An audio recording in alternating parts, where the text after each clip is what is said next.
In competitive chess, the weight of a win, draw, or loss is all on one's shoulders. It's easy to feel alone. Those lonely days are over. Oh! The Pro Chess League is back. Once again, in chess, teammates matter. They are having a party in France. Let's go! Welcome back, PCL. A unique collection of teams, each with their own personality of different colors, shapes, and sizes. There are gnomes and knights, Chessbrahs and bishops, and whatever the heck this is. The PCL is the only place where the best players in the world risk their fate alongside content creators and players from different levels, ages, and perspectives. The wheels came off. Wow. She just took down Hikaru Nakamura, and look at her. She is jubilant. Entering its 5th season, 16 teams will reboot the PCL legacy with a new format and new schedule. Only one team can be crowned the next PCL champion. Oh, what? What was that? Oh my gosh! My friends, it's the 2023 Pro Chess League. Which team can rise above the rest? They won't be able to do it alone. The Muslim wins it! We win! Oh my god!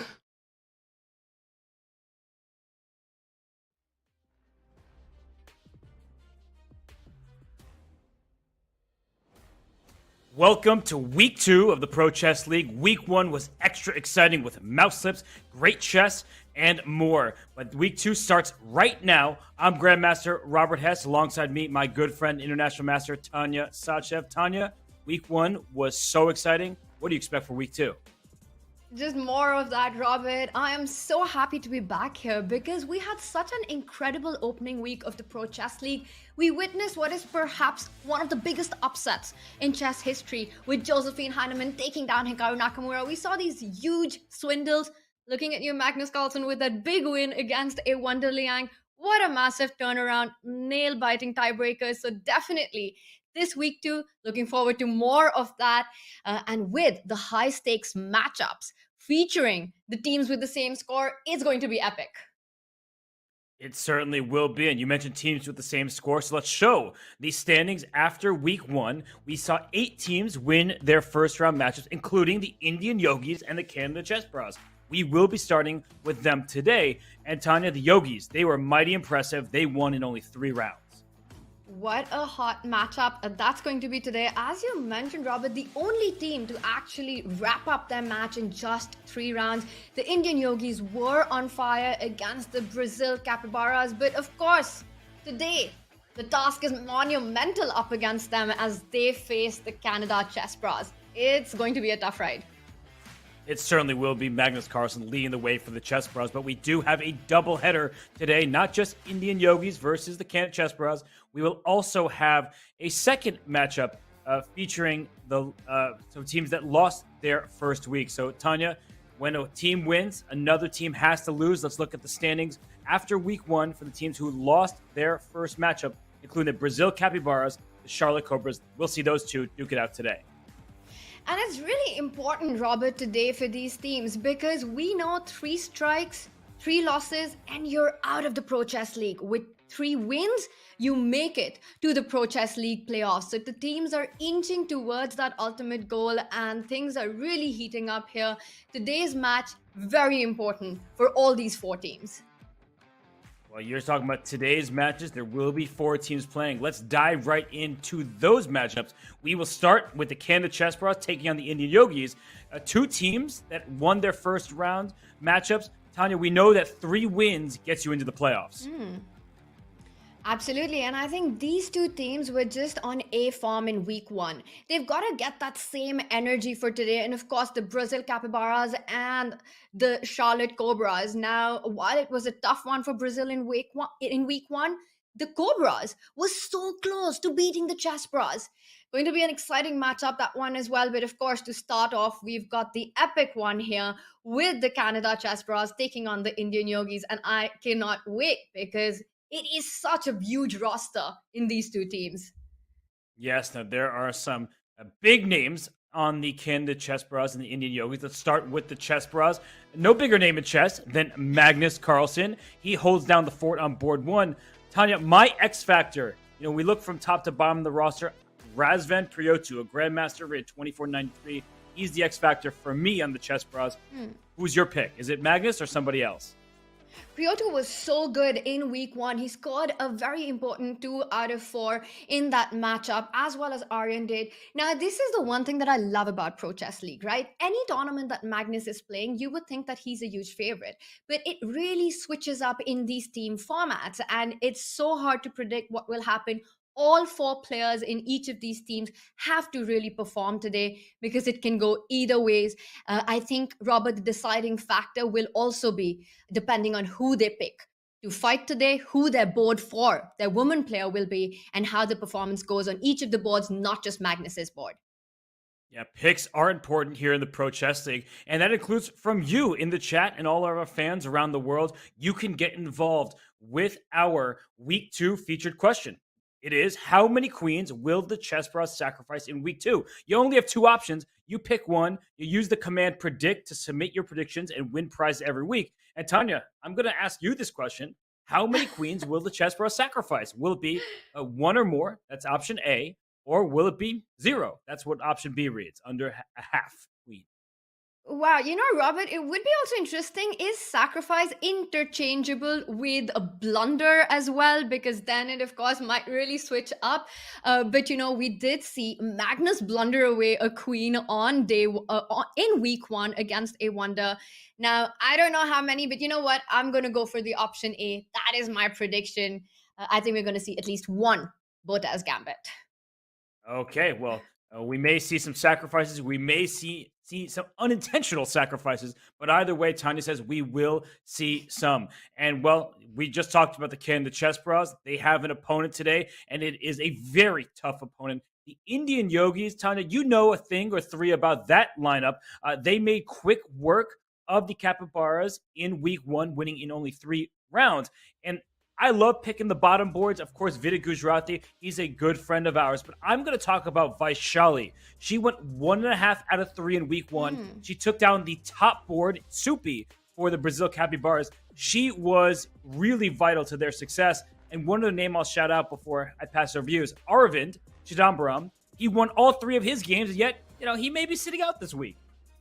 Well, it is a stacked team from top to bottom, as we can see. We've got the mixture of the strongest talents from the country, the big prodigies along with the big names, Vidit leading from the front there. Robert, you pointed out Vaishali's incredible performance in week 1, and it really comes down to these bottom boards, the 3rd and 4th boards, and how much they contribute to a team, to the win. And I think that is going to be absolutely key. Arvind was such a star player. It's going to be interesting to see what strategy Ramesh's team, Vidit's team comes up with today. What is going to be their player lineup? Where are their best chances when they're facing Magnus Carlsen's team? And what other names on this roster stick out to you? Because Vidit at the top, we know Pragnananda, Nihal, and Raunak. These are 3 teenagers from India who haven't played yet. So when you look from top to bottom here, there's also Grandmaster Elizabeth Pates. What are some of the names that you think will have to lead them to the playoffs and ultimately to their team success? Well, we haven't seen a lot of them in the Pro Chess League yet. We know that some of the players are playing in the WR Chess Masters, so I'm expecting a lot of mix-up to happen as well in the team once that event is over. I think it won't be too far-fetched to imagine Vidit in the team. He had quite a good performance in week 1 as well. Between Vaishali and Elizabeth, it's going to be an interesting pick. But I think Vaishali's performance really spoke for itself in week 1, and going to be a hard call to mix that up. We also see Aronyak Ghosh. Now, you might say he's only an international master, but I think he could be the highest rated international master in the world. He's currently got a rating of 2530. That is a mammoth rating.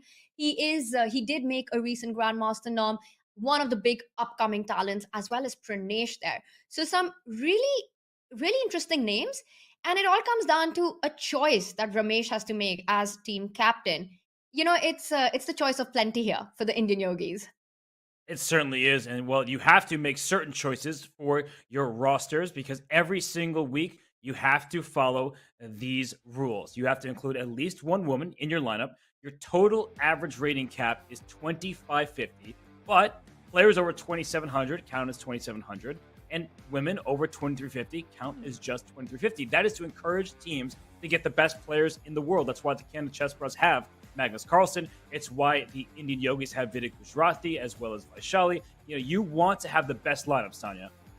I love this as well because it just means that the teams are more evenly matched, and you can have women players who are 2550, but they will be counted as 2350. And I think this is also the reason why it's hard for a team like Chessbrah to pick up Magnus and Anish in the same lineup, because then they end up compromising on the lower boards as well. So there's so much team dynamics and strategy involved, and these rules for the lineup of the day really make things very exciting. They do indeed. And well, the lineups, we know what they will be today. We start with the Canada Chessbrahs versus the Indian Yogis. So why don't we take a look at the lineups that we have on paper? Well, board one, no surprise for either side, Magnus Carlsen and Vidit Gujrathi. And then on board two, we see a new player to the mix. Actually, all of the Canada Chessbrahs from last week returned to week two. But Raunak Sidwani, Aronyak Ghosh, you mentioned those names here. They're making their debut for the Indian Yogis.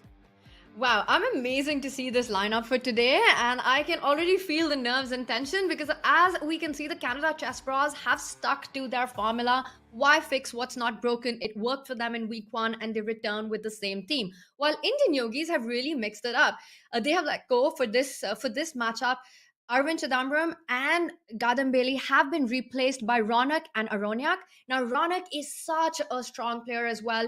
In Blitz, especially, it truly is his forte. He became a grandmaster at all of 13. The 17-year-old has been having some phenomenal performances in the title Tuesday. He really enjoys these faster formats. He doesn't fear anyone. And I think that is probably one of the big reasons that Ramesh decided to go for Ronak with this huge matchup. Aronyak, I was talking about him. He is currently at 2530, and that is a massive rating. Vaishali is back. So once again, I see with Jennifer and Vaishali playing in this matchup, Robert, I think the women board, that board 4, will play a crucial role in deciding today's winner. Yeah, you mentioned Josephine Heinemann earlier in the show. She took down Hikaru Nakamura. It wasn't quite enough for the Berlin Bears, but that's what you need is some huge upsets from your lower boards. And we will start with these lopsided matchups in the first round of action. Magnus Carlsen will get the black piece against Vaishali. That's a huge game for the Indian Yogis. And then we look down the roster. Boards 2 and board 3, those are players who you wouldn't be surprised no matter who wins those games. But down on board 4, Jennifer Yu with the white pieces. She got off to a slow start last week. Will she be able to take down your very good friend, Vidit Gujrathi, when she has the white pieces? That's a big question for the chess players. Robert, you mentioned lopsided, but do not forget that Vaishali was the one who took down the top-rated player in the Brazil Capybaras. She beat Supi in week 1 of the Pro Chess League. Of course, she's up against Magnus, and that's a huge match for her. She is very inspired to play against him, I'm sure, but she wants to beat him. And let's not forget, she has a brother out there, Pragnananda, who has been making life very difficult for Magnus Carlsen in several of the Champions Chess Tour events. I won't be surprised if he's given her a couple of pro tips on how to handle this one. Yeah, unfortunately, when you play Magnus Carlsen, it's a new day, it's a new game, and you're still facing the best player in the chess world. So let's talk about how you win these matches, because of course you need to win your individual games. You need, for Magnus Carlsen, the Chessbrahs, you often need your top board to swing and win every single game as he did last week.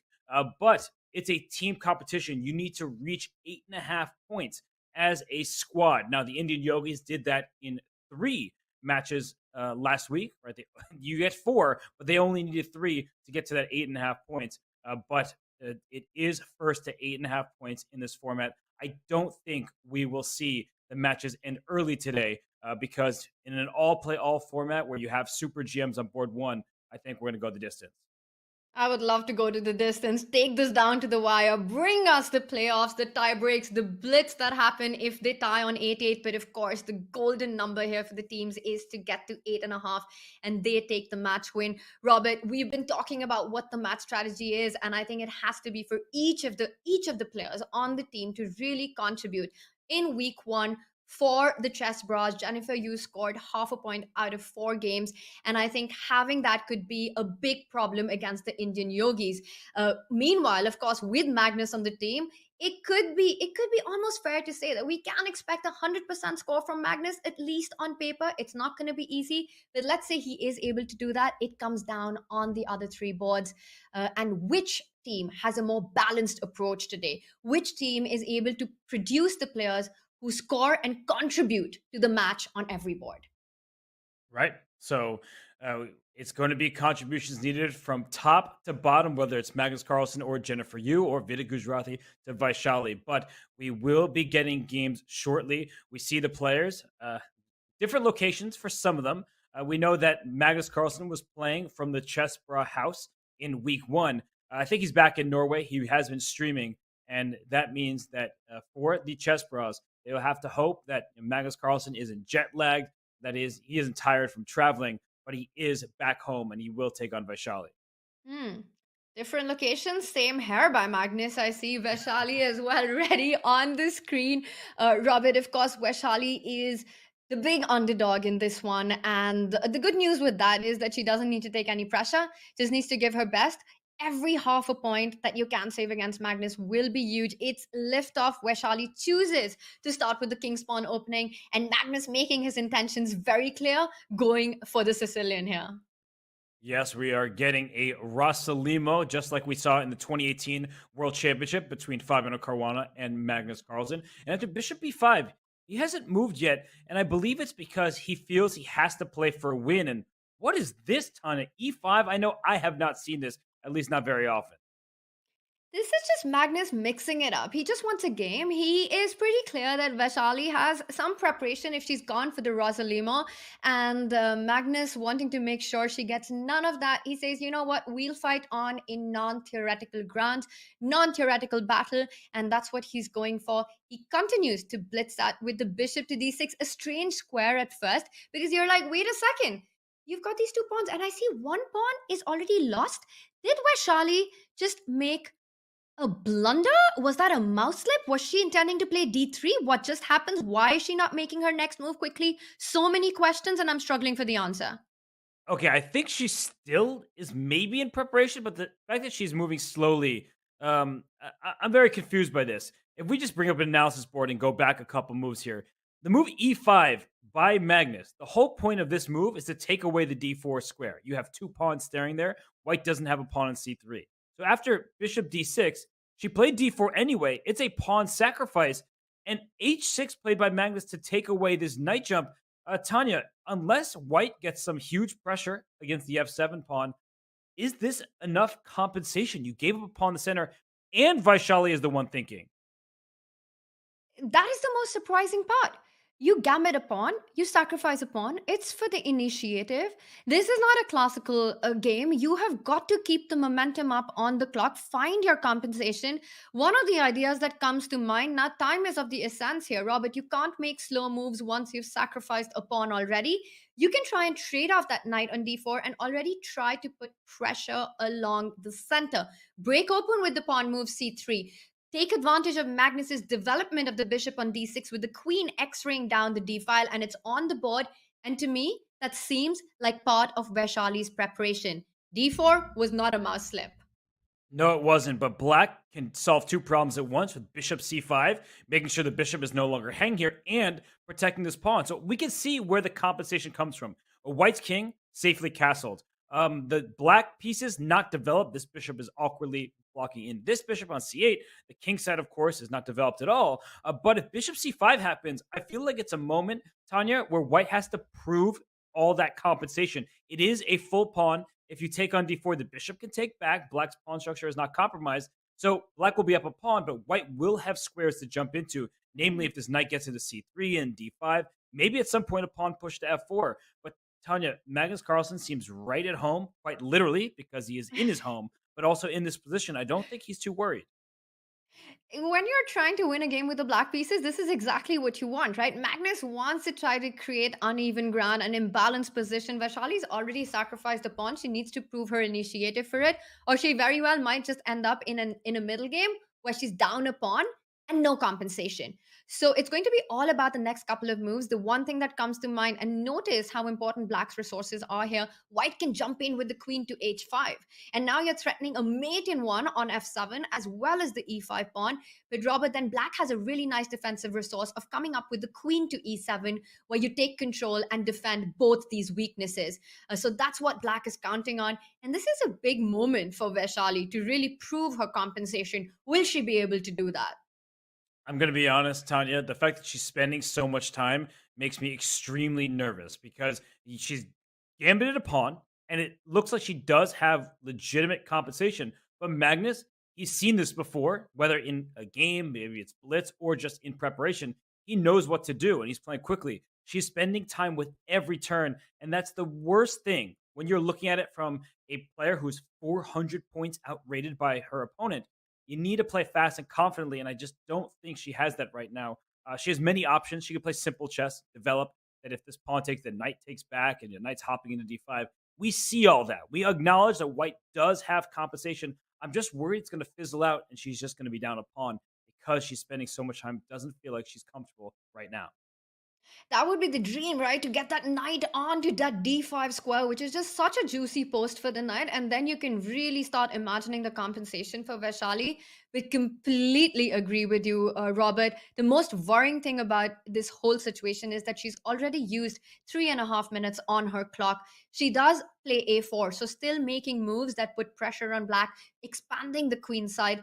Notice how the threat is not only to go a5, but in some devious way, in some position, you can plant that bishop on a3 and really x-ray down that diagonal with a b5 push, making sure that black's king doesn't get to safety. Short castle would be difficult, and I think bishop a3 is always in the air in these positions. Yeah, big moment here for Magnus. And the best news for Vaishali is Magnus is thinking. So his preparation, whatever it was, has run out.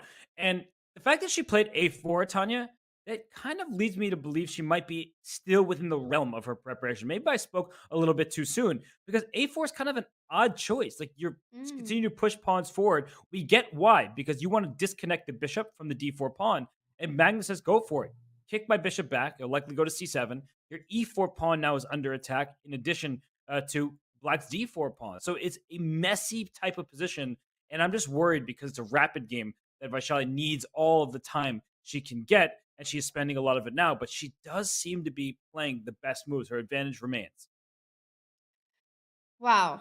I mean, I am loving what we're getting out of the opening already. Of course, it is a game that is lit on the board right out of the opening. Vaishali sacrificing a pawn, playing for the initiative. I'm still worried about her clock. Robert, this is a big one, but I think we've got action on the other boards as well, and a really important opening choices all around. Why don't we go to the bird's eye view and take a look at what the players are up to? Okay, well, we see in the top right, it's board two for the Canada Chessbrahs. That's Ari and Tari. Taking on board three, I like to call him Levon Aroniak, Gauche. So we have Aroniak Gauche with the white pieces. That's very early stages in the top right. Honestly, all the other games, Tanya, are very early. At least they seem like that compared to the one on the top left between Magnus and Vaishali. Somehow, not many pawns have been Hmm. traded in the other three boards, but in Magnus against Vaishali, that's where all the action is happening. So is there anywhere you want to dive in right now?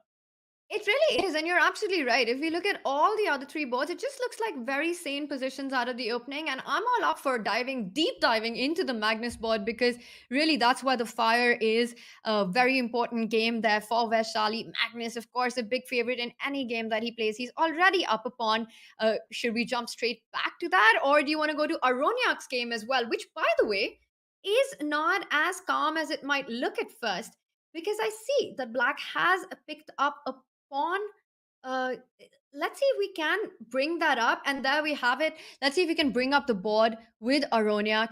Sorry, this is not the one where black has picked up the pawn. But what I was saying was that black does have a lot of space here with that bishop coming into b7 on the diagonal, trying to advance the central pawns. c5 always in the air. Is Aryan happy with the opening outcome? Well, he should be happy with his lead on the clock because if we look at the times, he's up nearly 2 minutes.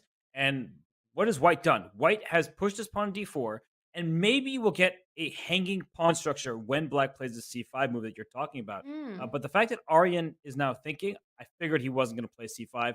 He plays a5. Now, that move, not loved, at least at first, by the engines here. And the reason perhaps why is when you play c5, you've permanently given up this b5 square to white's pieces. That doesn't seem like an important one, but every square is important in chess. You always want to look at the pros and cons of your moves here. And I feel like for Aroniak, he will not fianchetto his bishop. He can do that, but I feel like he'll go back to d3, Hmm. queen c2, rook c1, just play more towards the center. And he starts with a flexible move. I like this move, Tanya. He is not yet determined where his bishop goes, because if the bishop goes to b7, it might go up to h3. He's Hmm. waiting for the right moment.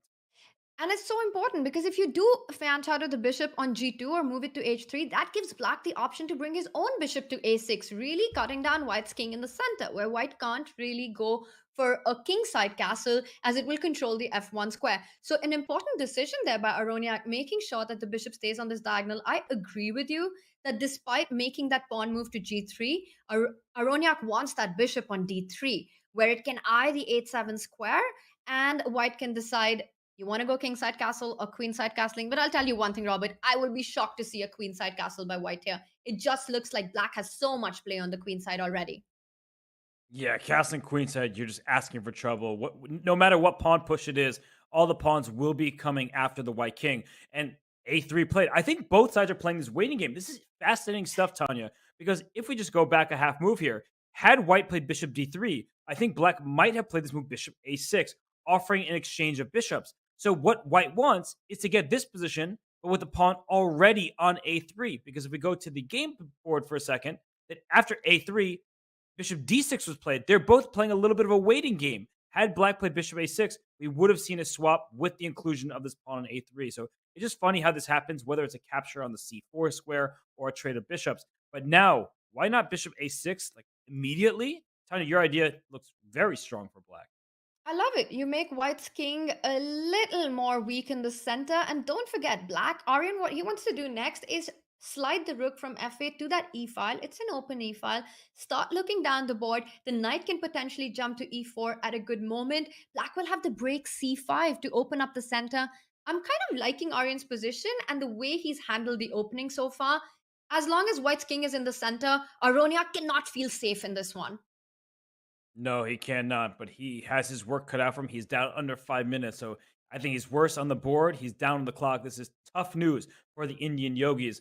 But why don't we zoom out of this one for a moment just to see what's happening in the other boards? As, by the way, in the top right, Rodick retreats his bishop to f1. That's an admission that his prior move was not good. But in the top left, I see the eval bar is dipping. Magnus Carlsen against Vaishali over there.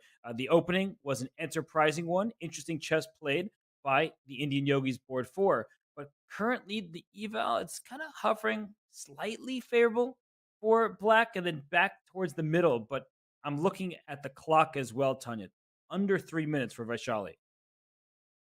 Is getting very tricky on the board and on the clock for her. As you are mentioning, that it looks like black at least has managed to get king safety, has developed the pieces, and usually these are the compensations that the side that sacrifices a pawn is looking for. While that's done, what is working in Vaishali's favor is that the extra pawn are these doubled weak pawns on the d file. But Robert, that said, I think it is a terrifying position for white. We just saw Magnus's last move bringing the knight into the attack. Watch out for that h2 square. Uh-oh. Not just that, the queen. And 1 second, we just saw h3, which could be a huge blunder because it wasn't the pawn that was hanging. The knight can jump into h2 and win an entire exchange. That rook on f1 is in fact trapped. Yeah, it's not something you see every day because normally you see a bishop come with check and go after the king. But knight h2 simply traps this rook on f1. And I understand why, if we just go back a move, why she didn't want to make a move like g3. That looks very risky. It opens up this diagonal as well. And if you make a move like maybe knight f3, perhaps she was worried that in the event of some kind of knight trade on e5, her king would get in trouble. But that was clearly safer. I wonder, maybe did she completely overlook knight h2? It's just not something you see all the time. And Magnus can win this rook on f1. It is stuck in its place. I think he's going to do it. He does it. He does it. Knight h2 on the board. And this could have been a big miss by Vaishali, but whatever it was, this spells absolute disaster in this game for the white pieces. And very often, it's not just the result, but also the way the game develops. And I think Vaishali will not be happy with the way she's handled this one. The rook on f1 will fall. And we were struggling to find compensation for that one pawn that black had. Now, I think finding compensation for that extra exchange will be impossible in this position. Especially against Magnus Carlsen. He's not somebody who lets people back in the game very easily. And I think she's considering, do I take on d4? Is there some kind of queen d6 type of intermezzo hitting this, trying to threaten the checkmate? The answer is there isn't. Queen d6 will be met by bishop c5.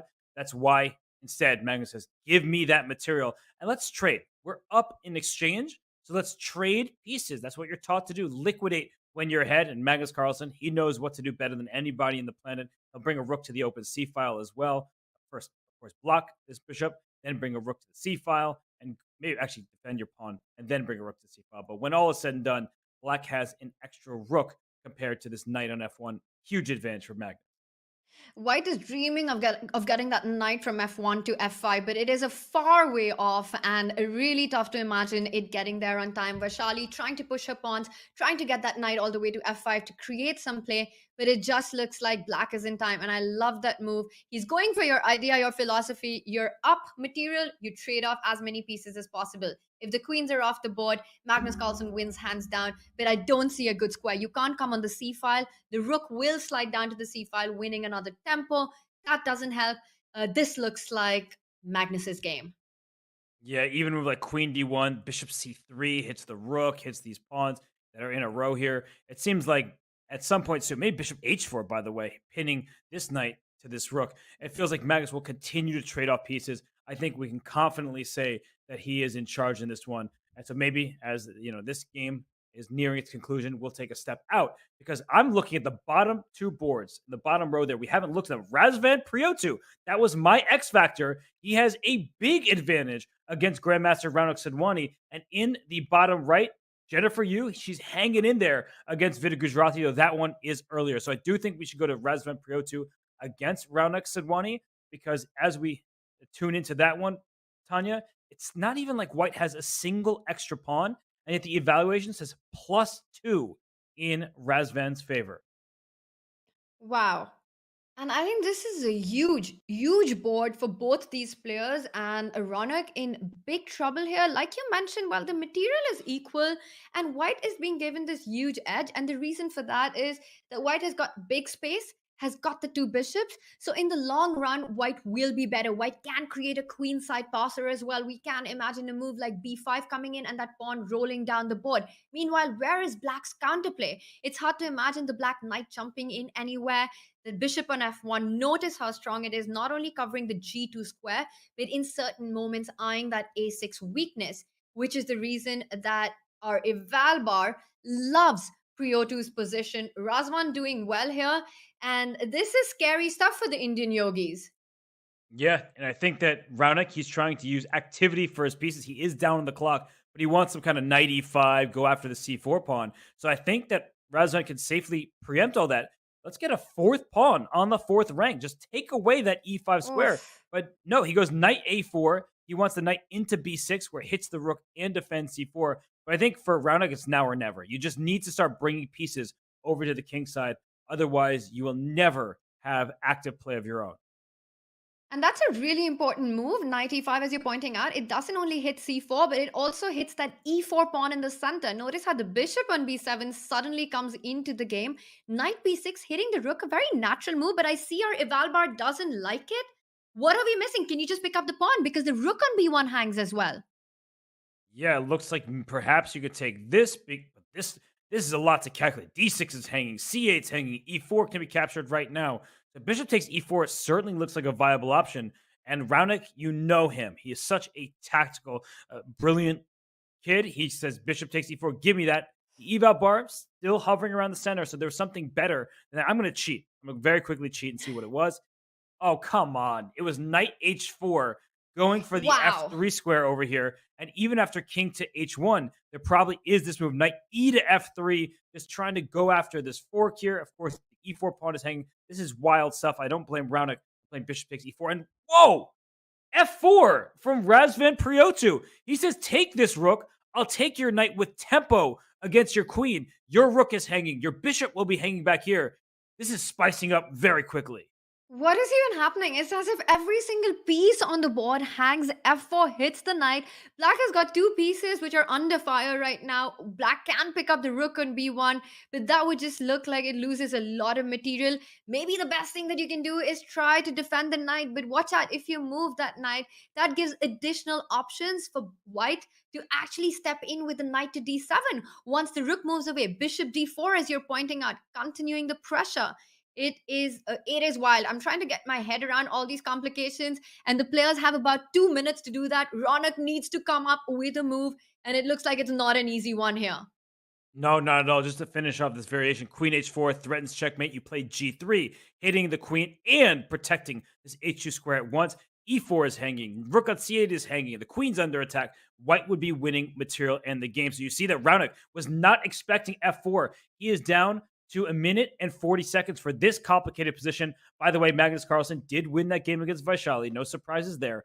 The other games are still in full swing, but I think we have to see what Raonic will play after f4 because, Tanya, I'm being honest, I actually don't see that easy of a move here. This knight on b6 is such a heroic piece. It defends the c4 pawn in addition to attacking this rook. This knight's under attack. This rook can be captured, but we're talking about how that's good for white. You get at least maybe two pieces for the rook here, and in an open board, that will be good for white. He takes it. Wow, he picks up the rook, and that means that white can pick up the knight, hitting that queen, gaining more time with another tempo. The bishop on b1 hangs, the rook on c8 hangs. You don't have time to pick up that pawn. It is hard to understand what Ronak wants. It looks like he's panicked with just a minute on the clock. Robert, how hard is it to defend this position? With 4+ minutes for Razvan Priotu, it looks nearly impossible. What happens if white simply takes this rook? Let's do a material count. After knight takes rook, white will temporarily be up a piece, a bishop, for just 2 pawns. And if you take the knight, you lose your bishop. And this is what Raonic is going for, but he is trying to get this third pawn for the piece. Unfortunately for him, the d6 pawn is also loose. So just to show, rook takes b1. Oh, wait. Quick tactic. Rook b1, there's knight f3 check, hitting the king and forking the queen. And after pawn takes, there's queen g6 check. Raonic says not so fast. That is just incredible tactics on the board. And has Ronak seen this, Robert? Is this the whole idea? Because I can't imagine him going into a position where he's down an entire piece. Those pawns will not be enough. But even this position, with white having the 2 bishops, it is advantage Razvan even after these complications. Yeah, 2 bishops are here, and d6 is hanging. That's been a very important pawn because then white gets a passer. So the players, they don't know the evaluation. I mean, this is looking very sky high. That's the power of these neural net engines. They tell you it's completely winning, even though it still looks complicated. But that is why Razvan Prioto has paused. He's seeing knight f3 check, but now he allows it. He's that strong himself, where he sees it, he recognizes still good for white. He needs to bring his king up rather than to the side over here, bring it towards the other bishops, and then take this pawn. Have no fear. Oh my gosh. And he does it. Brilliant. He does it. What a beast. He does it in seconds. He knows that the bishops are strong enough to defend that king. And now, once again, Ronak down to just a minute on the clock. He needs to find a way to get that rook into the game. But notice how white's queen has taken away the d8 square, has taken away the b8 square. How will the rook ever assist the queen in the attack? And that is the problem with Ronak's position. Imagine if that could happen, if the rook could just jump over the pawn like a knight. That's not allowed in chess, and it looks like this is huge trouble for Ronak. Razvan on fire, calculating these lines till the end. Well, the rook can jump to c4, but can it? Because, Robert, take a look at this. You can go rook c4, saying that the bishop is pinned. But you know what? Razvan's calculated just a move ahead. You give a check with the queen to d8, forcing the king to h7. Bad spot, but the only one. And now the queen slides back to d3 and actually wins that rook and wins the game. And with that, black's rook is absolutely paralyzed on c8. And that is exactly why Roundick played the move a5. But that should only help White's cause. After a5, b5 played, b6, b7 is automatic. You can also support the b pawn with the c pawn as well. B6, I guess what Roundick wants is to quickly bring the queen behind the pass pawn and hope that the a pawn is going to be sufficient for counterplay here. So that is why it's so important to have a lead on the clock. Roundick down to 22 seconds, but Razvan Priotu, 2 minutes, 45 seconds. He can calculate here. Is b6 the right move? Should he play c5 and lead with the c pawn? Can he hit this rook? Just make that rook decide where it needs to go. So he has options here, and Roundick does not have much time. By the way, the other boards, it's looking like it's pretty level on them. That would be great news for the Chessbrahs because look at the board for there. Jennifer Yu against Vidit Gujrati. The eval bar saying it's about level. And in the top right, we see a double rook endgame where Ariantari is up a pawn. It may be about level. Maybe a draw can be held, but it's suggesting that the Chessbrahs are in for a big first round. Absolutely. I mean, that top right board, Aryan is the only one who can try in this position. Having that extra pawn, we see his last move. He does give one of them away, but in the process, destroying White's kingside structure, it would mean a double pawn if White was to pick up the pawn on f4. And it looks like the Chessbrahs are on their way to their first match win. Magnus has already defeated Vaishali. And what a game by Razvan Priyutu. He looks like he's on the way to pick up that second game point. And a check here. Wow, watch out for that king on h2. Robert, this could be a mating attack. Just imagine a check on the h-file with the other rook, and that would be game over.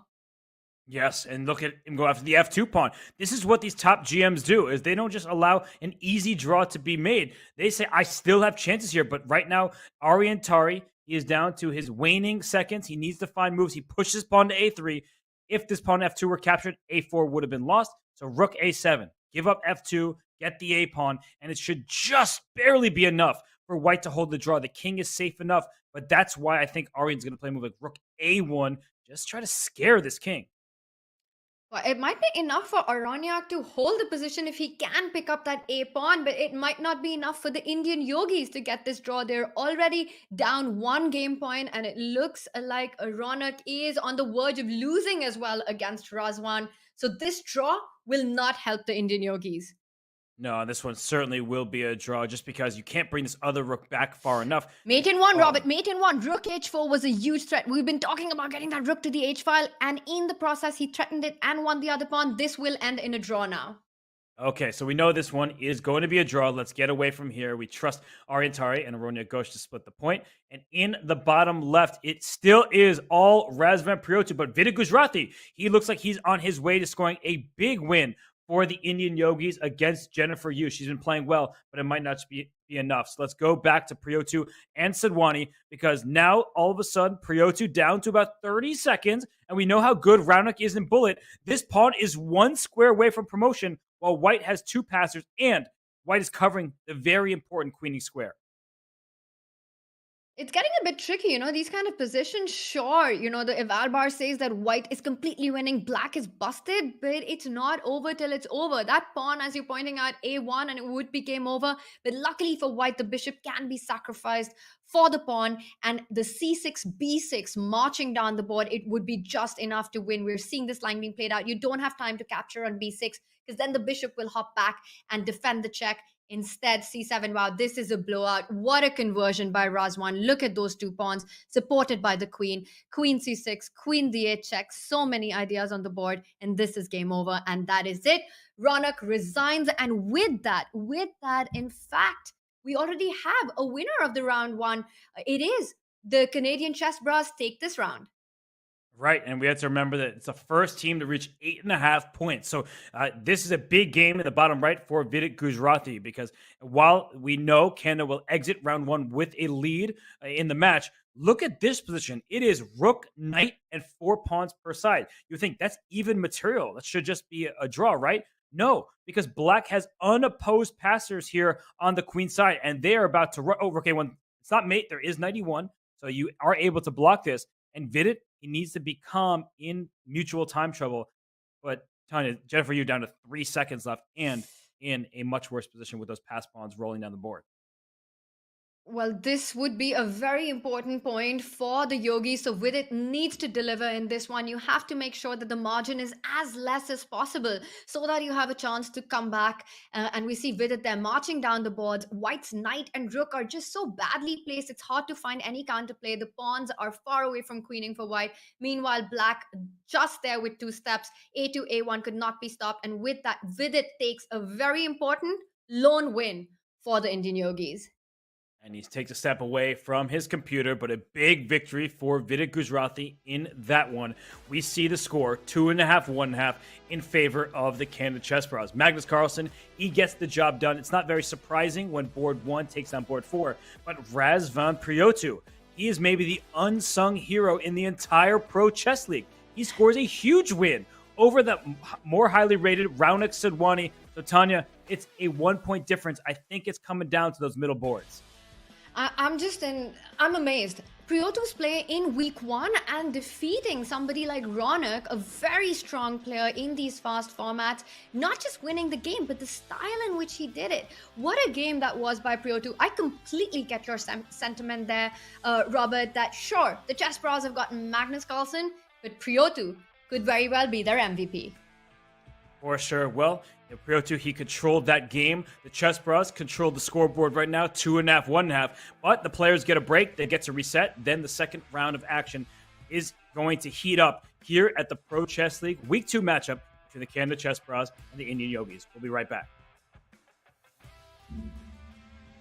Hey everybody, it's Danny here, and as you may know, Chess.com and Chessable are now one, and I'm here to show you how you can make your Chess.com and Chessable one in just a few clicks. To start, let's log in and connect our Chess.com account. I just scroll right here above the browser and click Log In. Scroll down and click Continue with Chess.com. Now, if you're already logged into Chess.com, it's just going to ask you if you want to approve that connection. I'm going to say yes, sir. But after approving, it'll bring you right back to the Chessable homepage. Now, the Puzzle Connect feature can be found under Tools, and you click Puzzle Connect. Now, what that does after you type in your username is it's going to pull positions from the games you played on Chess.com, create your very own personalized Chessable course, and then quiz you with the positions where you may have missed the best move. And the more you play on Chess.com, the more games it will have to quiz you as long as your account stays connected. It's pretty sweet, and it's going to help you get better learning from the mistakes in your games.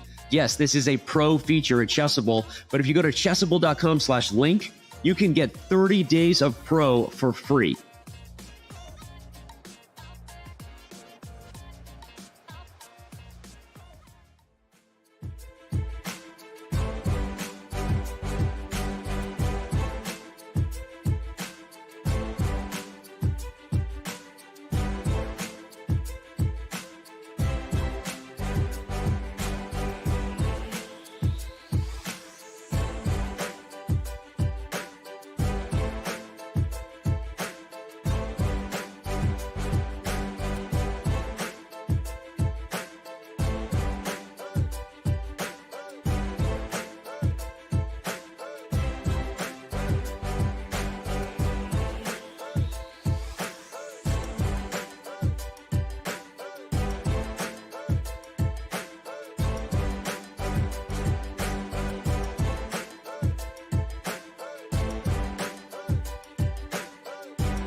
Magnus Carlsen of the Canada Chessbrahs wearing a Botez Live hoodie. So he's really bringing Canada back with him.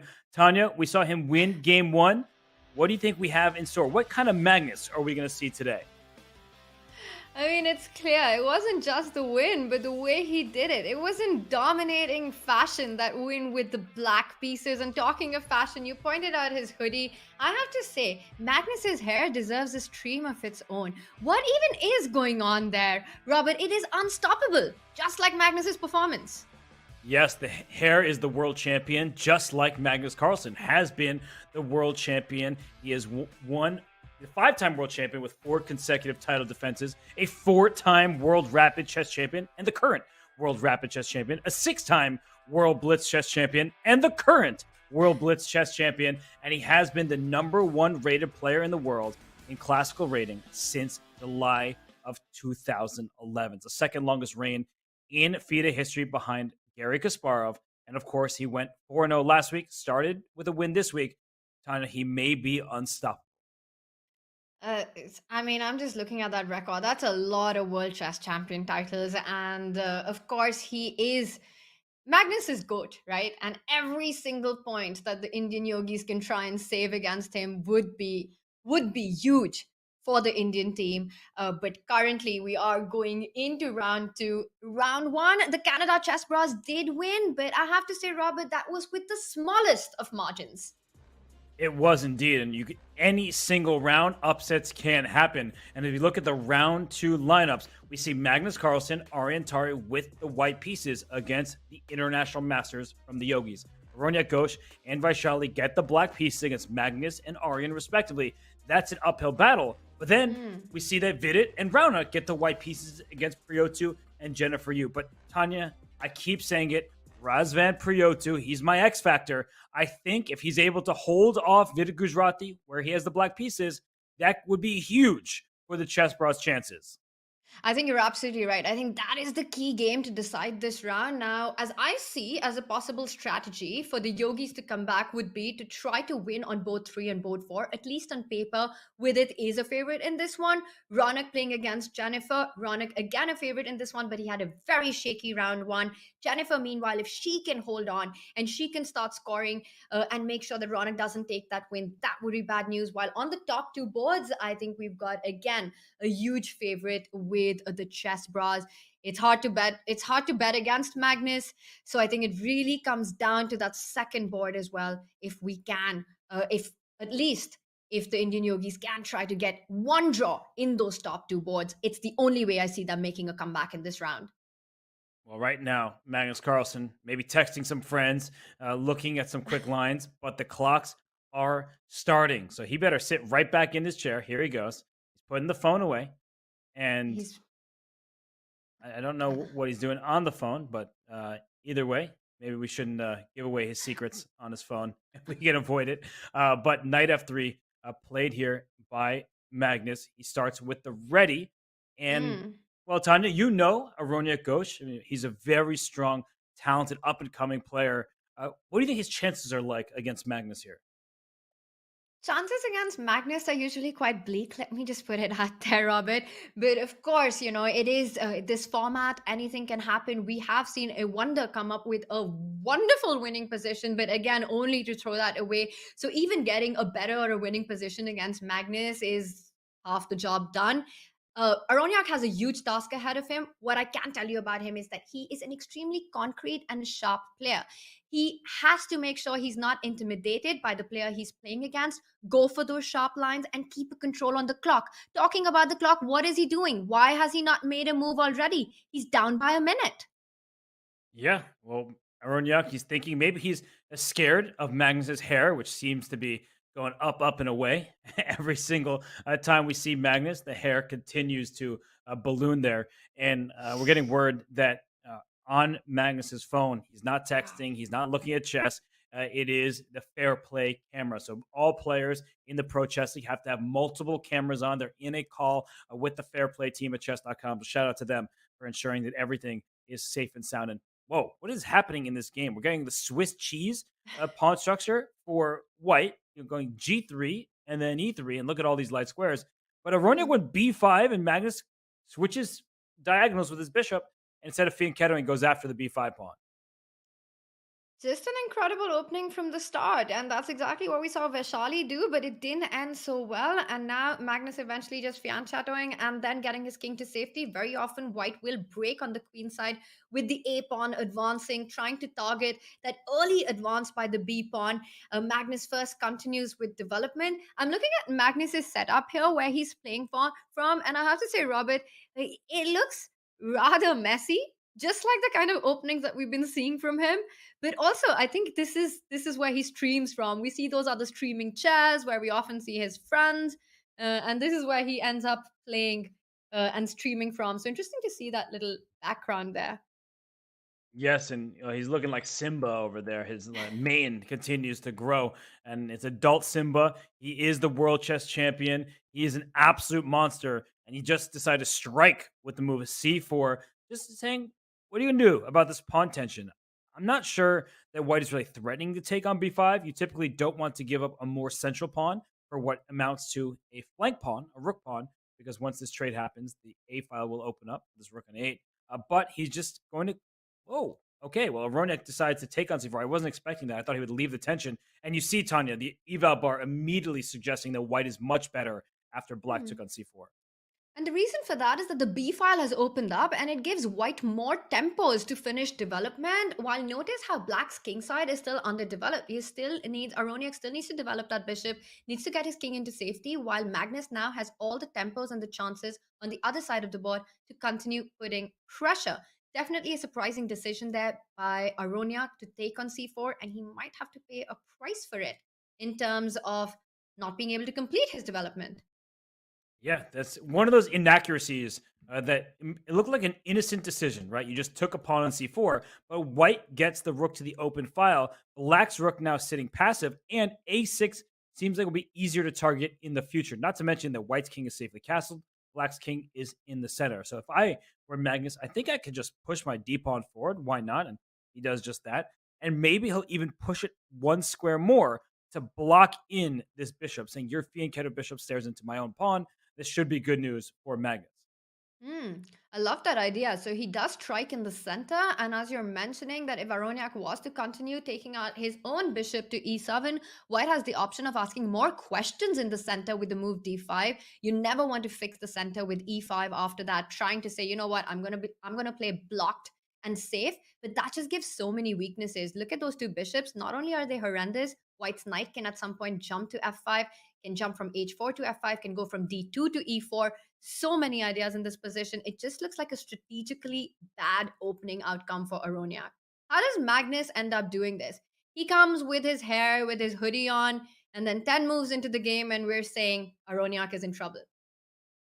Because Magnus is Magnus. He's going to do world champion things that I don't understand and don't pretend to comprehend. But Magnus Carlsen has an advantage with the white pieces. He's a spatial advantage in the center. His king is castle. The black king is not. And I expect d5 to be up next. And if you take on d4, just to show this quickly, that white is still going to put a pawn on d5, most likely. If you play bishop e7, then white continues with d5. And just because a set of pawns have been traded doesn't change the fact that there are these ugly bishops in black's position, and not to mention this. Ooh, that's not the right square. E3. This bishop can come out on the bigger diagonal. So I do like this position for Magnus. He plays d5 quickly. Aroniak takes on d5. And I expect after c takes, this bishop on b7 will not be a happy camper. So Tanya, advantage Magnus Carlsen. That's a statement we've said countless times before. And probably will in the future as well. But also take a look at the clock. What is this Magnus effect? Not just the position, but Aroniak down by almost 4 minutes on the clock. Magnus, meanwhile, continues to take more space in the center. Now, with this e pawn having advanced, you always have to watch out for a threat like e5, which is why Aroniak had to slide down with the rook to vacate that square for the bishop on f8. And he does it, comes back. Now rook comes to the center of the board. You're pointing out bringing the knight. Always watch out for an e5 central break. It just looks like white's the one with all the plans in the center and in this game, while Aroniak with that dead bishop on b7, with that dead bishop on f8, is going to struggle to find improving moves. Yeah, and before we go to the bird's eye view, I just want to say this looks like a Benoni gone wrong for black. Because normally in the Benoni, black has some counterplay, some c4 pushes, maybe some kind of g6, bishop g7, but it also feels very slow at this point, where white's pieces on their best squares. So this game will continue. Magnus Carlsen has the advantage for now. We'll see if he's able to punish Aroniak for that bad pawn trade many moves ago. But for now, let's go to our four board scene because every single game of the Pro Chess League is of equal importance. It's 1 point towards your team's total score if you're able to win. So let's look across the four boards here, Tanya. In the top right, Vaishali with the black pieces against Ariantari. I actually quite like her position. It looks stable, but her clock management once again bothers me, Tanya. She is down Hmm. several minutes on the clock. I think that's a theme that we'll keep seeing. And the clock is as much of a part of the game as the board is in these formats. You have to make sure you don't fall back too low compared to your opponent. Now, you mentioned the position looks fine, and at first sight, it really does. But just in our heads, let's just imagine all the trades on d5. And I think Aryan is going for that, as we can see. What will end up happening is an endgame where black is left with an isolated queen pawn. Let's say if you pick up with the queen, you trade the queens as well. And this kind of a position, Robert, white is playing for two results because black's the one with the glaring weakness on the board. The rook can come to d1, whether you take it with the pawn, whether you keep the queens on the board, whether you trade them off. Vaishali is going to be the one with a huge weakness of that d5 central pawn. And I think, regardless of whether the eval bar says this is even or not, the position is not looking great for black. And you see the queens are off. You called it, Tanya. And one of the big things about an endgame like this is rook fd1 is automatic. This pawn on d5, it's a target, and it may be lost at some moment. But black often says, you take material, I'll take play, bring a rook to the c file and up to a square like c2. But that said, also, these pawns are weak as well. You kind of wish you could push this pawn back to a6.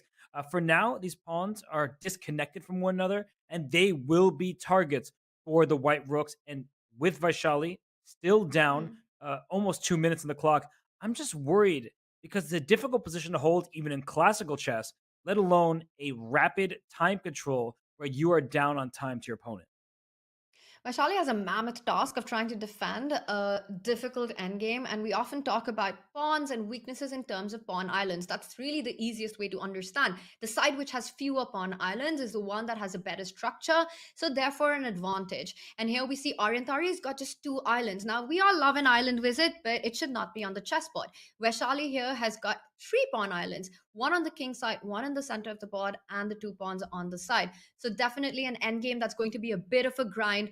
I think Aryan is going to push this out till the end, where Shali might survive it, but she's got a lot of work to do and good technique to show. Meanwhile, there is a lot of middle game action on our board, so let's bring up our bird's eye view, Robert, and take a look at what's going on. Okay, well, we've looked at boards 1 and 2 for the Chessbrahs in the top left and top right. In the bottom left, Vidit Gujrathi, the board 1 for Indian Yogis against Razvan Priotu. That looks like a very solid position. So once again, Razvan Priotu, it looks like he is doing quite fine. And in the bottom right, we have a very closed position between Raunak Sidwani and Jennifer Yu. In fact, the eval bar says that Jennifer Yu has a better position in the bottom right. That's board 4 for the Can Chessbrahs, just because she is the pair of bishops. She controls some of the pawn breaks. But I do want to first look at the game between Razvan and Vidit because Tanya, Razvan Priotu all season long, I mean, it's only week 2, so it's not like it's been a long season, but in these first 2 weeks, he has been an absolute star for the Chessbrahs. With Eric Hansen on last week, he said that Razvan was actually one of his first pickups because he felt he was severely underrated. And playing from Canada, he gives that local vibe, and he is someone that Canada really is happy to have. And what a pick he's been in the Pro Chess League so far, and as well as his form today. We look at this position with the black pieces, it really does look like he's got everything under control. But with it, he's a very slow positional strategic player. And even though there might not be crazy action going on, it's exactly the kind of positions that Vidit enjoys as well. Just maneuvering a little bit on this side of the board, just small pawn moves. And what he's done with that knight on d2 is heading to that central square to e4, which will then ask questions to black bishop. And now imagine that bishop falls back to e7, and white's bishop is the one who takes this long diagonal, stepping on to b2, and then suddenly we'll start talking about the queen coming to g4, threatening the g7 square, and things are going to start seeming to be pretty wild. Yeah, I mean, it actually seems very straightforward in White's favor after that sequence because Black wants to target this pawn on d3. There's already one rook. Let's bring a second rook. But as you're highlighting, White will quickly jump forward, knight e4, bishop b2, queen g4. Black does need to be careful here. So, what other moves come to mind? Maybe you're not actually afraid of this knight taking this bishop. So, you try to bring the queen to e7 first just to defend the piece and then doubling up your rook. Something like that is a possibility. But we can see by the time consumption here, Razvan not feeling totally Hmm. comfortable given this last move, knight d2. I really like that from Vidit going to e4. And they say the hardest moves in chess are retreating moves, and they're definitely difficult to spot. And there we've got queen to c6. Razvan has taken a decision, and now it's really up to Vidit. Does he put that knight on e4 or go with the other idea of trying to put it on b3? But I really like the move knight e4. You centralize it, and Razvan falling back with the bishop. I would be happy to make the move bishop b2, but that could be tactics. We have to constantly be aware of things going on in this position, Robert. Black is threatening a devious knight takes c4 because that pawn on d3 is currently overloaded. It is defending the c4 pawn as well as the knight on e4. So you've got to calculate what's really going on after bishop b2, knight c4. The queen can jump to g4 threatening mate, but that would mean black simply captures the bishop on b2 and is a happy camper with an extra pawn. So there with that queen move to c6, that is a tricky way to fight against with its plan of getting the pieces into the attack. Smart stuff by Yeah. Razvan there. Smart step by him. Great find by you. So knight takes c4 is already a threat, regardless of if the bishop goes to b2, because the knight is loose. And if your best choice is to move this knight again, then I think that Razvan really did the right thing. He brought his queen up one square. He didn't really do all that much in the position, bringing the queen to c6, but he is threatening this knight takes c4, and that's why Vidit has paused. If your best move is knight g3, let's say a move like that, well, then black maybe can just start doubling the rooks and going after the d3 pawn. So I like what Razvan is doing. I don't think Vidit's position is problematic. I think it is quite a stable game for both sides, and that's an advantage for black if you think about it. You have the second move. You usually have a worse position at the opening. You're also the lower rated player. The Canada Chessbrahs can have learned to just rely on Razvan Priotu. He is a cool customer. And that's exactly the kind of dream team you need, right? You've got Magnus Carlsen leading from the top, and in the bottom board, you've got a player like Razvan who seems to be really holding fort and bringing in the points. He's up against Indian Yogis frontrunner Vidit, and it seems like Vidit's not going to have an easy one here. Razvan, with the black pieces, has managed to equalize out of the opening. Black has got a clear target on d3, but with it once with this knight retreat, he's really trying to put pressure on Razvan's king here. Now imagine the knight jumps to h5, the bishop comes to b2, the queen comes to g4. That g7 pawn can start looking extremely tender, and that is big trouble. It also sidesteps the big tactic that we've been talking about with that knight c4 threat. So I like this move by Vidit, knight to g3, eyeing the king side, sidestepping threats, but of course black's position is super solid. Robert, there are no weaknesses yet. This is going to be a long one. The pressure is on Vidit for his team. Currently down by a round. He knows that they're looking at him to get the win. They are definitely looking at him to get the win because if we zoom out from this game where it remains a balanced affair, chances for both sides, we see in the top left, Magnus Carlsen is completely winning against Aroniak Ghosh. In the top right, Ariantari against Vaishali. That's a two-rook endgame where white has the healthier pawn structure and a lead on the clock. But the bottom right, Jennifer Yu with the black pieces against Raunak Sadvani, an advantage for her at the moment. But let's go to Magnus's game, the world champion. He always deserves to have attention put on his game. He's ahead on the board. He's ahead on the clock, and he may be in mop-up duty right now. He doesn't even look like he's excited. But right now, white is up a pawn. It's a healthy outside pass pawn that can go up the board. The rook is under attack. May rook b8 even traps and wins this bishop. Wow, this actually just looks completely over. It does. Look at that bishop on a8. That is not even worth calling a bishop in this position. It's got no future at all. Now, usually in the Benoni structures that black has, black does sacrifice a pawn but gets control of open files like the open B line or the C line. But here we see it's Magnus who's up a pawn but also has full domination on the only open files in the board that gives him huge advantage. He goes on to win a second pawn, and this came in with a tactic where at least black managed to get that a pawn. But I'm scared for that bishop on a8.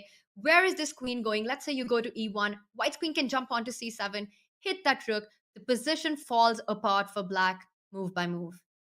Yeah, queen d7 looks pretty good. Also, rook a7 doesn't win just yet because of rook e7, but if you kick the rook over here and then play rook a7, you're going to barrel down the 7th rank. Magnus That is Carlsen, brutal. yeah, he just sees it instantly. He's going for it. You can't stop this checkmate without sacrificing a piece on b7, and a full extra piece and pawn for Magnus Carlsen will settle things. It's time to resign. Aroniak is considering throwing in the towel. He's down to less than a minute, and he does it. It was all over, Robert. As you're pointing out, queen f7 is a massive threat. Black has to give up a bishop, loses the game. Well, with that, once again, Magnus showing up for his team and takes the lead in round 2. And Magnus Carlsen was still seated. He's looking at the analysis, just trying to go over how well he played. And in the top right, we've talked about Ariantari against Vaishali. Vaishali, you need to start moving. You are down to a minute on the clock. Meanwhile, on the bottom left, Vidit has the upper hand with that bishop, the dark square bishop implanted on the f6 square, entrenched in there, going for a checkmating attack. And the bottom right, still Jennifer Yu in the driver's seat. But why don't we tune in to Ariantari and Vaishali, just because it's super important right now for the Indian Yogis that she holds this game. Tanya, she has been performing well in the Pro Chess League. Week 1, she beat Supi. She drew another game. 1 after 3 was a fantastic performance for her. But right now, it looks like Ariantari is stealing a pawn on a5. He absolutely is. And that is a very healthy pawn. The a2 pawn is going to start marching down the board. Notice how it's the same color bishop. Once again, the mammoth task of defending a very difficult ending continues for Vaishali. We were talking about her weakness of the pawn structure. She is paying the price for it. She plays h5, and it might look like, wait a second, she's hanging a pawn, but it would be the dream if Aryan actually goes to pick up that pawn, giving up the a2 pawn. You don't want to let go of this amazing intense passer that can potentially decide the game. I don't believe he wants to trade the pawns. He doesn't. He pushes the pawn down the board. The idea is clear. Move up the rook, keep advancing the pawn. Notice how once the pawn gets to a7, it is in fact defended by that bishop on f2. White will slide away the rook from that a8 square, queen the pawn, and Robert, that's the winning plan. It's actually that simple. So what Black may need to do is, once all this happens, because it's more or less forced, once the rook goes to a, actually, let's put this on the board because I don't really see how Black can get out of it. But let's just make some moves. And then once we get a position like, we can't go a7 yet, but I'll try to get there. Once you get a position like this and the rook moves, there may be some kind of rook takes f2, king takes, and bishop c5 check. And she'll hope that she can draw an exchange down. You see the evaluation saying completely winning for white. It is, especially with the pawn structure the way it is. But I think that's at best for Vaishali. We may just see this exact sequence because you can't stop this pawn from going up to a7. Wow. So this again looks like a very difficult endgame, as you're pointing out. The only defense resource, when that doesn't look good enough either, you know that it's a tough task ahead of it, which means it once again comes down to the other two boards. And let's bring our bird's eye view. We see this one. It looks like Aryan's going for the plan that we pointed at, and it's my eyes are drawn to that Jennifer Ronak matchup there. It is a wild position on the board. I love how Jennifer has played. It looks like she has all the activity. I don't care what the eval bar says right now. Loving that centralized queen on e5, that rook on a6, which can jump over, slide over to the king side whenever it's required when there's a trade on e6. It looks like she has everything under control. I say that, but then I also see the trumps in white's position. You've got this d5 square for your knight that you can always come into. He wants to trade off the bishop, the only defender of that d5 square. And imagine if that was to happen, Robert. Compare that white knight to the black bishop. And suddenly you're not sure which side you're picking. Yeah, I would love to have a knight on d5 if these bishops come off the board. So if I am Jennifer Yu, I'm thinking, do I trade here and then take on f4? I really want to get rid of the knight, but I also know that if I take on f4, in comes this g-pawn as another attacker. That pawn will continue going up the board towards the black king. And Jennifer, she's having the Vaishali problem. She's down to about a minute on her clock, and I think you don't want to play bishop takes f4 because a pawn takes, but she realized the knight on d5 would be very strong. It's such a practical choice, but now you have to start looking at king's safety. White can actually, and I say that with white's king being the one on h3, but imagine if white does get this f pawn rolling down to f5, and I think f5 is coming next. You're suddenly threatening a check on f6 with the queen coming onto the dark squares. You're threatening the g6 pawn, and it just looks like black might have to be the one careful of her king. Queen e6 check, and this just invites the move f5. I am itching to see f5 on the board, Robert. Yes, and F5. The best news for Jennifer is what you called out, Tanya. The rook on A6 was helpful. And whoa, King H2 allows black to play F5. I think that if you're Jennifer, you do not want to see F5 from white, so you play F5 yourself. I know that you give your opponent a healthy, protected pass pawn, but I think with the rook and the queen in perfect position, you can blockade its progress. But Jennifer did a 20 seconds, and She she has to does find make it. She F5. finds it. She finds it. Yeah, she's just moving too slowly. That's what makes me nervous for her. Is even if she's playing good moves, you need to have enough time remaining. The 2-second increment that the players get will be vital. Super important. Well, the players, but we've spoken about this increment. It is so deceptive because you can barely add up on time. It is just about enough to make a move.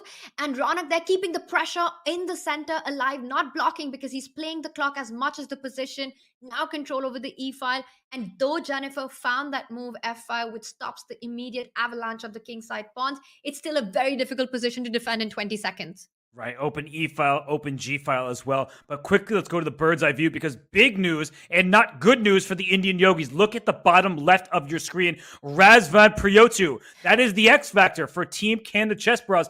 He is completely winning. Let's go there now. The rook is under attack, and it's not just the rook. Queen F1 leads to checkmate. So if you slide your rook over thinking, okay, I'll protect my rook, in comes Queen F1 with a back rank mate just to show that Queen F1, you have to take. The rook comes next to the king. The rook on g2 is boxing the king in, and that means it would be checkmate on the f1 square. And that means for Vidit Gujarati, he has to bring his queen back, but then in comes the black rook, and all of a sudden, black is on the attack. White is temporarily up one pawn, but it's not just about the quantity of pieces, but the quality of them. With white on the back foot, the rook coming in to win the g4 pawn next, it's the white king that is in big trouble. And look at how quickly Priyotu plays. And he's doing all the right things. What a star player. With the black pieces, he sacrificed the pawn, and now he's got all the initiative in the attack. I don't see how Vidit can keep that g4 pawn alive. This is a huge moment for the Indian Yogis. Vidit needs to find a way to save this one. You can't go with your h pawn to h3. The queen simply snaps it off. A move like g5, you definitely don't want to go there with the knight jumping on to f5 and then to e3. That starts looking super scary for white. Vidit Gujarati in big trouble here. Razvan Priyotu, rated 2493. He clearly is underrated, especially in these rapid time controls. He won the recent Charlotte Open. He tied with Alexander Bortnik, so he's had some over-the-board classical success. Wait, it's mate. Queen F1. Queen F1. And Vidit realizes it. Razvan, they're finding it, and a smile there by Razvan. He deserves it. What a finish, and what a beautiful checkmate. The rook picks up the queen. The rook delivers the mate on F1. A huge point for the Canadian Chessbrahs by the super talented Canadian Grandmaster there.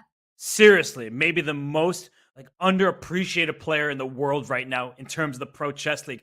Everyone should want him on the team. And because if you were predicting what would happen in our featured question, would there be a queen sacrifice? You hit the over. Queen F1 was a queen sacrifice. So for all of you who picked the over, you can thank Razvan Priyotu. But we are going to head on over to our one remaining game because Raunak Sadhwani suddenly he is taking a huge advantage in Jennifer Yu's time trouble, because in the bottom right, you see the eval bar going up, up, and away, but it's maybe not so easy. It's perhaps the engine can be misleading here. Tanya, there's a king on h3. There's a black rook on a2, but the eval bar says completely winning for white. Yeah, and that is what is so crazy about this position, right? You've got your king on h3, black's pieces are active, and look at that, rook sliding down to d2, super scary stuff, rook d3 coming in with a check, and it's just hard to understand why the eval bar loves white's position so much. And unless there is something direct happening, I don't know, move like h5, and it's on the board because you just say that black has got one rook in the attack, the king will escape from the check, but wait a second, how is black going to escape with the check on g6? And this might be the reason why black is busted here.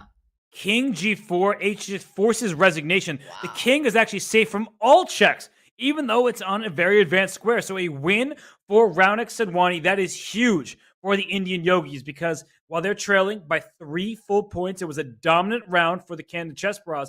They needed this game from Raunik Sedwani, hoping to turn their fortunes around. But the Chessbrahs, they were superb in round 2. Magnus Carlsen, he wins with white over Aroniak Ghosh. Ariantari wins an endgame against Vaishali. No surprise there.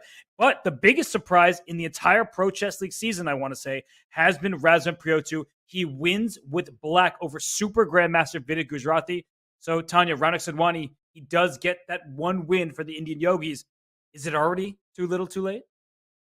It's starting to feel like that. I mean, a 3-1 win is destruction right now, and that gives the Canadian Chessbrahs such a big lead. We see Razvan Priotu, and I know, Robert, you've been a fan of his from the start, from week 1. He's really showing how good he is here with that win against Vidit. A super point. There's still 2 more rounds to go, but of course, the Indian Yogis have a lot of covering up to do and need to win and win big in the next round. Razvan Priotu beat board 1 and board 2 for the Indian Yogis.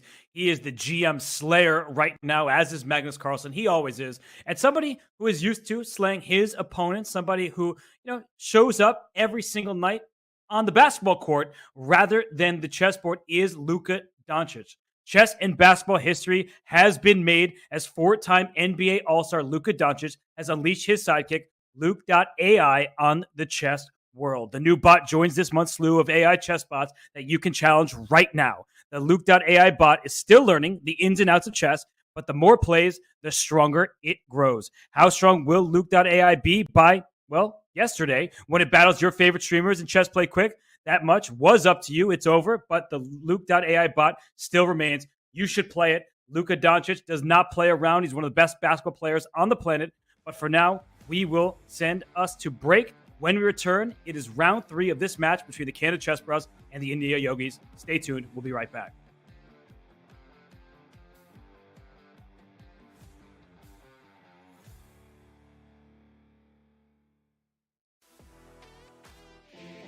Looking for a new way to learn chess?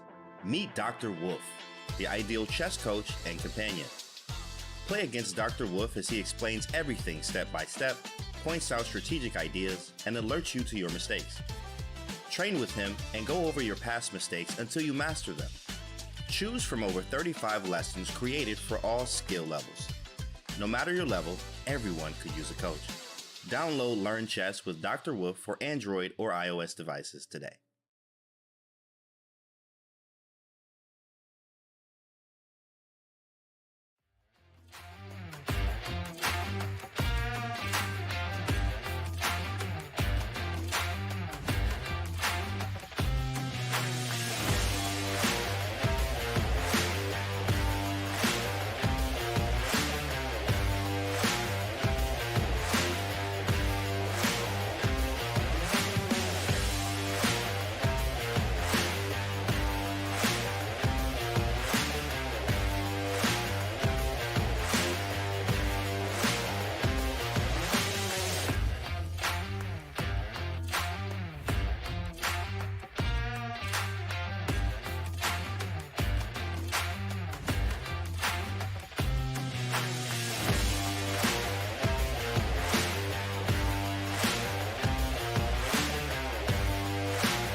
In competitive chess, the weight of a win, draw, or loss is all on one's shoulders. It's easy to feel alone. Those lonely days are over. The Pro Chess League is back. Once again, in chess, teammates matter. They are having a party in France. Let's go! Welcome back, PCL. A unique collection of teams, each with their own personality of different colors, shapes, and sizes. There are gnomes and knights, Chessbrahs and bishops, and whatever the heck this is. The PCL is the only place where the best players in the world risk their fate alongside content creators and players from different levels, ages, and perspectives. The wheels came off. Wow. She just took down Hikaru Nakamura, and look at her. She is jubilant. Entering its 5th season, 16 teams will reboot the PCL legacy with a new format and new schedule. Only one team can be crowned the next PCL champion. Oh, what? What was that? Oh my gosh. My friends, it's the 2023 Pro Chess League. Which team can rise above the rest? They won't be able to do it alone. The Master wins it! We win! We win! Oh my god!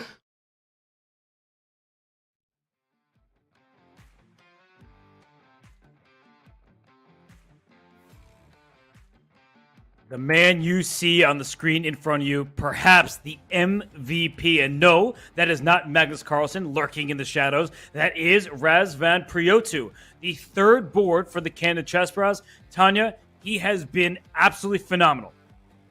He beat board 1 of the Indian Yogis and board 2. That win against Vidit is going to go far in this match against the Indian Yogis. You've been saying it. He's your man, your pick for the Chessbrahs, and he's been delivering and how. And look at him. He looks calm and composed. So I'm loving the chess that he's playing, and it's going to be interesting to see if he can keep up and keep delivering the way he's been doing so far. And the Chessbrahs would love to help them deliver them a playoff berth. This is a 5-week regular season with an Arena Royale. That's kind of like an all-star game on March 24th with the playoffs. 8 teams making their way through to the March 30th to 31st playoffs. And you need to win 3 matches as a team to make it to the playoffs. The Canada Chessbrahs, they are about to win, it feels like, this second match against the Indian Yogis. It's not over yet. There's still a chance for the Yogis, but they need to have a great round in the next one. But if they can win this, they will only need 1 more match victory to make their way through to the PCL playoffs. Also, let's just point out, Robert, that currently the Chessbrahs are at 5.5, which means actually if they win the next round with a 3-1 score, what they did in round 2, it's match over. So the Indian Yogis really need to step it up. The front runners with it, Ronak, Aronyak, Vaishali, they need to show up for the team right now. They have to win, and I've said this before, this round they need to make sure the margin is big enough to cover up. Chessbrahs take this one home if they win by 3-1. And we see the individual matchups. Magnus Carlsen and Ariantari, the top boards for the Chessbrahs, get the black pieces against the top boards for the Yogis. So Raunak Sidhwani white against Carlsen, Vidit Gujarati white against Ariantari. That feels like a toss-up duo to me. But then the bottom 2 boards, Razvan Priotu with the white pieces against Vaishali, Jennifer Yu with the white pieces against Aronyak Ghosh. Tanya, the bottom boards need to score for the Yogis. Is so tough. I mean, the only comeback chance that I'm seeing, Robert, looking at the lineup and the matchup, is that if Vidit can score a win against Aryan, not going to be an easy one, but that's the point that they're looking at. And as well as on the 4th board, Aronyak is a favorite. If he can score and a half point somewhere between board 1 and board 3, that is a dream scenario. But the way the Canada Chessbrahs have been playing, they are the ones who've been dreaming and delivering. It's not going to be easy for the Indian Yogis this round 3. It's never easy when you have to face Magnus Carlsen. That is Raunak Sidhwani's opponent in this game. And we see the clocks have started. Raunak with the white pieces, so he gets the first move advantage. He did super well with his team in the Olympiad. He's won some international tournaments. but there is no bigger opponent than Magnus Carlsen. And will Magnus play the Sicilian like he did against Hmm. Vaishali? Will he play maybe a modern, showing that he wants to win as early as move one? What do you expect from Magnus? Will he even make a move? Right now, that's the big question. He's taken about 25 seconds for this decision, and I think it will make his intentions clear. I won't be surprised if he decides to go for the Sicilian one more time. We've seen Magnus go for G6, the Perth, the modern, the hippopotamus structures as well. I think if he plays E5, if he starts with the King's Pawn opening, Robert, it's him saying, I'm black. I'm okay with being on the defense side in this one, but that just doesn't sound like Magnus. I'm expecting something on the board. He needs to make a move. He's down by a minute. What is he doing? I don't know. Does he even know his clock has started? Sometimes you have a different tab open. You're not looking at the board. And, well, he doesn't really seem like he is mentally invested in the chess game. He has just played C5. I On the think that, board. yeah, he was just not looking at the tab, but he does play E6 move. No more Rossalimos. Everyone has come to expect knight C6 against Magnus Carlsen. Instead, he plays E6, and now Raonic is the one thinking. He's thinking, we saw that little eye movement, and that's usually the chess players trying to understand what kind of middle game approach they want, what are the openings that they want to go for. One thing's clear that Ronak was not expecting Magnus to play the second move e6. He's slightly surprised, but he knows what he wants to do. He's just deciding what kind of setup he wants. He goes for the open Sicilian, as we can see, and there we've got a sort of a Rosa Tamanov by Magnus there. Yes, and we have confirmation Magnus was on another screen. He wasn't looking at the chess.com window, but he is a solid setup, and he's not even really down much time. So thankfully for him, it was only a minute, but he has played a6. So this is typical from black. Maybe you play b5. You've given up all of these dark squares, but it's very hard for white to get to them because the pawns from black take away all of these knight jumps. So I like the opening choice from Magnus. Raonic chooses a quieter approach with the fianchetto. He'll probably just castle, and then black often takes on d4, brings the bishop on c5 with tempo against the queen that has captured the knight. Yes, these are all plans that are available. What Ronak wants with white at some point at an opportune moment, but he has to time it really well, is to start advancing in the center, get that F pawn rolling. Magnus not giving that chance just yet. He decides to develop the bishop. I've usually seen this after the knight trade because it does win a tempo. Bishop to c5 does invite white to actually fall back with the knight to b3 as well, hitting that bishop on c5, gaining that tempo. So I'm slightly surprised by Magnus's move bishop to c5, and I can see Ronak taking his time, so I'm not the only one who's surprised. Yeah, knight b3 gives black a choice where you're going to move the bishop, back to e7 or very likely back to a7, as is common in these sort of Khan Pelican type Taimanov Sicilians. So I do think that if the knight comes back to b3, he'll probably slide back to a7 to keep the e3 square in his reach. Control a very long, important diagonal with his bishop. But Raonic also thinking about the consequence of knight takes c6, and if a pawn captures back, it's not easy to figure out these types of positions. So he does take your advice on it. He drops back with the knight, and Magnus, he gets to choose his diagonal. It's a natural drawback of black not making the most of that opportunity to trade this knight. And now every set of moves in chess has its own set of consequences. You were talking about the bishop falling on the long diagonal. It would be very tempting to go back to a7, control that e3 square, but in return, you give another square for white's bishop. Ronak will be looking at developing his c1 bishop now to f4, hitting that queen. Now that black doesn't have the option to play the move d6, which would be the case had the bishop stayed on that diagonal. So right now, a big decision here for Ronak. Will he keep up the momentum of having Magnus on the back foot on every move, threatening a piece? Bishop f4 would be my choice. Ronak making another approach of centralizing the queen to e2. Okay, well, both players taking a bit of a deliberate start to this game. Slow and steady does win the race, so they say. So while they continue to ponder this opening, let's zoom out for a moment and look at our other games in progress. In the top right, Vidit Gujarati says, "You need to win. I'll win it for my team." He's a knight out on f5. He's playing adventurous chess.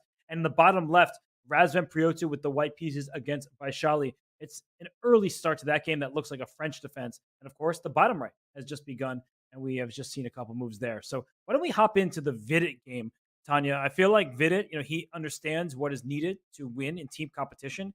His team won the European Club Cup. He scored 6 out of 7. In fact, he won his first 6 games there. back in November. But how about this position where white has these knights on c3 and e3, the pawn e4? I like it for Vidit. What are your thoughts? Do you believe in Aryan's chances here? Well, it is definitely going to be a bit of a task because black does have less space and the piece activity seems a bit constricted. Meanwhile, those two knights can jump onto d5, can jump onto f5. Currently, Aryan is on the defense. These are exactly the kind of positions that Vidit also enjoys, where he has complete control of the board. It's not chaotic. Everything seems to be the way he wants. It's still early days. I see our Evalbar seems to say that white is doing well. And I wonder, Robert, if that's because white has the flexibility to start advancing those kingside pawns as well. F4 is a move that comes to my mind. Bishop to c4, a nice little retreat, targeting that f7 weakness as well. It's a good square for the bishop. Looks pretty safe there. Black does have a move like c6, b5, but it only weakens the d6 pawn further. So it doesn't look like something that Aryan would want to play to try and dislodge that bishop. And bishop e6 is also very tempting, sort of thematic when there's a bishop on the Italian diagonal. Let's play bishop e6, but maybe Vidit is welcoming this swap for some reason. I'm not entirely sure that he wants the trade on e6, but if I'm Aryan, okay, it's clear Aryan wants to play f5. So maybe Aryan Tari is not just trying to play for equality. He may say, I'll play dynamic chess. I don't want to be solid. Let me strike forward with f5 and open up squares for my pieces. And it looks like he's just in time, right? Because I really want white to get in f4, Robert. It looks like the way that you expand the pressure. It's on the board, but exactly this one now bishop c4, and you're pointing it out, it is the point where Aryan can get in f5, not only stopping white's pawn advances, but just taking full control of the center. White doesn't seem to have enough time to push that e pawn one step further. e5 looks like might just lose a pawn. And look at how quickly Vidit had g3 ready. He says, let me connect my pawns to one another. This knight on g6 has no moves, no safe squares for this knight. So white's pawn structure is restraining the enemy pieces. And if you take on e4, that brings another knight into the center, and maybe that knight would have ventured on over to g5 next. So Vidit is quickly reacting here. You said this is the type of position that Vidit is comfortable in. He is demonstrating that that is indeed the case by moving instantly the last couple turns. And he's got to do that because the clock is such an important factor. And we see Aryan has a tiny, tiny advantage on that. So he's trying to level that, put pressure on the center. He knows that f5 is the point where he wants to force Aryan to take a decision. And now, again, whatever Aryan decides will determine the central structure. If you take on e4, you only invite white's knight into the game. Knight e4, knight g5 ideas. I would be scared as black to let that knight closer to the king. But if not, Vidit has a clear threat. He is putting pressure on f5. Currently, it is guarded by three pieces. White puts pressure with three. So it feels like black can still hold it together and doesn't need to make a decision just yet. But it's the type of Vidit sort of transition in the game where you trade everything on f5 and say, I have a 3-on-2 over here on the king side once we swap these pawns off the board. And black has these double pawns. So in certain endgames, that won't be very good for black, harder to create a passed pawn. An endgame seems far away, but all these things become relevant. And e takes f5 isn't just about trading pawns. It vacates that e4 square that you've been highlighting. That knight will be very strong on e4 and maybe eventually on g5, especially if the e file opens up. So let's leave these players, Aryan Tari, in a deep think. This is two superstar grandmasters battling on that board. But let's look across our four boards. We see in the top left, Magnus Carlsen. Tanya, I know we didn't dive into the other positions yet. They look a little bit more solid. We might have to go right back to Magnus Carlsen because he has a huge advantage. I think round X1 he just blundered. Wow, again, Magnus doing Magnus things. He wastes, literally gives a minute advantage, not looking at the screen. And then with the black pieces and just a few moves from the opening, and we see our Valbar is screaming for Magnus here. Queen b6, huge threats on the board. Robert, notice that queen, white's queen on e3 and the king on g1 lined up. And we see tactics are being set up here. Not only is Magnus in with an obvious threat of the b2 pawn hanging, but knight e2 was massive in that position. Just to show that if you defend this b2 pawn, knight e2 check is nasty. Your queen can't take because the king is behind it, so the queen is pinned. And if you just take what seems like a free knight, you lose your queen. And if you say, okay, I have no other choice, let me defend my queen here. After the queens are swapped, black is just completely winning. You could take on c3 twice with check. You win this pawn, maybe this pawn. Black is just mopping up. So Magnus Carlsen, he spots after Raonic made the move f4, not seeing this tactic, and black is just winning material. So Magnus, he could simply just take this pawn back on e5. The pressure is going to continue on the knight on c3, the pawn behind it. It says minus about 4 here for black, and you can see it on Raunic's face. This is a crushing victory for Magnus in the making. Yeah, he looks devastated right now, Ronak, as he should be. Magnus just creating these tactics out of thin air. I have to say, his chess currently is from another planet. As we've been talking, he's up a pawn right now. Not the biggest trouble for white. White looks like on the edge of losing another pawn down the board with c2 under fire as well. And the one thing that really stands out to me, Robert, is Magnus on the verge of, well, winning the third game. He's just been winning in crushing style today. It's like giving the opponents no chance at all. I mean, seriously, like he just played knight takes c2 in a second. I would have spent some time trying to figure out, all right, is everything safe? It looks like the queen is a bit far away, but he simply takes a pawn, attacks this queen here. The queen on b2 is now defending this pawn e5. 2 extra pawns for Magnus Carlsen. And for Raonic Sodwani, even keeping the queens on the board will not be easy. And if you have to trade queens, like with queen to b3, oh, sorry, go ahead. I think I might have spotted a mad trick in this position. You were pointing out queen b3, and I think it might be the only way, because imagine if you fall back with the queen to, let's say, e2 or f2. All right, you want to try and keep the pieces on the board. But now notice how the black queen and the black rook on c8 target the c1 rook, and the knight can jump. Well, not only to d4, but to e3. And I think that might be an option. And I'm trying to work out the geometry because it's so complicated. Knight e3, I'm giving up the knight for free, but your rook on c1 hangs. And if you first trade the rook on c8, I will pick up the f1 rook with a check.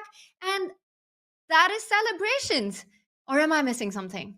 Nope, I think you're spot on. That is nasty. And that's why perhaps Raonic has yet to move. He is understanding that knight e3, even if the queen's not there to capture, knight e3 will be next. He resigns. He just threw in the towel, and Magnus Carlsen gave a little shrug. Yep, I do that to people. Just another day in the office. So Magnus Carlsen wins. That's game over. Let's zoom out of this one because the Chessbrahs need 2 more wins, and the match is over. If they reach 8.5 points, the match concludes. So, Tanya, in the top right, still a struggle between Vidit Gujrathi and Ariantari. Not too much has changed, just some liquidation there. In the bottom left, Razvan Priotu and Vaishali. That one looks very interesting, full of minor pieces in the center of the board. In the bottom right, Jennifer Yu. She's maybe slightly worse against Aronia Ghosh. So that's what the Indian Yogis need. They need to win that game and hold at least in the others. But let's maybe dive into Razvan Priotu against Vaishali. You know how strong Vaishali is. You've been her teammate, of course. You have played her before, but her position, to my eyes, not looking so promising. It's been a tough day for Vaishali, and that's the other thing with this format, right? When you start bad and then you've got a loss and then you have another loss, it just becomes very difficult to come back because every round you're going to play against a very strong opposition. And look at this, after the first 2 games, Vaishali is playing against the star of the Canada Chessbrahs, Razvan Priotu, with white looking completely in control. But Robert, I'm still reeling from what we just witnessed in the Raunic's game, in the Magnus Raonic game. Raonic is the 9th youngest grandmaster in the world. He won an Olympic medal. He has had star performances in Title Tuesday. He is one of the biggest talents from India. Just has won so many events, open events, a very strong grandmaster. And Magnus Carlsen just demolishes him with black in 20 moves, forcing a resignation. Unreal stuff there by Magnus. Yeah, Magnus says, okay, you had a world's youngest type of record. You've won a few open tournaments. I've won that world championship. I've won the world rapid. I've won the world blitz. So I congratulate you. I respect you, but I am going to crush you when given the chance. So yeah, Magnus, I mean, of course, nice to have him as board 1 for your team. And here in this clash between board 3 for the Chessbrahs and board 4 for the Yogis, I mean, these 2 players on paper, they have similar ratings, right? Vaishali is an improving player. She's 2450 plus. Priotu, he is a grandmaster. His rating took a hit in recent years, but it's on its way back up. He's showing that maybe rapid is even better for him than classical. I love this bishop on b6. It just makes sure that black's pieces can't move too easily. But I also love black's bishop pair on c6 and on e5 because they're aiming towards this white king, and this knight can hop into sort of f4 or h4. So Tanya, we need to find an attack for Vaishali. I'm just worried once again about her clock. And we've been seeing that narrative from the start of the day with Vaishali running low on the clock, but this is such a crucial match for the Indian Yogis. This board is super important. We see the score line there with the Canada Chessbrahs at 6.5 to Indian Yogis at 2.5. Robert, it's going to be all about whether Vaishali can brew up an attack on the king's side. You've been talking about black's bishops in the center, eyeing that g2 pawn, eyeing that h2 square, but it also means that white always has the option to actually try to trade out these bishops. And I'm a little surprised here because Vaishali does it voluntarily. So she falls back with the bishop, but to me, it just seems that this trade would mean less pressure for white. Yes, and it does give black, though, the d8 square. That's the good news because this bishop was being very frustrating. You don't want to have your rook tied down to the f8 square. So it does offer the trade. She threw in the check first to force the king to the corner. That's good for many endgames if the queens come off. So yeah, I do think that white can safely trade here. The problem is what next? This bishop on c6 is super strong. This knight may hop into a square like f4. I kind of like the look of black's position, but I also know in endgames, if the queens come off, black has only 2 pawns to white's 3 on the queen side, outside pass pawn potential for Priotu. Wow, so a big decision here for Priotu. Will he trade or will he fall back with the bishop targeting the rook on f8? But the move bishop c5 might be tempting, but it only seems to be helping Vaishali because she can then offer a trade of rooks on that D line by sliding down to d8. So if not bishop to c5, it is a big question. How does Priotu want to take in this trade? Does he allow Vaishali's queen to step up, or will he find a way to actually trade on his own terms? You move like c5, not out of the question. Just trying to get a pawn onto b6, queen c5, trying to get that queen in there as well. And so it looks like for Priotu and for Vaishali, big decisions to be made. They're about even on the clock. And well, they are. Oh, we do see bishop c5. So Bishop rook c5. d8. Oh, and Robert, the eval bar does not love this move. The eval bar disapproves rook d8 immediately played by Vaishali. So there we see the clocks are being leveled a little bit. As long as these bishops are on the board, I'm surprised by this because just compare that bishop on c7 to that white bishop. It just looks like black can brew up an attack on the king side with this bishop pair. Yes, and the knight goes back to c3. I understand that. Maybe knight b5 in the future. Also, this bishop will need to slide back in the event of b6. Now it can go safely to e3 where the knight was hanging before. But black can bring this knight to h4 and say, let's go. All of my pieces are staring at the white king. If only this queen could get in front of the bishop and go deliver a checkmate down here. But unfortunately, it is behind the bishop, not the battery configuration you'd like. Yeah, it's the battery, but the wrong way around. I think the game would be over if you can just switch up the bishop and the queen. But first, Vaishali asks a question to Razwan. What does he intend to do with his own bishop? You've been pointing out the bishop can slide back to e3, but that also invites black's knight to jump not only to h4, hitting g2, but also to f5, where once again that bishop will be in target. And the more I look at this position, the more it feels like Priotu is losing control here. He trades on the d file, giving up the d file for the queen, which allows black's queen to come into the attack as well. I'm getting the feeling that Razwan, move by move, is giving a bigger advantage to Vaishali, more to play for in the king side, and somewhere has lost control. And that's what we love about the Pro Chess League. Someone like Razvan Priotu, who beat both board 1 and 2 for the Yogis, may go down to the board 4 for the Indian Yogis. Vaishali playing an excellent game. She can bring her queen up, as you're highlighting, that these bishops are superb, but she takes a slower approach with queen f6, and I don't love it. She wants queen e5. If she could get that move, she's about to deliver checkmate, but I do think white has time to play this move knight to b5. Not like it's the end of the world for black, but you're getting rid of the bishop pair. If bishop takes, pawn takes, queen comes to e5 trying to deliver checkmate, then the pawn can safely push to g3 once the pin is no more because the bishop's off the board. So great move for Razvan. He's now up on time by about 30 seconds. Tanya, that's my main concern for Vaishali. She's playing quite well. She has an advantage here, but to make difficult moves without time, it's really difficult. Right? It is really, I'm really gonna challenging. Yeah, go ahead. Absolutely. I'm going to be shocked if Vaishali decides to trade that stunning bishop on c6, and she doesn't. She keeps the bishop pair, she moves it to e5, and the idea is, Robert, b6 is hanging at first sight. But take a look at this. If you go bishop b6, the queen that we've been talking about joins the force. The battery this time is set the right way up. Queen f4 will be game over because you can't play g3 to block that queen out. Notice how the bishop on c6 pins that king on h1. My hair is going crazy because the position's going crazy.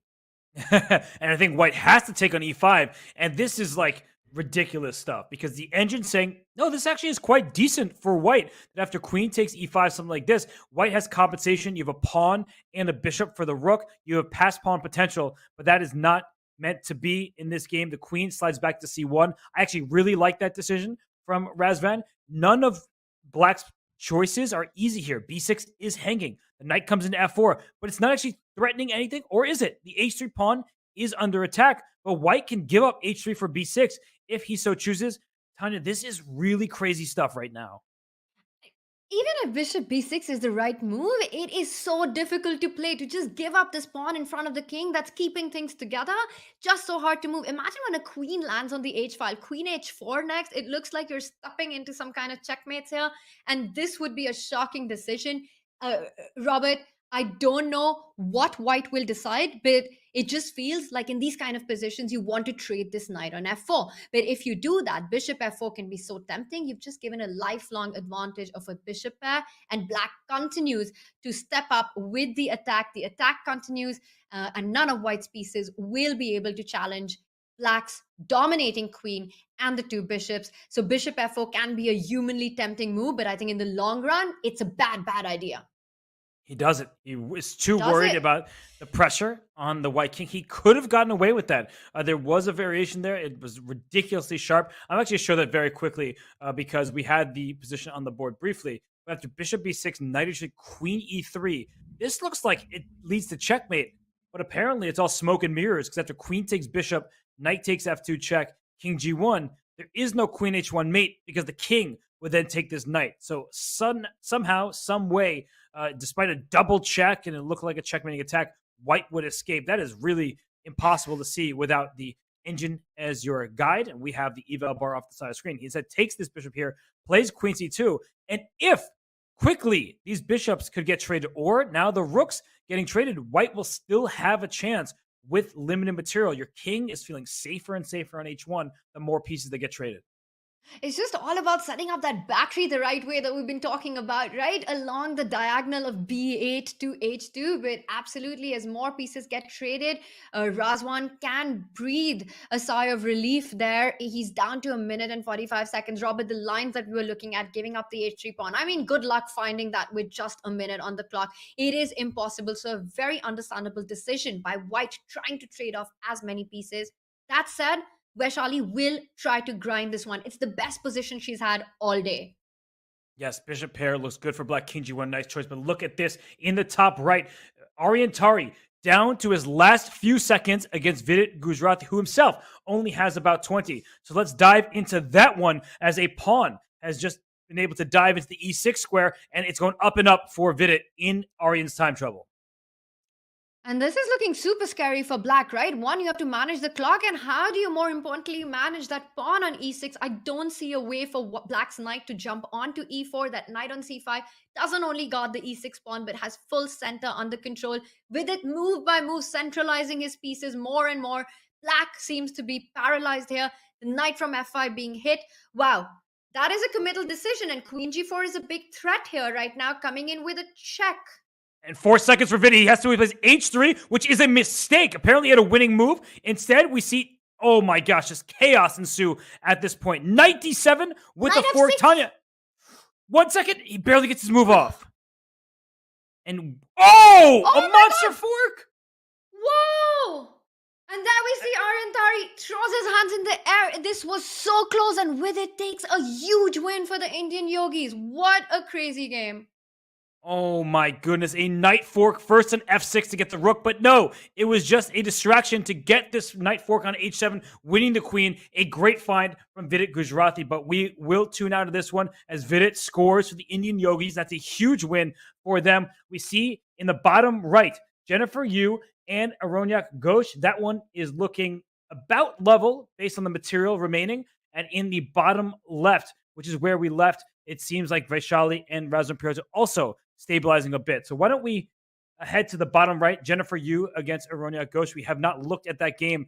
And even though the eval bar is in the middle, with the time, both players under a minute, this is starting to look potentially vulnerable for the Kings. There's blunder potential in this position. Well, currently black has an extra pawn, but the position is absolutely wild. As you're pointing out, there is a threat of opening up the center, and white's queen can jump onto c6, putting pressure on the black rook, as well as the e6 weakness. We've seen the kind of blunders that time scrambles make possible. Ariantari blundering that queen with a fork on h6, and it's going to come down to these seconds. Currently, we've got Jennifer with just 24 seconds, a wild position on the board. Robert, this can go anyway. Although I think it's going Aronyak's way right now based on how much time she spent. And rook e3 was not it, apparently. I wonder why. Queen c4. Let's offer queen trade. Black is up a pawn, looking to create a passer that a rook can get behind. So what's Jennifer doing here? She trades queens, but she can't bring her bishop to f1 because e4 is hanging. I mean, we've been talking about that extra pawn, and white's compensation was all in trying to keep the queen alive and building threats, but now this looks like an endgame where black has got no trouble at all. Up a pawn, the king comes to the center of the board. Bishop e6, bishop f7 can be traded off, so the pawn lives, and this is going to be trouble for Jennifer Yu. She thought that she could... Oh, apparently that was... Could have captured on d5 and then brought the king to d6. That would have been a winning, or more easily winning choice for Aronyak. And she wants to keep the status quo. Oh, or not. She wants her king up here, but black's king also wants to enter. And black's king is super fast right now. You give a check and the king defends the c4 pawn. Not just that, now king is going to be defending the c4 pawn, getting to that queening square, hit that rook, advance with the pawn, and this rook ending is absolutely busted for white. We've often seen and that is it. Jennifer Yu knows there's no way to defend this one, and Aronyak takes that win. So now with that, it means the Indian Yogis have stepped it up to 4.5 against the Canada Chessbrahs at 6.5. Wow, huge win for Aronyak Ghosh. He goes up a pawn and wins that game, and now we have a messy position. Oh, that was a losing check. You give a check, and unfortunately, this f2 pawn. If you're a fan of the Chessbrahs, queen f3, e4 is automatic, dislodging the queen from the f2 square. This is winning on the spot, and Vaishali finds it. Wow. And that is it. Vaishali is winning, but can she do it? There's still work to be done here, Robert. And that's it. She trades the queens off as well. She is up an entire bishop in this endgame. It requires a bit of technique. Players are playing on the seconds. If she wins this, what a huge, huge turnaround that will be. We've been speaking about Prioto. She will take down, potentially on the verge of taking down, the strongest player currently, the MVP from the Canada Chessbrahs team. Now it's completely winning. She can just bring her king back at any moment, scoop up this pawn. She has a pass pawn of her own. She can just go pawn grabbing, take them all. This is unbelievable that Razvan Prioto, he looked unstoppable. He beat Vidit Gujarati. He beat Raunak Sadhwani. He was performing, an infinite performance rating because he was 2 out of 2. And now Vaishali wins with black. She was having a tough day, but it is 6.5, 5.5, and all of a sudden, Indian Yogis are right back in this. Right back, and what a round this has been. And this is what we love about a pro chess league, that no result, no conclusion is foregone at all. Anything can happen. What a turnaround we've had with Vaishali taking down Prioto. We saw a phenomenal performance by her in week 1 as well, and here she scores a much needed, a huge win for the Indian Yogis, and Vidit as well, leading from the front, takes down Ariantari. What a round this has been, and Indian Yogis take it to round 4 with the smallest of margins, just down a point. Yes, the Indian Yogis look down and out, but they score 3 wins out of a possible 4, led by Vidit Gujarati. He is their board 1. He will need to prove his might in the next one against Magnus Carlsen. But right now, Vidit Gujarati, Aronyak Ghosh, and Vaishali with that important win over Razvan Prioto. So some big scorers for Canada Chessbrahs, Jennifer Yu not on the scoreboard yet. A lot remains to be seen as Magnus Carlsen is 7 out of 7, a perfect 7 in the Pro Chess League thus far. Wow, that is super impressive, but of course it's Magnus, so not that surprising. But the big question here, Robert, for about 1.3 billion people back in India currently is, can Vidit stop the Magnus run?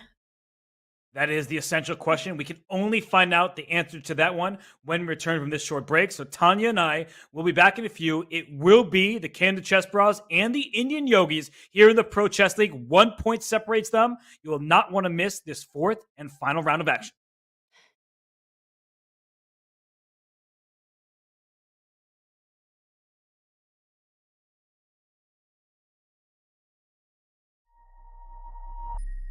It mattered that you had these serious brothers, and they were about excellence. They were about winning, and they understood checkmate was like, that's what it's about. It's about winning this damn game. Like, you're not trying to pretend or learn. You're not here like just to be a spectator. You're here to win. And if you're going to win, you're going to have to do the work. You're going to have to do not just the external work, but the internal work. Because your pride and your feelings and all that, thanks. No thanks. That's just going to go by the wayside.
if the Indian Yogis have a chance to continue and complete this comeback, this man on screen, Vidit Gujarati, will have to survive the might of Magnus Carlsen. Tanya, this is a familiar face to the chess world. It's also a familiar sight to you.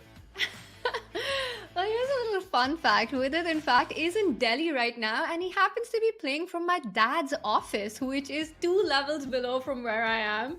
So I'm hoping that he's in a good mood after he finishes this matchup. But Robert, what a comeback by the Indian Yogis. Now, after round 2, it looked like it was going to be a Chessbrahs day. It just looked like this is a task that's super hard to cover up. With that round 3 comeback, it looked like the Indian Yogis have opened up their third eye and currently looking at trying to level or maybe even take this match. But there's a lot of work to be done. And I look at our matchups there, Robert, and for me, the most crucial board in this one will be Razvan Priotu against Aranyak Ghosh. And I think the Indian Yogis' chance there is to take a win on that one with the white pieces.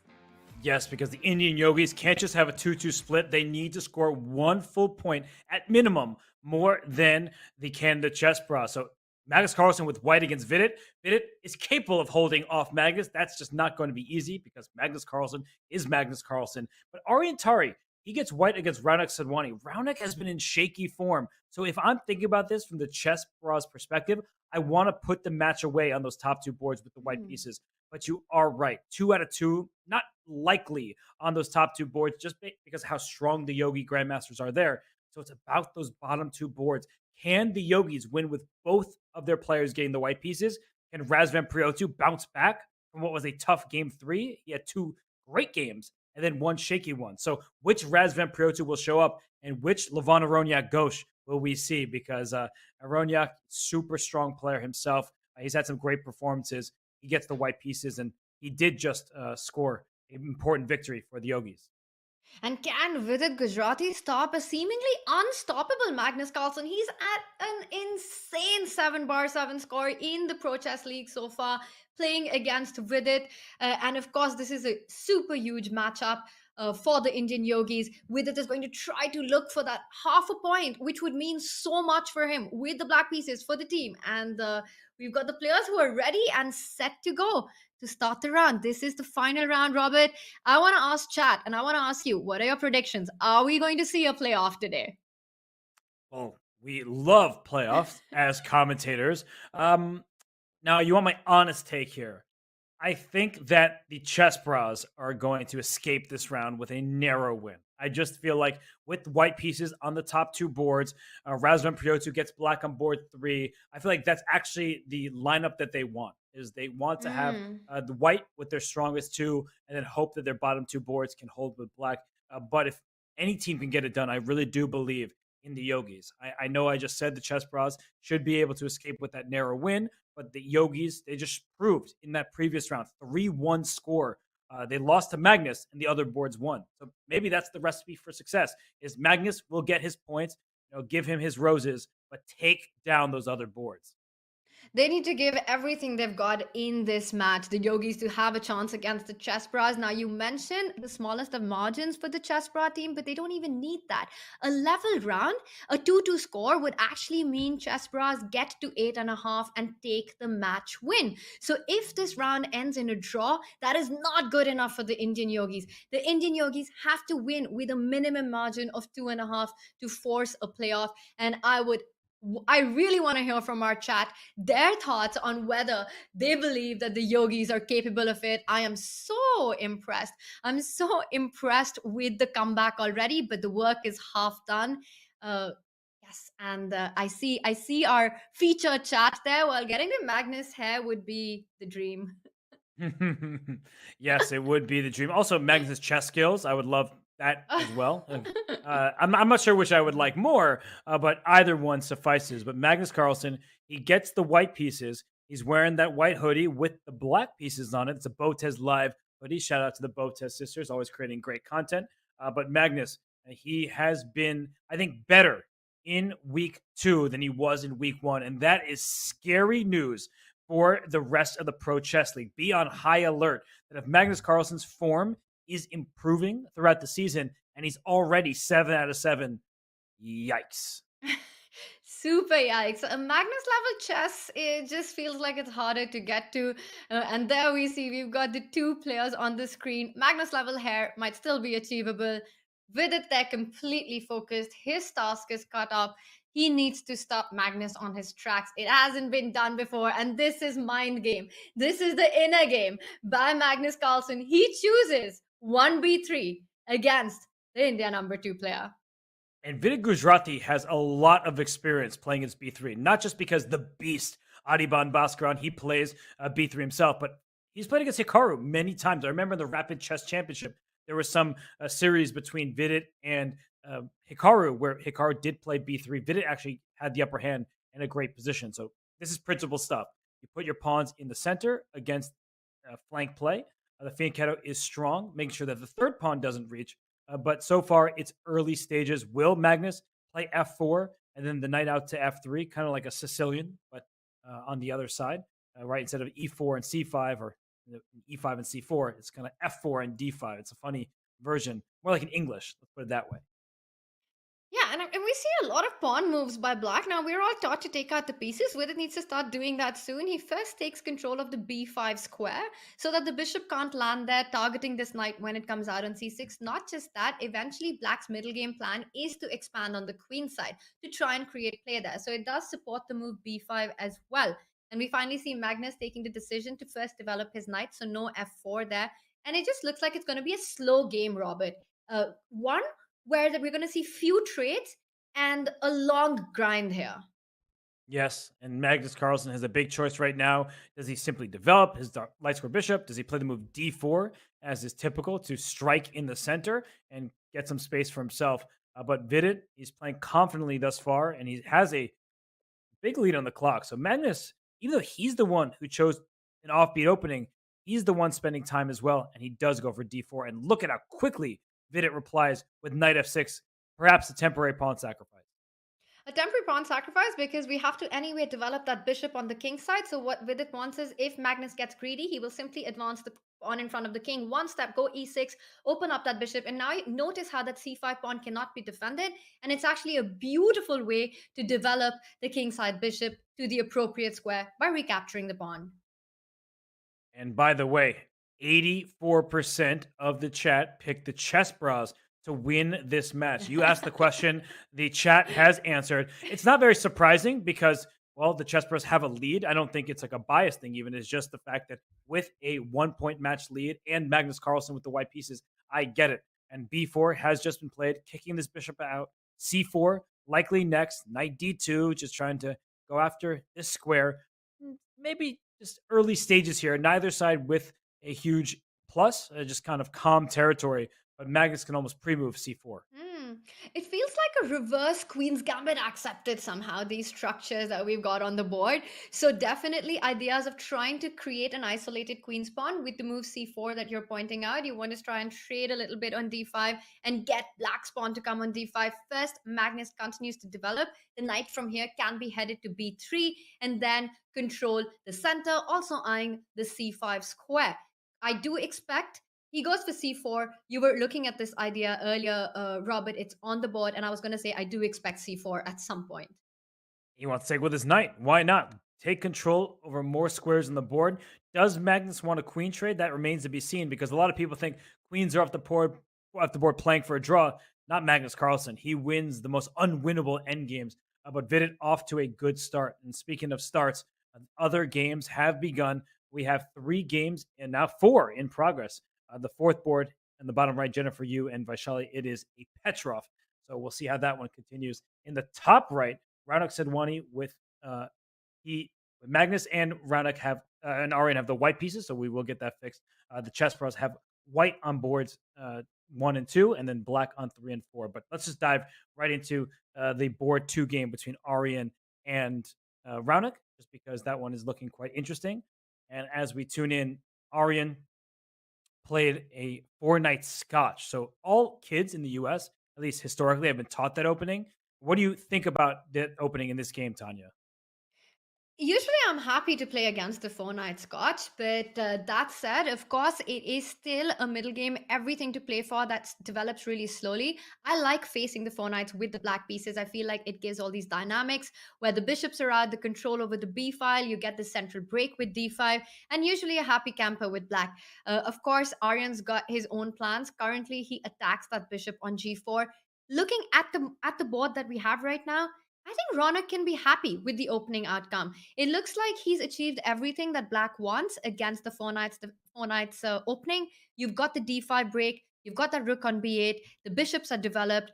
I'm kind of liking Black's position. It all hangs on whether White can get a strong e5 in at some point, gaining space, hitting that knight, opening that bishop on d3, and how dangerous is this move?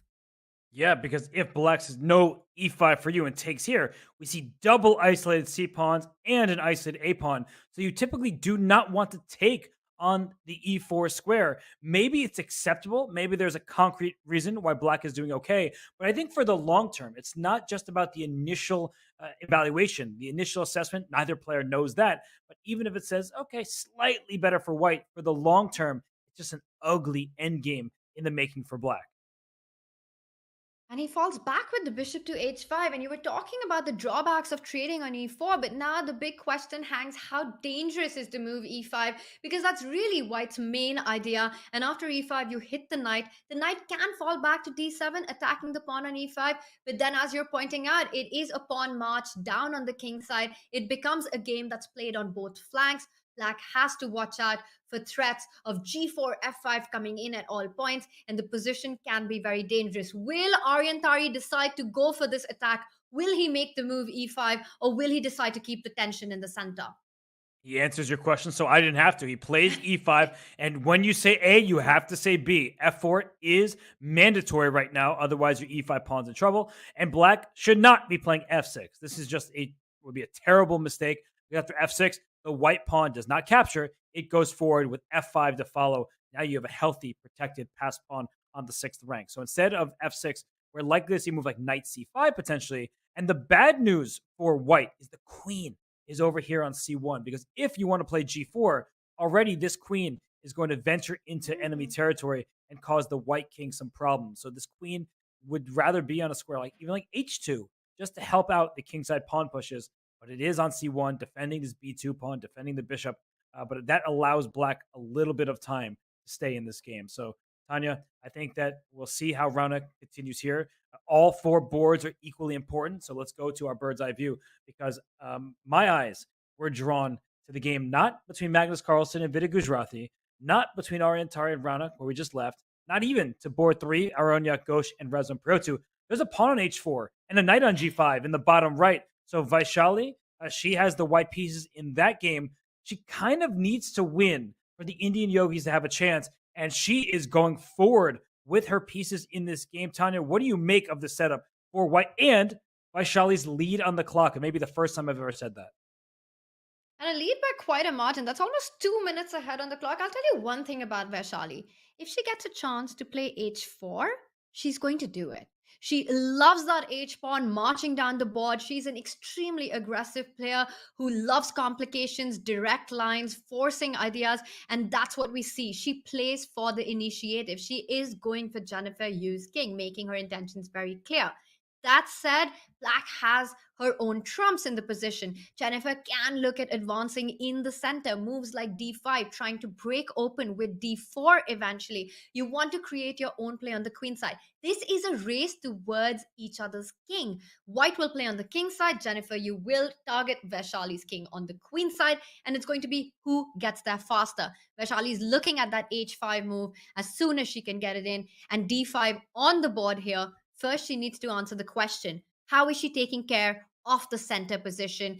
Ideas like h6, kicking that knight, taking the e4 square. Vaishali playing quickly and playing good, plays f3, not only hits the bishop on g4, but controls Black's knight from jumping into e4.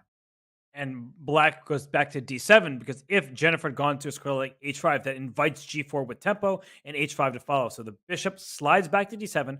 White can play g4, but to what end? Where is the attack coming from? This knight on g5, while it looks imposing, it actually blocks a lot of White's progress. So it's one of these positions where you both enjoy the knight's placement and want to kick it out and put your own pawn to get rid of this knight on f6. So uh, what other moves come to mind? I'm trying to figure out plans. I think g4 is kind of automatic, but as you're saying, Black can start a queenside pressure of her own, and it's not just a one-side affair. Though the queen on d8 is tied down for the time being. This bishop on e7. That's the one bit of annoying news for Black. Also, it would be so nice for white to play h5 immediately and start threatening h6, but then you have to calculate tactics which arise after black responding h5 with a move like h6, and then Vaishali will have to drop back with the knight. The only square notice how that is at the edge of the board h3, and Jennifer, you will capture that h5 pawn, win that pawn. I'm not sure where the tactics lead. It still looks like a dangerous position, but currently Vaishali is trying to think if she can make h5 work, because very often you sacrifice a pawn on the king side to open up lines. There was a time, Robert, when there was this general concept: when in doubt, play h3. It's a quiet little move, always helpful.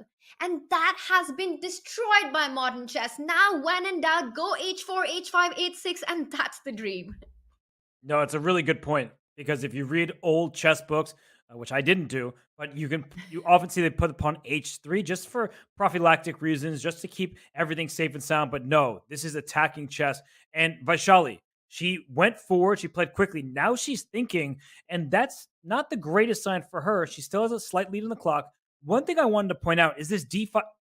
Okay, I couldn't even finish my thought. She plays it, but I was saying this d5 pawn doesn't have a pawn defending it. So bishop e5, simple chess, threatens to remove the guard. And if this bishop comes out to c6, maybe this bishop is too far on the queen side, not helping defend key central squares. This bishop slides up to d3, puts full pressure on h7. Bishop takes f6, removes the guard of not just d5, but the h7 square as well. Tanya, I'm actually kind of feeling this for Vaishali. She's playing very well thus far. Really nice move there, getting rid of a key defender in black's position, that knight on f6, which holds not only the king side but the center together. For Jennifer, I think it's very important to push back this knight on g5. It's a committal move though. A move like h6 forces the knight back to h3, but then you create a hook on the king side. White can start targeting it by marching not with the h pawn now, but with the g pawn down the board. So that is a difficult decision to make. But I don't believe that Jennifer can let that knight on g5 survive, especially with the bishop coming to d3 and targeting that pawn on h7. This middle game is going to be wild, even though it started as a Petrov. The Petrov is an opening that's known for a solid, strategic middle game. Not in this one. Not in this one at all. So let's zoom out. While Jennifer Yu is on the clock, she's about 5 minutes remaining. Magnus Carlsen taking on Vidit Gujrathi. And I think this is pretty much as good of a position as you could expect in the top left for Vidit, because we see both sides having 4 minor pieces, a queen, a rook, and 6 pawns. So Magnus, he's going to try to work this position, get some kind of advantage where one doesn't seem to exist. So let's dive into that game where Magnus is trying to make things happen. In his last move, you see rook d1 to c1 after Black just put a rook on d8. So Tanya, it's clear that Magnus wants to keep more pieces on the board. He may be lining up some kind of queen c2, a battery with bishop takes f6 on tap, and maybe it's just because White's bishops are better than their black counterparts. That's the key point in this position. And at first sight, it looks so symmetrical with the pawn structure, the minor pieces. It looks like it should be an equal middle game, but actually it is way deeper than that and way more complicated. And the fact that Vidit has made the move king to f8, it just expresses that. That's just how difficult it is with black to find good moves in this position. White has a clear idea to penetrate with that queen to that h7 square. Queen c2, and it just looks like White's the one setting up the battery before black does. The idea of not trading rooks will eventually help White in creating more chances along the c file as well. Queen c2 comes to mind right now, again with the idea of going maybe knight e4. You don't want to really trade off this bishop on b2 for the knight unless you get something immediately, but I'm happy to trade off one of the kingside knights for your key defenders. Knight e4, queen jumping in. It is not as poison free as it looks for Vidit right now. You're right that if this queen can line up and get to h7, this could be devastating for the Black King. But I really have to commend Vidit's last move, King to F8. It's understanding what is about to happen and let me put my king towards the center because it's actually safer there than if this queen could line up with the bishop and go for a check. Because anytime this bishop captures, the queen captures back, Black is happy to have the two bishops advantage in the resulting position. So Magnus needs to come up with a move. It's actually not so easy. Both sides don't have too much time. It's becoming a blitz game. I like white because the bishops are staring into longer diagonals, whereas the bishop on e8 staring into its own knight and pawn, the bishop on b6 staring into the enemy pawn, which is safe and sound. So I just think a slight advantage for Magnus. Maybe he will start with knight e4 to develop his bishop to e4, get this knight out of here, open up some files for his pieces. It's one of these like give and take positions.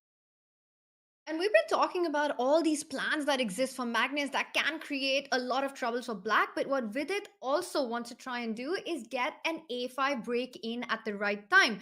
You were pointing out the move knight e4. Magnus went for your idea, Robert. Nicely called on that. And Vidit says, I don't want to trade because that allows your centralized bishop to create more issues. Comes in with a knight, and look at this. Magnus just insisting on a knight trade. Are you pointing at a repetition here with the knight falling back? I don't think Magnus is going to repeat because if we just look where that knight came from, the knight came from g3 and then over to the queen side. So knight f6 I think is the best move, but I don't think Magnus has to go knight e4 back.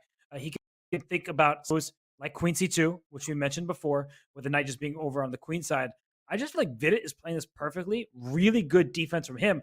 And the Yogis need this. So while Magnus decides whether or not to repeat, I do think we should go back to our bird's eye view. Every single match is of equal importance in the Pro Chess League. So if we look across the other boards, in the top right, Raunak Sadhwani with Black, he's getting very active with his queen.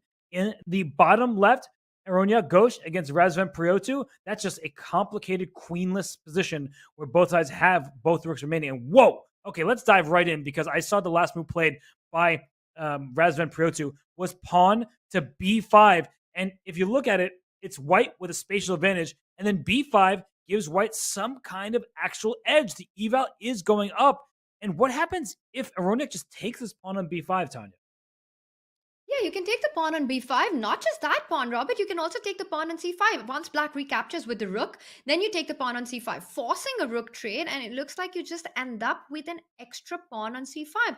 I'm slightly surprised with Priotu's decision to break with b5, and this is Aroniak's chance to take the edge in this game, which would be a huge deal for the Indian Yogis if he's able to play this one with the white pieces for 2 results.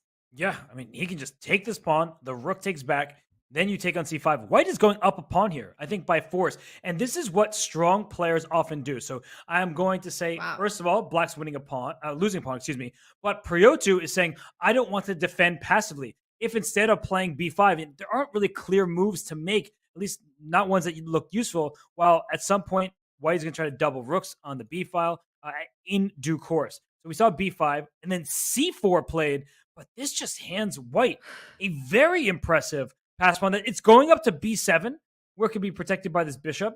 A pawn takes, simple trade of pieces. Black's pawn structure is healthier, but White is up a pawn.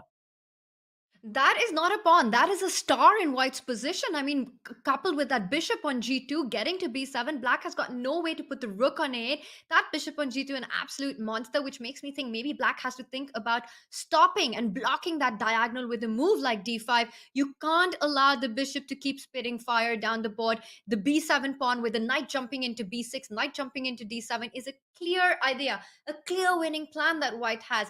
And Razvan in huge trouble here.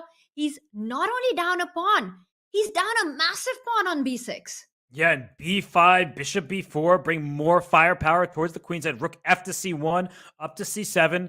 All trades will favor White with this pass pawn. That was, I think, just a surprising decision by Razvan. He was feeling uncomfortable, and I was trying to say that strong players often give up material for activity. This was the wrong decision in this game. This could be huge for the Yogis. So, Tanya, I mean, we got to go back to the bird's eye view. Did you see what's happening?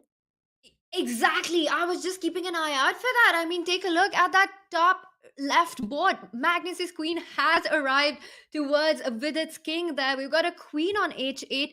This looks super dangerous. Imagine if that bishop from b1 gave a check on g6. That's game over. Knight h4, bishop g6 would be completely done for. The Evalbar says that white's attack is going to mark the end for Vidit, but I don't see a clear way currently, because after knight h4, you still have knight to e7, and that's why he's vacated that square so that the black knight can come to defend the king. Okay, but the evaluation bar went all the way through the roof, so I have to look at tactics here. Where are they? I think because of the evaluation bar, I didn't see it myself, bishop g6 check is actually the best move. And after king takes g6, I'll just show that quickly. You take, the queen comes to g8, and the king is lacking escape square. So somehow, knight h4 check is next, and there will likely be a mate. But Magnus, and that was a ridiculous thing to find. He plays e4. He still keeps a huge advantage, right? The bar is still sky high in his favor. The knight moves. Where is it going to move to? To f4, perhaps? But this king is still in danger. I mean, bishop g6, what a move, Robert, but impossible to play. And that also when you're playing in about a minute, just hanging that bishop. But a great concept there, you pointed out. e4 hits that knight. Knight f4 is an option, but as you're pointing out, it doesn't solve black's problems. What black really wants to do is try and drive that queen away. Bishop to d7, try and kick that queen out at some point. And Magnus, meanwhile, has got a couple of moves to build the attack. I'm trying to think how he can improve the position, because it looks like he's done everything right. Ideas of bishop f6 are screaming for me. I don't think they work right now. But the point is that after g takes f6, queen h7 would have been a check. Magnus plays queen h7 first, and the Evalbar does not like this move.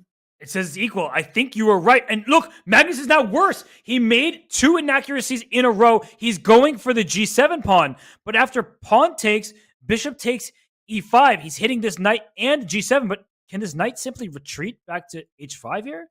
Did Magnus completely miss that? Oh, he did. Look at him shaking his head. He missed the simple retreat of the knight, protecting g7. Vidit Gujrathi might steal this game.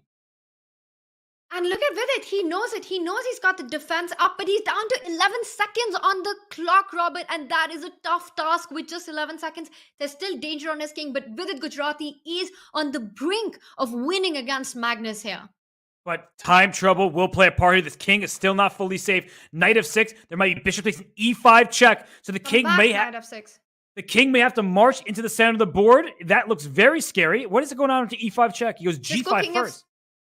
Okay, this is blowing up. He doesn't go e5. Black could have fallen back with the king. He gives a check first. You can still go king f7. Everything is safe. White doesn't have enough pieces right now. But where are you hiding? King f8, queen h8. He wants to block it with a knight. If the bishop sticks in to put more pressure on the pinned knight, the queen can slide up and defend. Magnus Carlsen is busted right now.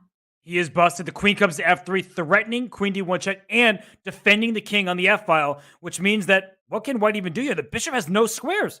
The bishop has no... He can go up to c2, but that doesn't look right. Oh, no. Queen trade, down a piece. This is just going to be a win for Vidit Gujrathi, who forces the queens off and now is in a completely, easily winning minor piece endgame, where he's up one. Oh, my God. Unbelievable stuff. And with... the Indian Yogis have already leveled the score here with their win. They've got 6.5 to 6.5, and now it is Magnus's team. The Chessbrahs that need to be careful. Magnus is down an entire piece. This is just completely lost, and Vidit needs to just show a little bit of control on his nerves. He's super good at that, Robert. I'm in shock at the turnaround that we're seeing. And what was it, 82% saying that we're not going to see a playoff? 84% said the Chessbrahs would win, but now it's looking like the Yogis are going to win. Raunak Sadhwani wins with black against Ariantari.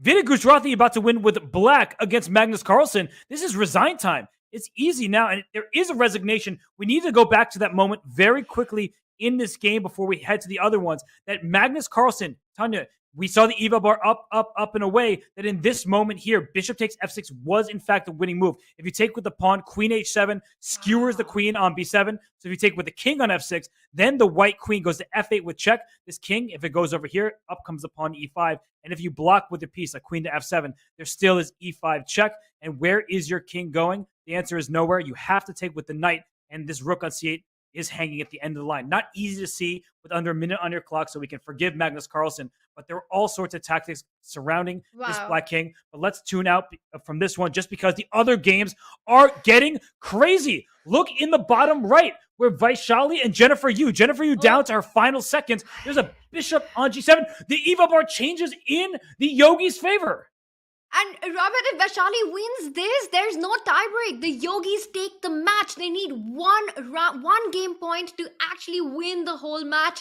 And what a turnaround that was in the Magnus Vidit game. It is unbelievable what we're seeing. Bishop G7 is a huge sacrifice. If you take with the king, the queen jumps onto D4, gives a check, marches down to H4 as well. It's just unbelievable stuff happening. The bishop retreats right now. I actually thought it was Black's move there. Wow. No, the white moved. The white bishop moved, excuse me. Now the bishop slides to G6. Good defense by Jennifer Yu right now. But F4 with F5 looks like a crusher. And Jennifer down to her final 3 seconds. She has to make a move. Oh She brings my the bishop God. to E4. Take it. Sack. Queen Take it H2. and slide. Oh, unbelievable. Robert, I don't know what to say. And it's on the board. Vaishali doesn't miss this tactic. The queen will line up with the rook on the H file and give a mate on that H8 square. This is over. And that 84% did get it right. If Vaishali wins this, no playoffs, but it will be the Indian Yogis who take this match. It is checkmate on the next move. This is an unbelievable comeback. They were down by 3 points. It looked like they were about to just lose in 3 rounds. They, in fact, win. This is one of the most epic comebacks in Pro Chess League history. You see that game finish, and we have 1 game remaining, and the Indian Yogis may win that one too. Let's get more victories for the Yogis. This king on F8, Razvan Prioch's king, in trouble. We saw him give up the pawn. That still remains a passer. This is ridiculous. The Yogis are so powerful. Wow. So the match score currently, it doesn't even matter, Robert, because take a look at this. It doesn't matter what happens in this game. Indian Yogis are the winner of this match, and the way the day started, no one could have predicted this end. Rook E1 should lead to a checkmate here. It, in fact, I believe leads to Is Bishop that D7. 4-0? Is that 4-0 for the it's Indian 4 Yogis? It's 4-0. Oh, it missed a checkmate in 2 moves or maybe 3 moves there. But still, this king is being hunted. This is going to be a 4-0 round for the Yogis. I cannot believe it. They were down, I believe, 6.5 to 2.5 before they scored those 3 wins in a row in that 3rd round of action. And Vidit Gujrathi scores a stunning win over Magnus Carlsen. Raunak Sidwani, we didn't even see his game. He won with the black pieces against Ariantari. And very early on, it looked like this one was going the Yogis' way. All 4 boards clicked at the right moment, Tanya. That's what you need in team events. I am absolutely stunned here. And look at that. White picks up the other rook. And with that pin, you win the game. And that is it. 4-0 to the Indian Yogis. And they take the match against the Canada Chessbrahs team. What a turnaround. I don't think I've ever seen anything like this before, Robert. This is truly a monumental moment in chess history. All we see is zeros on the left side and ones on the right.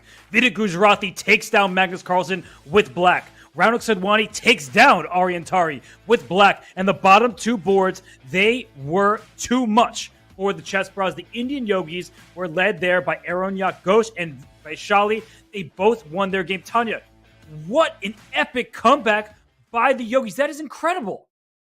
That is truly a comeback of all comebacks that we've ever seen. I mean, a 4-0 win, we were talking about potential playoffs and tiebreaks and what the Yogis need to do. And few believed that it was even possible. A 4-0 win, taking down Magnus Carlsen when Magnus is on 7 out of 7, when he's just been playing this other world chess, with it showing up for his team. Not just him, Raunak Sadhwani, who had a tough day so far, winning that critical game against Aryan. This has been a result that I really did not expect. Best case scenario for the Indian Yogis was to take it to playoffs, but they wrap it up in round 4 in style with a 4-0 victory. Unreal stuff there, Robert. Out of words. Wow. And it was 5.5, 2.5 after 2 rounds in favor of the Chessbrahs. And that means that they were outscored. The Chessbrahs were outscored by a 7-1 margin over the last 8 games. And I believe it was 7 wins in a row because the Chessbrahs won that game in round 3 first. So look at this, 9.5, 6.5, a balanced performance. 3 points for Vidit Gujrathi, 2 points for Raunak Sidwani. Aronyak Ghosh saying, sorry, you were talking about the Chessbrahs board 3? Look at me. I'm scoring 2.5 points, a plus score for Aronyak Ghosh for the Indian Yogis. And Vaishali, for the second week in a row, has an even score on board 4. If she is going to be punching above her weight like this, that means the Yogis may be the team to beat. I'm stunned. I really can't believe it, Tanya. But the Indian Yogis, they are the winners of this week's matchup against the Canada Chessbrahs. Wow, Robert, amazing stuff then. Vaishali, as you're pointing out, punching when it matters. And of course, Priotu as well. He won the first 2 games today, but eventually going down in 2 games. This is what I love about Pro Chess League. It's not only competitive chess at the highest level, but so unpredictable. Every game counts. It's not over till it's over, and that's what this match showed us. And today is not over just because this match is over. We still get one more match. The second half of our doubleheader will be the Brazil Capybaras taking on the Charlotte Cobras. The Cobras are led by Daniel Naroditsky. You will get to see Danya in action. That starts very shortly. So we have to take a break, get the players set, and then reset for that matchup. But before we do, we just want to give a shout out to an upcoming event. It is a special event. It will be the Chess Kid Bullet Championship. Chess Kid is hosting the second Chess Kid Bullet Championship on February 25th. The tournament is open to players worldwide and is completely free to play in.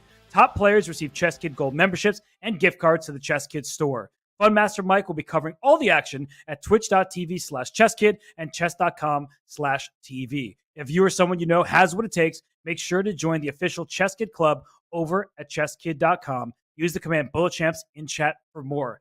Tanya and I will head towards a short break. When we return, the Pro Chess League continues. It will be the Brazil Capybaras against the Charlotte Cobras. You just watched the Indian Yogis storm back against the Canada Chessbrahs. We will be right back in just a few. Do not go anywhere.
second match of a doubleheader in the Pro Chess League. We have the Charlotte Cobras taking on the Brazil Capybaras. I'm Grandmaster Robert Hess. Alongside me, once again, is International Master Tanya Sachev. Tanya, can you believe, now that we've had a few minutes, what just happened earlier today between the Indian Yogis and the Canada Chessbrahs? Robert, it's still sinking in. I mean, just about an hour back, if someone would have said this is how it'll end, we'd probably be like, are you absolutely out of your mind? Impossible. The Chessbrahs were leading after round two with 5.5 to 2.5. And we were talking about whether it will even go to round four. And then we saw this massive comeback by the Indian Yogis in round four, taking it with 4-0. Each and every player got out the best in them. And they were there. They showed up for the team and took that match in round four. We were thinking best case scenario would be a playoff. Would that happen? Many believed it wouldn't, and it didn't. But who would have said that the winners would be Indian Yogis? I am still in shock. And this is what I love about sports, about chess, that it's truly not over till it's over. And that's what the Indian Yogis showed today. Just a fantastic performance by each of the players in that final round. It's a match to remember. It will be hard to forget. And it impacts the standings because 3 match victories leads a team to the playoffs. And right now, there's only one team in the entire Pro Chess League with 2 match victories, one away from securing themselves a playoff spot, and that would be the Indian Yogis. They beat the Canada Chessbrahs, who now dropped to 1-1. Will have to win 2 more matches of their own. But the Yogis, they seem like they will lock up a playoff spot, and they may be the team to beat in the entire Pro Chess League. And I think it just comes down to their lineup and their ambitious young players as well. But today's team taking down Canada Chessbrahs, just something that is, with Magnus's form being 7 out of 7 going into that last round with Vidit, with Priotu's form, just the way they wrapped up their match against the Cobras, how confident they looked, how they started today. And I think this is also a huge, huge confidence boost for the youngsters on that Indian Yogis team. And Robert, as you said it, that's the team that all the others have to look at beating to get that top spot. Right now, one win away to booking their spot into the playoffs. And the teams that we are about to see, they still need 3 match victories overall. They lost their first week. The Brazil Capybaras take on the Charlotte Cobras. And before we dive into that match, which team are you most surprised that lost in week 1? I mean, it's got to be the St. Louis Archbishops, right? They have won the Pro Chess League not once, not twice, but 3 times. And what a demonstration of power it was by the Shanghai Tigers in week 1 against them. It was a crushing victory. It wasn't even just about winning the match, but the style in which they did it. For me, that is the surprise of week 1, finding the reigning champions of the Pro Chess League down in the bottom of the table. And you mentioned the St. Louis Archbishops because they have a top-heavy lineup. They had Leonard Dominguez in week 1, but usually they have Fabiano Caruana. And one team that usually is very balanced is the Brazil Capybaras, but they have a special surprise to the league because they had an amazing free agent signee. So the Brazil Capybaras, they show up today with that man on screen in front of you, Vladislav Artemiev, 2,700 plus player in classical chess, 2,800 in FIDE Blitz rating, an absolute monster on chess.com.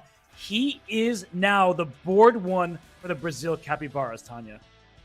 Oh, he's also a multiple-time medal winner for his Olympia team. He's won the European Championship. He was briefly back in 2019 when he was barely 21 years old, I think, Robert, in the world top 10. And currently as well, one of the players who's touted to get back into that world top 10 situation. He is known for his, not only just his fearless play, but his immense positional understanding coupled with his ability to spot tactics and create sharp positions out of nothing. And this has been a sign-up that could really change the destiny of the Capybaras. They had such a tough run in week 1. They lost that matchup to the Indian Yogis in just 3 rounds. And desperate times call for desperate measures. And this is them signing up Artemiev. Will he deliver? Will he be the star player? He really needs to do that for the Brazil Capybaras to stand up in the standings.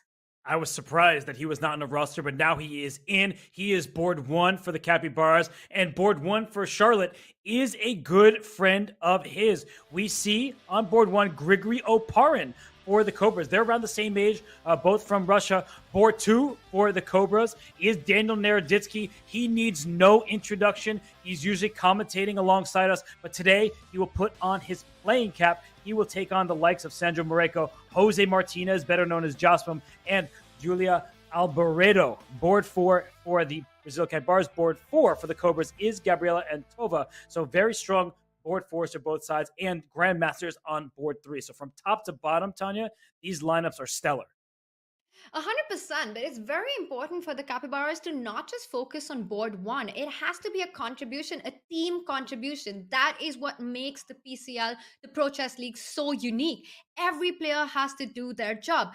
And we saw that with the Chessbrahs today. Magnus Carlsen was not enough to get that team win.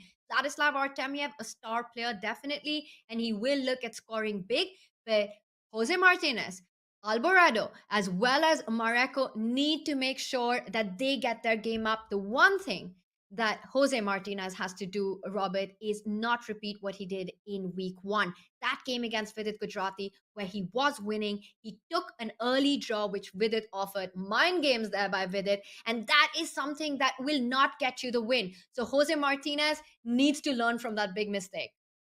And he is always learning, and well, everybody should have learned by now what the format of the Pro Chess League is. You just saw a match earlier today, but if you're new here, welcome. Everyone plays everyone on the opposing team. The time control is 10-minute plus 2-second increment rapid. It's up to 4 rounds. Why up to 4 rounds? Because the first team to reach 8.5 points wins the match. Last week, the Indian Yogis were the only team to win in 3 against the Brazil Capybaras. If it is tied 8-8, we will see a repeat of the round 4 pairings, the colors reversed. But round 1 pairings, that's what our focus will be on right now. We know that Vladislav Artemiev, he is the big addition to the Capybaras. He gets the black pieces in game 1 against Gabriela Antova from the Charlotte Cobras. But as we like to do, Tanya, we look down at the middle boards all the way through to the bottom. It's not just about Artemiev and Oparin, but look at those middle boards. It's Grandmaster versus Grandmaster on boards 2 and 3.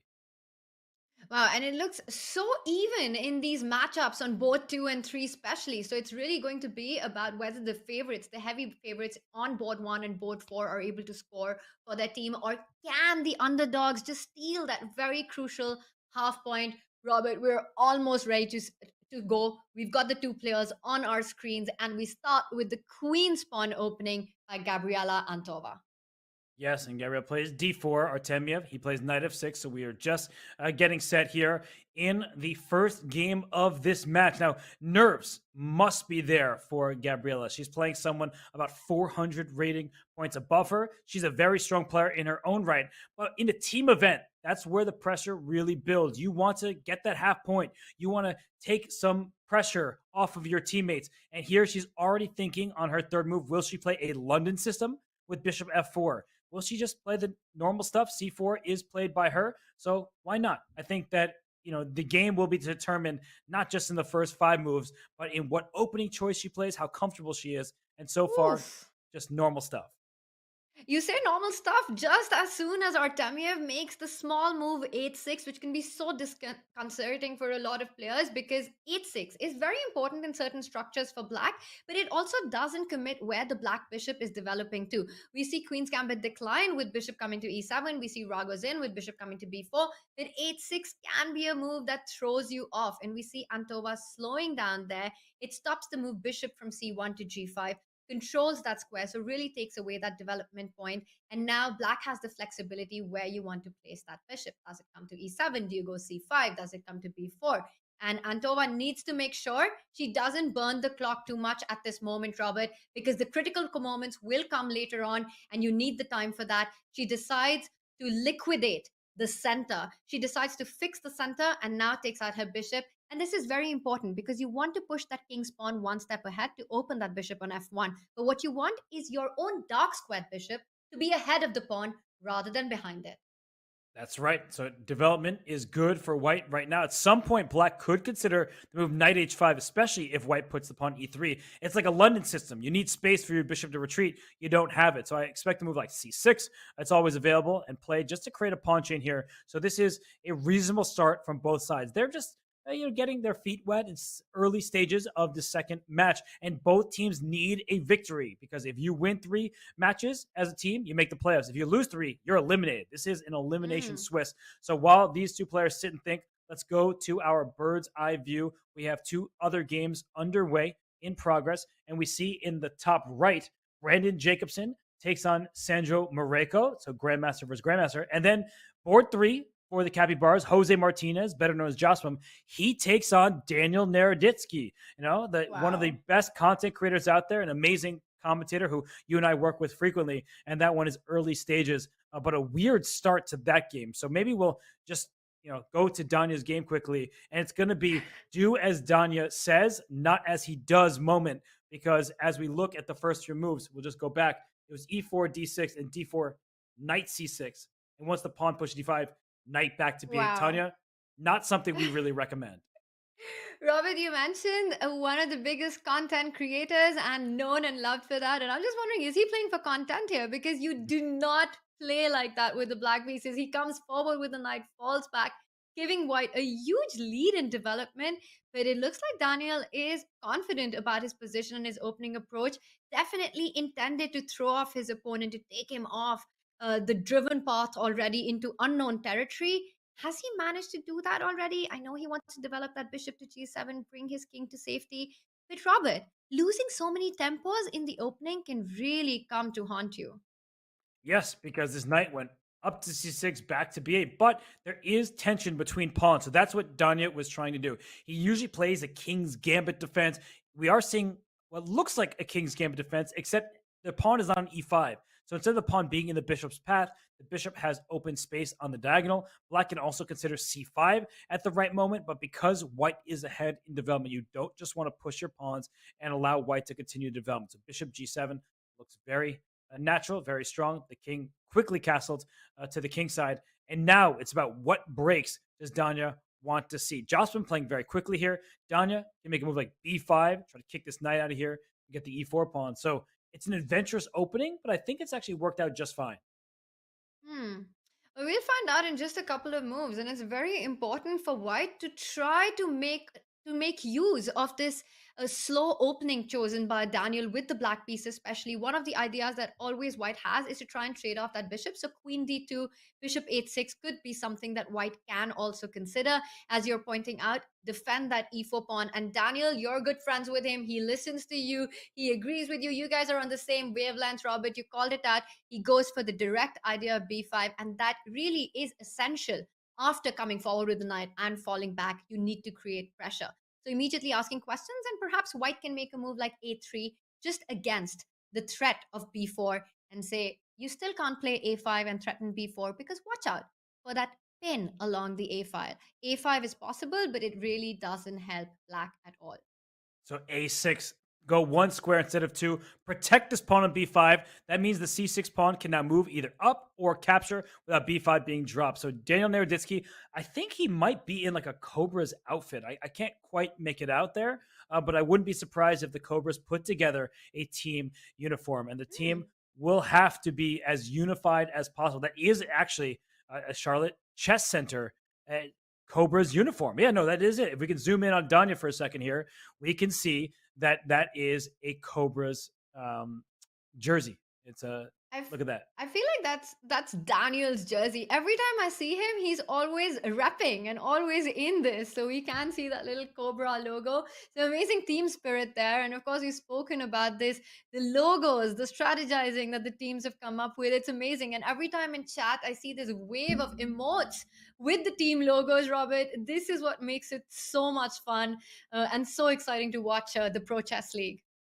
And Daniel trying to focus on his game while his teammates are focused on theirs. So why don't we let both of these two, they are going to have their work cut out for them. It's a tense position. We still have 3 other games in progress. In the top left, that's where we start our day. Gabriela Antova, very solid against Vladislav Artemiev. nothing major happening at the moment there, just a pair of dark sword bishops off the board. The top right, there is a lot of tension in the center with a potential hanging pawn structure between Jacobson and Sandro Moreko. And in the bottom right, Tanya, we see Julia Albaredo. She gets the white pieces against board one.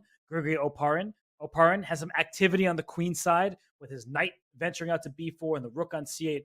But for that game, it's going to be a long battle. So why don't we hop into board two between Jacobson and Moreko? We haven't given that board our attention just yet. And I'm really fascinated by that battle. I mean, I'm actually feeling I'm going to learn something here because there is a maximum tension like on c5 and d5 and d4 and the double rooks on the c file over here. Whose position do you prefer? I'm not sure. I'm just glad I'm not on either side, Robert, because look at that nightmare in the center. Pun intended. What are these knights even doing now? Just imagine if Black actually jumps with his own knight to e4. With these four knights facing each other off, you don't get to... And it's on the board. It's been played. It's on the board. Take this position in. You don't get to see this every day. Notice the black knights on f5, e4, and the white knights on e5, f4. So many tactics in the position. The center is still volatile. It's just hard to understand what is going on, and the players have just got minutes to make a decision. And what is Sandro Moreko's background? Because I'm trying to figure that out. I see Brandon Jacobson. He's comfortable. He's a pillow behind him. But what is happening behind Sandro Moreko there? It seems like some kind of cool artwork. I don't know if he's playing from like a studio of some sort, but either way, he is going to have to make art on the chessboard if he's going to take down Brandon Jacobson, who is very tough, well-known in quicker time controls, a 25-50 plus grandmaster himself. So this matchup, Tanya, the middle boards, they're pretty level between the two sides. So if one of the sides can start winning games there, like if Brandon can take this one home with white, or if Sandro with the black pieces can spring his h-pawn forward and go for that Harry the h-pawn attack, maybe the capybaras will have a much better week too. Not just that, you were talking about artwork behind Sandro. I think we've already got a pretty artistic position on the board with what the points that we've been pointing out and all the subtleties. You're talking about h4 as a potential idea. White always has to also look out for a trade on e5. Bishop e5, d5, and the d pawn advancing forward. Imagine that, Robert. If bishop e5, d5, d4 comes in and the d file opens up, the kind of tactics that would exist on the board. And I think this is the reason that Brandon has decided to bring the other knight back. He says enough of the artwork, enough of the nightmare in the center. He controls the e5 square so that if Sandro decides to capture that knight, White has got the other knight to jump and take its post. You cannot allow Black to break in with the center with d4. This is just too much for my four eyes here because this e5 square ultra well defended. You can't push this pawn to f6. You would do that in some positions, but because your pawn's already in h5, the g6 pawn would be left undefended. So the knight is there to stay. I like what Brandon has done. This bishop on b7 staring into his own pawn. This bishop on g2 staring into this knight on e4. Oh my gosh, there's a lot to work out here. I think for now, we can let the players do that because if we zoom out, look at what's going on between Jospin, that's Jose Martinez, and Danya Naroditsky in the bottom left. The eval bar is not happy with the way Jose has played, and we do have a pretty critical moment coming up because with that last move, knight into d5, Tanya, this e4 pawn might just be Black's for the taking, and Danya trying to work out if he can grab that pawn and run. And that's the big question, right? What do you have in mind after knight e4? Not only does it grab a pawn, but it threatens to grab another pawn on b2. And bishop b2 would be a massive threat on the board. And Daniel, not shying away from it, captures it. And Jose Martinez, showing what he wanted, jumps in with a knight, forking the rook and the bishop. Rook moves, queen d5, forking one knight and the other knight. These are some problems for Black to be solved. But I'm just wondering, does Black have time to set up some tactics along the diagonal? Is bishop b7 a possibility, or is that just completely nuts? Well, if we can bring up an analysis board and show why bishop b7, I think might just be one step too slow. The problem is after bishop b7, queen takes knight, knight d4, hitting the queen, hitting the bishop. I think the queen can slide back to the d3 square, and the bishop is defended. With the eval bar is hovering around the middle. I have no idea why. This is crazy. It's mayhem.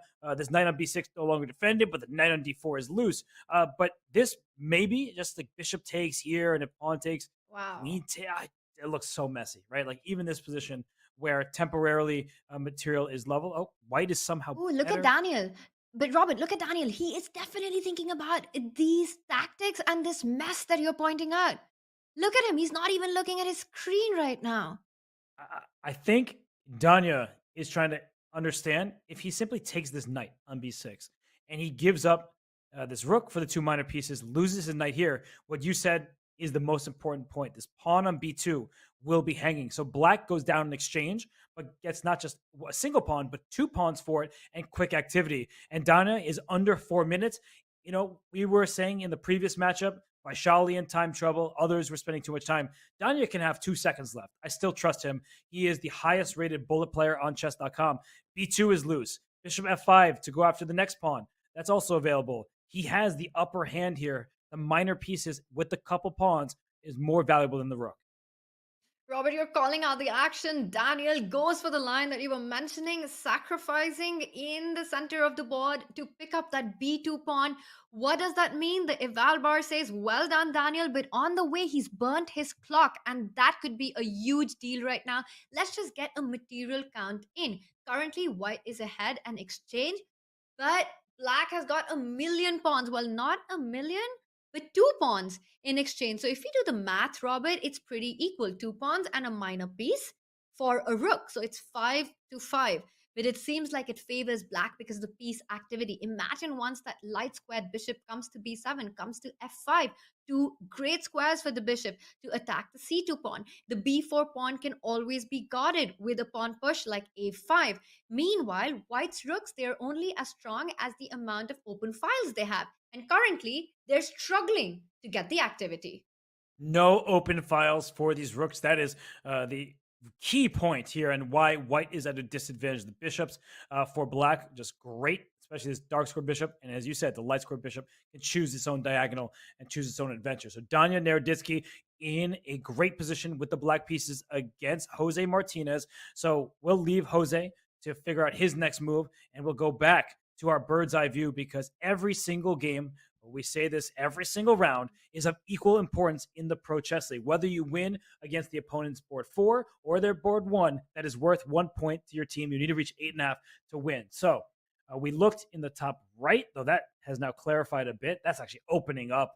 Still not an easy position. In the bottom left, we were just looking at Danya and Jose. So where do you want to go? Which board 4, board 1 matchup should we tune into? Wow, all the boards, the action's heating up, and I think we have to take a look at that bottom right board. I see our eval bar gives a huge advantage to Oparin. What is happening here? Why is it so bad for Julia? Because I see the position, and then I realize that, Robert, that's a material imbalance. Black has an extra exchange. That is indeed an extra exchange and pawn for black. How did this happen? Well, let's just go over the last few moves. The rook came to c8, the queen came up, and white was doing just fine. But after this decision with rook e2, the bishop came to c4, rook d2. Eva likes what white has done. But after queen e6, this move, rook a4, that's the culprit. In one turn, the knight on b3 is under attack twice. But after knight takes c2, the knight on b3 is not under defense anymore. So you take here, and after bishop takes b3, this is a monster bishop on b3 hitting all the pieces. And, well, this is the best that Julia could do. And now she's just trying to liquidate, hope that she can have some chances here. But it's pretty straightforward stuff for black. Up a clean exchange and a pawn. And also, white's only active piece is that queen on b6, and Oparin wants to target that queen and offer a trade, a move like queen c6. Once you can drive the queen away or trade it into an endgame. The rook will be the decisive factor. White's bishop on f3 really doesn't do much, so not giving any compensation. It looks like Julia is busted in this one, Robert, which means we should pull out the bird's eye view and take a look on the other action, because here it looks like the Cobras will be venomous. What is happening? Take a look at that top right board as well, with Sandro against Brandon. That is a position that's wide open. I see white has an extra pawn on b3, an open d line, an open c line. This is wild stuff. Yeah, as we'll go to this board 2 versus board 3 matchup. Brendan Jacobson with the white pieces. We're liking his knights shuffling around, but now he has no knights remaining. And this knight on f5 is protecting the very important g7 square. There's no checkmate there. There's no checkmate on h8 because of the rook. Black actually has two minor pieces for a rook and a pawn, but the king on h7 doesn't feel that safe. So I see the evaluation bar off to the side. I'm not too bothered by it because if certain trades happen, let's say the queens come off, I don't think that black is better anymore. Or at least their winning chances will be hard to come by with limited material remaining. So it's a trickier position than just -2.5 or whatever the evaluation bar says. And right now, Sandro Moreko trying to figure out his current move because, Tanya, there's pressure down this line. The bishop is already under attack. You don't want to walk into a pin. White does have this extra pawn over here, which may be used as a decoy. And Moreko plays queen b7, just going right after this b3 pawn while protecting the bishop. I like that move because you not only sidestep from this horrendous D line that you were talking about with the rook and the bishops lined up, but you also put pressure on the B3 square. Now imagine the same position, Robert, and if black didn't have that pawn on E4, black would probably be completely winning. That pawn is actually white's friend because it's stopping all the activity of that long diagonal bishop. That would be the dream, but there's no way for black to actually open up this diagonal to target that white king. Meanwhile, white has set up the battery along the a1, h8 diagonal, giving him a lot of activity. The queen can jump into f6. But right now, Brandon has a big question to answer. How is he defending the b3 pawn? Because you can't really step up on the board, right? You go b4, it doesn't help. One bishop doesn't grab it, but the other bishop grabs it. Bishop to b4 jumps in. I'm actually not finding a way to defend that pawn, and neither does Brandon. So he simply sidesteps with the rook. And the idea is that if you take on b3, he will pick up that bishop on d6. Remember how you pointed out, Robert, that knight on f5 needs to keep the g7 square guarded. So that will not be a possibility. But this walks into bishop b4. And now I'm skewering your king, your queen, and the rook. Yeah, bishop b4 wins material on the spot. So Sandro Moreko, he can do what Danya Nerditsky looks like he's doing, try to win with the black piece. He goes the wrong direction. Wait a second. Why? Let's go back. What was wrong with... happened? And did you see Brandon? Brandon couldn't believe it either. Oh my God. He just shook his head in disbelief that Sandro did not play bishop b4. He simply wins a rook for a bishop and would win the game. Instead, he goes to e5. And I understand what Sandro was doing. He was worried about the queen and the bishop. He just did not see, or maybe he didn't think that Brandon might have blundered. But rook d2 was, it was a bad position at that point for white. It was a tough position. And now Brandon's right back in this. Sandro, he's fine. Without this bishop, white has no attack. That's the good news. The bad news is with limited material, maybe after rook takes d5 and even a sacrifice on f5, it might just be one where white can hold the draw. But wow, Brandon's just playing with fire every turn.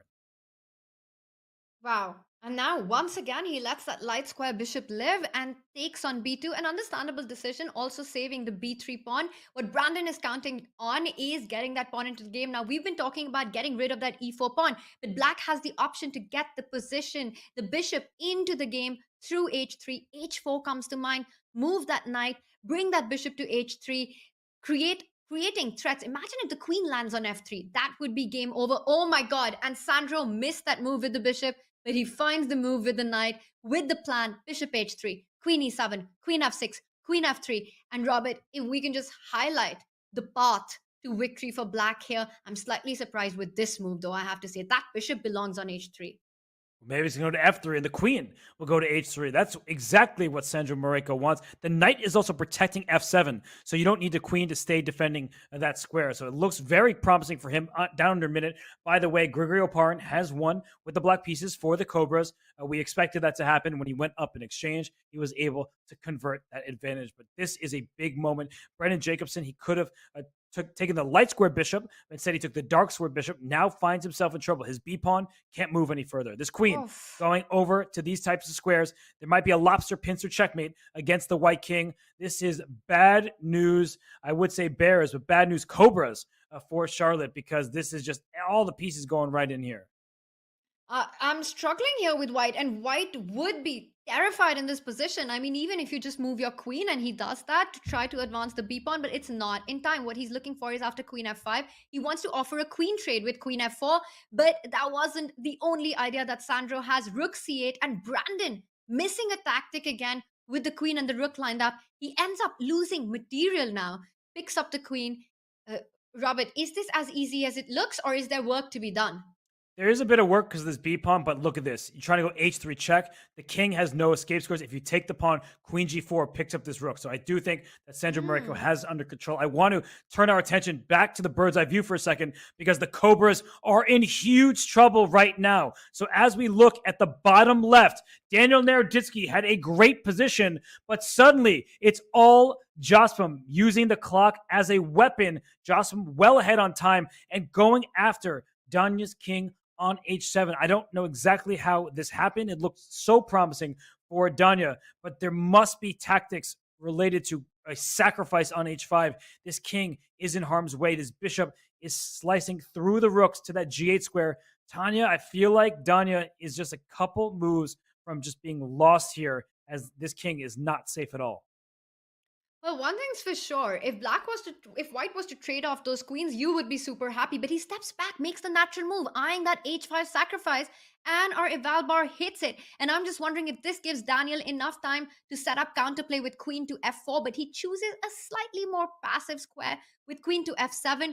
And Robert, this lines up the bishop on B3, tactics everywhere. It does guard the H5 square, but I think queen F4 was the key move because you're threatening a repetition with queen C1, queen F4. And that's why queen c5 was inaccurate. The queen should have went to b5. I'm just going to show this very, very quickly that if the queen had gone to b5, this queen probably had to maybe be stuck in some positions with the bishop being loose on the b7 square. Instead, the queen goes to f7, defending the h5 pawn. But with the queen in line with this bishop, I still think you can get rid of this rook after. So maybe rook takes h5, and so g takes rook h6 check with bishop takes f7 to follow. Oh Black my God. Black does have many pieces for the queen. It's on the board, Robert. It's on the board. Rook H5 sacrifices the two rooks for the queen. This is wild. Yeah, we asked earlier about queen sacrifice. How about a double rook sacrifice from Jose Martinez? Queen takes h5 is not just check, but mate. Knight e5 gets in the way. This king is being hunted. F4, the king will take it. Will Danya be able to escape this one in time trouble? He's laughing. He doesn't even think so. Maybe you pick up this bishop, but this king should be in grave danger. Wow, and look at this. Daniel's playing on 4 seconds on the clock. His only hope is that Jose's clock also runs down. He gives a check. He can simply pick up the bishop, but Daniel will count on picking up that C2 pawn, trying to create counterplay. And yes, it might be lost for black, but white needs to be careful still. Playing on seconds. Robert, it's too soon to call out the result on this one. And what is it, the Bullet Chess Championship? All of a sudden, both players down to their final seconds. The 2-second increment will be important. The king on h6 is out in the open. Danya, he makes a move with just 1.3 seconds left. Oof. He wants to get after this pawn. If the bishop gets to d4, he will have a chance, but Jose will not allow that. This king is in trouble. Maybe bishop e4 with queen c6 to follow. Oh. Bishop e4. Oh, that is nasty because he stops the bishop from coming into d4. There's a check on h7, and now the king is he's going to pick up the h5. He gives a check from f7, wins the knight on g6, and Daniel there throws his hand in the air. He knows this is all over. The knight on g6 is pinned. This is heartbreak. This is painful for Daniel. Yes, and what a swing in this game. It looked like it was all Naroditsky early on, and now Jose Martinez is up a queen, and we do have a result. Sandro Mareko beat Brandon Jacobson. We expected that, given the queen and knight for the two rooks, but now it's going to be another victory for the Capybaras. Oh, wow, what precision by Jose Martinez. Just amazing stuff. Those last couple of moves with the checks, the bishop coming into g6, the queen check, picking up the knight after a pin, and now finally this winning the rook in the end, forcing a resignation by Daniel. Some very precise chess there, converting the win. A huge result for Jose. And with this, the Brazil Capybaras take a 3-1 lead against the Charlotte Cobras. 3-1 in favor of the Brazil Capybaras. I think they scored 3.5 points all of week 1, and they got obliterated. But now they come out with a bang. The Grandmasters for the Brazil Capybaras get it done. And then for the Charlotte Cobras, only Grigorio Paran on board 1 for the Cobras. He took down board 4 for the Capybaras. But Tanya, this looks like a different Brazil team this week. Yeah, and I was talking about Jose Martinez's passive decision against Vidit to take a draw in what looked like a clearly better position. Today, he left no ground for any confusion in his intentions. That attack that he put up in against Daniel Naroditsky, the way he finished off, Jose Martinez is a man who's making his intentions very clear today. He is going to be a big, big factor for the Brazil Capybaras. And Daniel Naroditsky likely to be a factor for the Cobras. He did lose that game against Jocelyn, but he has a chance to bounce back. The players will reset. They'll get a break. We'll see new matchups on the flip side of that break, but we will return after a few moments. This is the Pro Chess League Week 2 matchup between the Brazil Capybaras and the Charlotte Cobras. We'll be right back.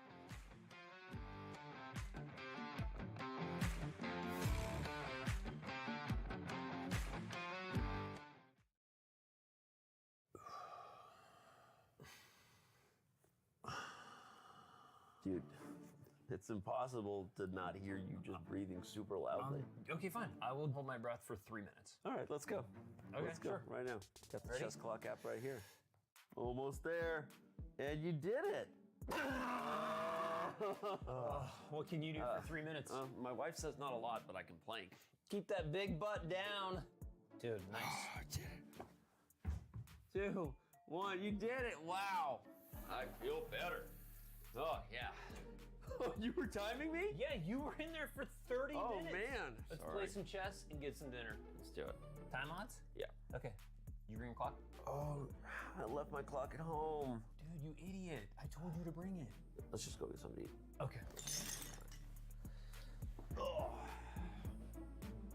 Download the new Chess.com clock app so you can time yourself playing chess or whatever other dumb stuff you and your friends do.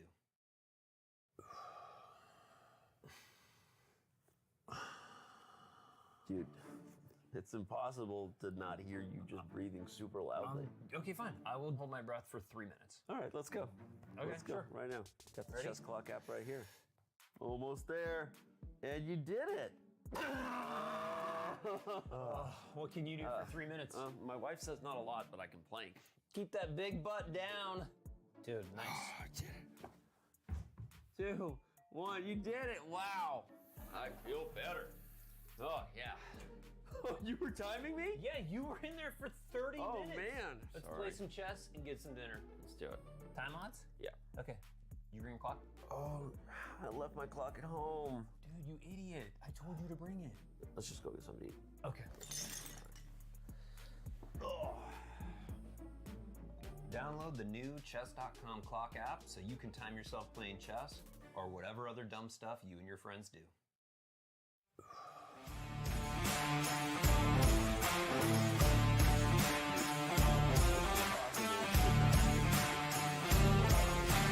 I will hold my breath for 3 minutes. All right, let's go. Okay, let's go sure. right now. Got the chess clock app right here. Almost there.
Brazil Capybaras out to a 3-1 lead over the Charlotte Cobras here in this Week 2 matchup in the Pro Chess League. Jose Martinez was a star against Daniel Naroditsky, but the biggest star added to the Brazil Capybaras lineup, and maybe the biggest free agent signing thus far in the Pro Chess League season, Tanya, Vladislav Artemiev. We know him. He's an absolute monster. I couldn't agree more with that. And I think this is just what the Capybaras needed after their week 1 performance. And credit to them to be able to do so much damage control and make sure they get one star player to lead the team. And that is Artemiev. And he showed what he's capable of in game 1. He needs to score big. He needs to score heavy. He starts with a banger, Robert, with that game of Jose Martinez against Daniel Naroditsky. What chess did we just witness? And more of that coming up in round 2. Always more to come, and you're right. Huge signing by the Brazil Capybaras. Teams can get up to 8 free agents throughout the year. They have to drop some players from their roster to secure those players. But we see that Vladislav Artemiev, he scored a victory in round 1. In round 2, he will have a different matchup, a more challenging matchup, at least on paper, as he is the top board for the Capybaras. He now will face the 3rd board for the Cobras. He is going to take on Brandon Jacobson. So the top 3 boards of the Capybaras scored victories. The board 1 for the Cobras won his game. But we'll see in round 2. Now we see that Artemiev has to play against Jacobson. Gabriela Antova, she lost her game to Artemiev. She gets the black pieces against Sandra Moreko. And that is not an enviable task, Tanya. You lose to Artemiev, and you get black against Moreko. The Pro Chess League just has these strong lineups from top to bottom. It gets tougher and tougher. There is no rest for the wicked here at the Pro Chess League, and you have to be up for it. We saw that in the first matchup of today, how the players bounced back, and currently it is on the Charlotte Cobras team. Daniel Naroditsky also has to bounce back from that last round defeat. He's playing against the lowest board of the Capybaras. He'll be playing against Julia. He needs to secure that point for his team, but he definitely needs to leave that loss behind. And it's also a big psychological battle for the players coming out. The turnaround between the rounds, it's such a short time, and how quickly they're able to leave that behind. Right. You have to have a short-term memory. You just want to get rid of that loss in round 1. And if you're Brandon Jacobson, you're playing against Vladislav Artemiev. That is as tough of a matchup as you can get in this league. Of course, there's Hikaru Nakamura, there's Magnus Carlsen, but Artemiev is right up there with those behemoths of the online chess world. Artemiev is somebody that everybody knows well. He is a free agent signee, and he is ready to go with the white pieces. And he's been the biggest sign-up of week 2 of the PCL this season so far. So going to be interesting to see how he does in game 2. One thing's for sure, Robert, about Brandon in game 1, he was missing a lot of tactical ideas. Against Artemiev, he cannot let that happen. And we see a Reti on the board, so it's going to be a slow opening. Yes. And this is up Artemiev's wheelhouse. He plays B3 here, G3, these quiet fianchetto variations. But he's just such a classy endgame player. He really is great at maneuvering. He can get into a tactical skirmish and thrive in it, but he prefers more closed positions where he can outplay his opponent. So for Brandon Jacobson, he clearly prefers the wild games. We just saw his round 1 situation against Sandra Moreko. There were like sacrifices, open diagonals, things of that nature. And look at this, Tanya. He doesn't want symmetry. He brings his knight to h6 and likely to f5. That's where the knight is headed. It looks like, one second, you're not supposed to bring the knight to the edge of the board, but it isn't going to stay there for very long. You want to get it to the center, and often even further on to the center with d6 and e4 in the middle game, but you can't afford to spend too many moves on the knight. Currently, he is thinking about Brandon. Well, I saw him adjust his camera a little bit. I think it's getting a bit shaky there. So, but eventually he will decide, or he decides to bring the knight to f5. I was thinking to develop the other knight as well. Knight f5, a reasonable move here. And meanwhile, white will, at the opportune moment, strike in the center with c4 or even prepare an e4 advance. Yes, and Brandon, he got up from his bed, I believe. He is a college student. I think he's playing from his dorm room. Not sure if he has space for a desk, But either way, he is just playing there. He's as all players are, multiple camera angles, making sure that fair play is upheld. So I don't know where he ran to, but he ran right back, and his knight has run around from h6 to Wow. f5 to d6. It's like a carousel in these parts. I'm getting nauseous just looking at it, but it does stop both of the pawn breaks you mentioned with that pawn sitting on d5. Robert, I was talking about getting the knight to d6 and then eventually to e4, but I thought that it's a good idea to move more than just the knight in the opening. At least that's what we had learned, right? Growing up, do not move the same piece twice. This is playing with fire against one of the strongest grandmasters in the world. And we see Artemiev has slowed down. He decides to take a think on what is the best way that he can make the most of these plenty knight moves. He wants to start getting that central break in. He wants to go rook e1, break in the center with e4, and Brandon continues to play with his knights. And the reason for that is he wants to get this a knight from d7 to f6, again binding down that move e4. Imagine once it lands on f6, you really take control of the e4 square. And you're calling it all, Tanya. You are a prophet, just like Daniel Naroditsky. These knights are just scoping out the center here, making sure that no pawn trades happen. And while the bishop on g7 is developed, the bishop on c8 is not, but it can go to somewhere along this diagonal. So the games are underway. It's not just this one between Vladislav Artemiev and Brandon Jacobson. We have boards 2 for the Capybaras and boards 3. That's in the top right, Sandro Moreko taking on board 4 of the Cobras, Gabriela Antova. Early stages there, kind of a Queen's Gambit accepted position in the top right. In the bottom left, we see an interesting pawn structure. So it might be worth diving into that game in a second, the one between Oparin and Jose Martinez. In the bottom right, we see a Rosalimo Sicilian, Daniel Naroditsky with the white pieces. He'll need to bounce back for the Cobras. But yeah, the bottom left game between Oparin and Jose Martinez, that is such an interesting position. It's one we've seen before. It's not novel territory exactly. You see Oparin's clock, barely spend any time. But White's pawn structure, compromised, but if we cut the board in half, Tanya, you mentioned this in previous games, White has a 4-on-3 majority over here on the king's side, right? 4 pawns, just a 3 for black. Hmm. And this has risen out of the Petrov. Once again, we see a very dynamic middle game out of an opening that has the reputation of being super solid and strategic. We often see White wanting to advance that F pawn down the board. Wherever you have the pawn majority, you want to try to launch a pawn avalanche. But notice how the bishop on c5, for the moment, makes sure with the king on g1 that f4 will not be possible. So I am expecting black to use that to the advantage, and for Jose to actually try to target the e5 pawn as quickly as he can. And he does it, Robert, with the move rook e8, which forces White to defend with maybe bishop to f4. Because I wanted to say rook e1, bring your rook to the open file, but that would make the f2 pawn so tender. I'm not sure if there is a direct refutation for it, but I just feel that bishop f4 would feel safer. But what would I know? Oparin says he's calculated it all. He doesn't care about queen h4. He defends it with a rook. Yeah, brings the rook to e1. Can play bishop e3 maybe to defend this f2 pawn if it's under attack. And just enjoying the fact that there is an extra pawn towards the king side for White. That means you can go after this black king, but only once you get your king safe. I think bishop e3 looks strong. Swap the bishops off, play f4 in the future. Just expand on the king side. That looks really, really strong for Oparin. But Jose Martinez, solid position from black side as well. No easy targets. I love that move, bishop e3. You target the most active piece in your opponent's camp. I'm also looking at attacking possibilities here for Oparin. You can already start threatening mates on the board by bringing the queen into the attack, a move like queen h5. But it doesn't really get anything because black could have just blocked the mate.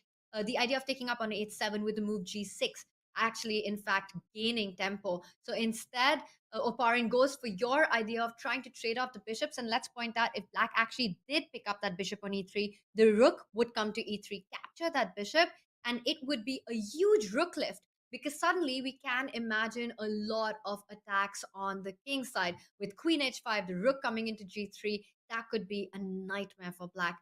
So Oparin making sure that doesn't happen, and meanwhile launches that kingside march down the board with the pawns. Wow. So for Jose Martinez, this could be a bit scary. And someone who is rooting for Jose more than pretty much anyone would be Krikor Mkhitaryan. So we have the captain of the Capybaras, Krikor Mkhitaryan, joining us. Krikor, my friend, how are you doing? Hey Robert, how's it going? Nice seeing you again. Well, Tanya. I think the question that Tanya and I have, as we exchange our pleasantries, is you ask how it's going. How's it going for you? I mean, your team lost in week 1, but here in week 2, off to a great start.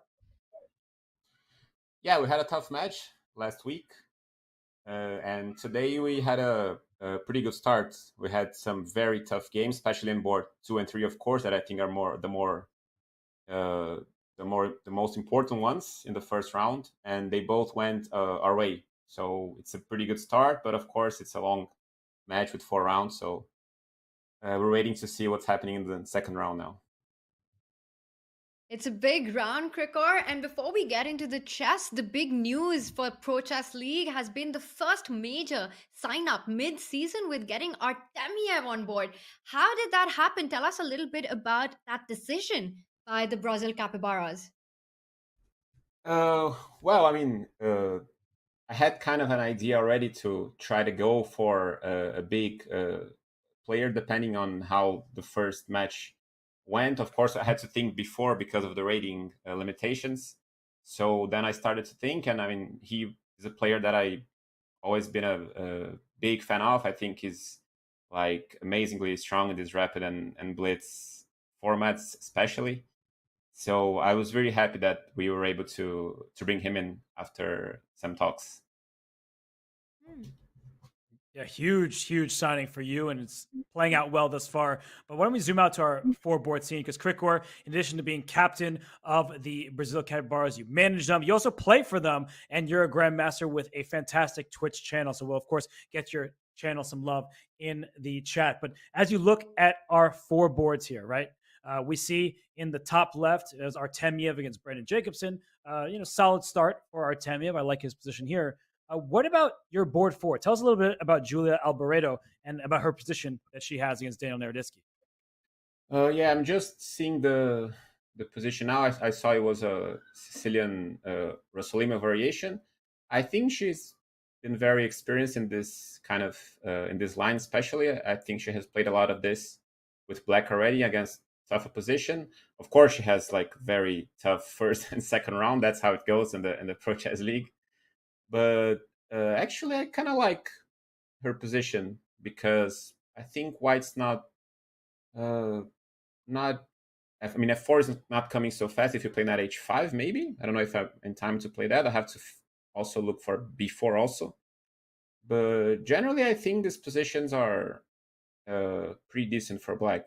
But actually, knight H5 could be a little bit delicate on knight C4 and B4. I don't know. But I think she's very comfortable. I think she likes this kind of position. So that's what matters most. If you kind of feel good in the position, if you have some experience already in this kind of structures, because it's very tricky. This position can go wrong for White and for Black suddenly, easily. It's a very tricky position. They play so many games in these lines, and still no one knows what to do, how to play exactly. So it's very tricky. And we've seen so many positions just like this from Magnus Carlsen games. Tanya, you've commentated on so many of them. I don't know really when is the right moment to strike with F4, as Krikor has been indicating that might just open up this beast of a bishop on G7. Knight C4 now taken out. So what's your experience like here? What are you thinking about this position?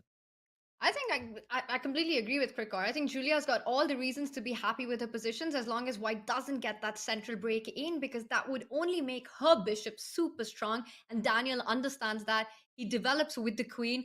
And I want to ask you, Krikor, what do you think it is that Julia needs to be careful about here? Because I look at her clock.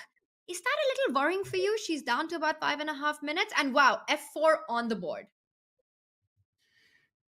Yeah, I mean, it's when you got a big difference, rating difference like this, of course, it's not a pleasant feeling to be behind on the clock. But I think that's what happens quite a lot. Dania usually is kind of practical player, so he usually plays quite fast, which was very nice for us to see him get into time trouble in the last game. Of course, he's a beast and also in time trouble. But I think usually he's ahead in the clock, and that's when he's mostly dangerous. And that's a similar. I think Martinez also feel this way. He also plays fast and wants to put his opponents in time trouble. So that's how I think that game went our way in the first round. But basically, F4 now is happening fast. Apparently, plays bishop h6, but now maybe Wow, and this could allow f5, no? Is that five something you'd be worried exactly. about in the position? F5 is possibly annoying now. I hate this light square bishop for black, right? So it's not doing anything besides stopping the knight from coming to c4. And after f5, your knight on c7 can't get to e6. So I feel like black's minor pieces are just going to be worse in this closed position. And white has these knights and activity against the king. Yeah, you could also take on e5, but probably that's not too much. Yeah, f5 looks very strong now, actually. f5 looks annoying. You probably have to take on e3 and then play f6. Maybe it's not that bad, actually. Is it? I don't know. It's one of those positions where I feel like it does look unpleasant for black, but you see strong players say, yeah, it's not that big of a deal. I'll just go up into my shell and try to survive this. And Danya understands the gravity of the moment. Right? He hasn't moved yet. He hasn't played f5, even though it's probably the first instinct he had was to make this push because he's not certain if he should release the tension. Sometimes it's more valuable to keep this tension between pawns, maybe even take the pawn, offer the bishop trade.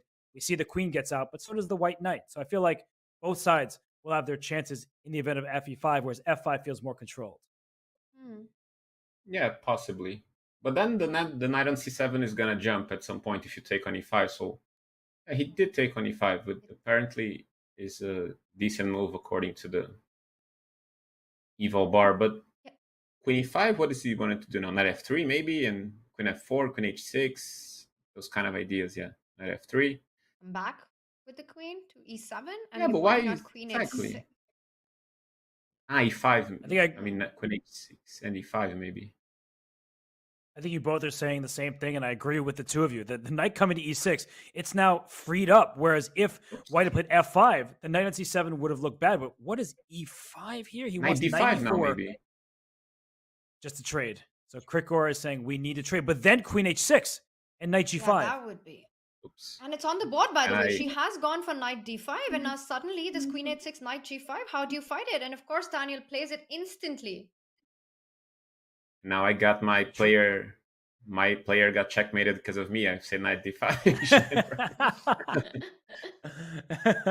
Well, Krieger, no one's going to blame you, but yeah, this was a tough position for her with the knight trying to come to e4. She offers a trade, but now the trade also has this pawn on b6 under attack, not to mention knight to g5 with mate. So how do you defend against this? You might have to push this f pawn to f6 or f5 even. It looks maybe risky. She had to play f6 before. Yeah, I don't know. Maybe. I don't know. But even here, it doesn't look the end of the world. I think the problem is just you have a bad light square bishop, but it doesn't look losing, right? Maybe you can go You're f6. right. You're right, yeah. Still playable, yeah. Definitely playable. And once you take on d5, the bishop starts playing, I don't know. She plays f5, yeah. Yeah, I think she's in this. And Krieger, I got to ask you, we know that you have a lot going on now, but is it stressful to watch these games? If we just bring up the bird's eye view quickly and look at the 4 games, we will let you get back to it, being captain and streaming. But are you nervous looking at your 4 boards right now? I mean, the first round I was very nervous because we got so many time troubles, and the Jacobson against Mareko game was so tense. It was going our way, but it was a very complicated game. Both players in time trouble. So yeah, as they say, watching is sometimes more tense than playing. But I haven't. I didn't stop to check the other games exactly right now, see what's going on. But it's very stressful to watch. It's even worse than playing sometimes. Well, I think we're going to leave you to your stress all alone. Sorry about that, Krikor. You know I love you, but we are going to let you go for now. But we'll talk soon, buddy, and good luck to your capybaras. Thank you. Nice seeing you, Tanya and Robert. Bye. Thank you, Krikor. Krikor is honestly awesome. Like I have so many, fond memories of him. He's such a good person, such a strong player. Even though he Yeah. beat me in our winner stays match way back when, that was fun. But he is saying he is stressed out as the captain of the Capybaras, and the reason why is well, in this game it looks like a clear endgame edge for White, Mm. a healthier pawn structure, control of an open file, and I think that Julia she's hanging in well, but Danya with a 2 minute lead on the clock and the better position I think we trust his winning chances here.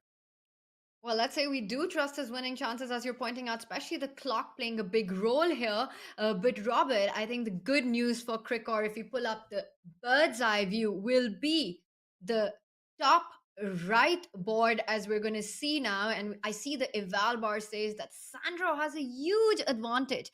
And that's because take a look at those knights. They seem like they're just dominating the dark squares with that pawn on f7 under fire as well. And I think this is a huge game for capybaras to make sure that they strike against the lowest board of the Charlotte Cobras. Yes, and look at the clock. I mean, if, it's not just the position, which is apparently completely winning for White at this point. It's the time. And there must be, I was about to say, there must be a sacrifice on f7 because the evaluation bar in a position that has equal material doesn't get that high unless there's a sacrifice or something that is just direct. So if Rook takes f7, there is a b4 at the end of this because the Rook on c8 is left undefended. So this is just wow. just straightforward. It's a powerful approach. You can even take first and play b4. You win this knight on c5. Well, that's a nice spot. You sacrifice on one side of the board, but you win the game on the other side of the board. You give up your knight on f7, and 1 second. Gabriela has gone for it, and after rook f7, before picking up the rook on f7, Sandro instead decides to play b4 immediately, hitting that knight. The eval bar approves of the line that you were mentioning, queen d5, and now he's going to pick up the rook, eventually trade the queens, and win the knight. This is going to be a material and exchange up for White, and I don't see any compensation for Gabriela in this endgame.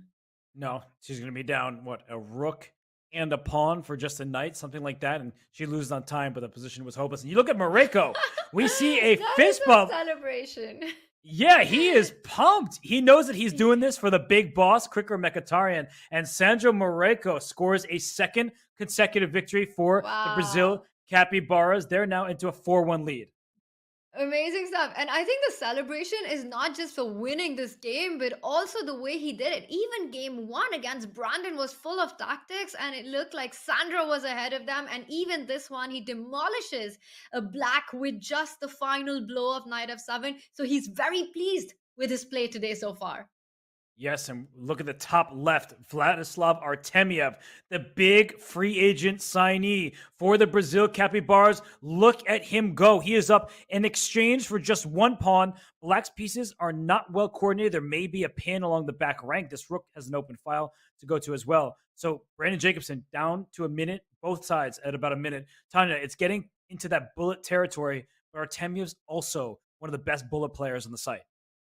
But that doesn't even matter, right? Because the clock is not the main problem here. Black is down a full exchange as well as pressure on the d5 pawn. Now we've been talking about rooks are only as strong as the open files that they have. And of course, Artemiev shifts it to the open file, the open C line, bringing the rook into the game. Always watch out for a check on c8 because that won't be a check. It will be a mate. Currently, the bishop on f5 luckily guards that square.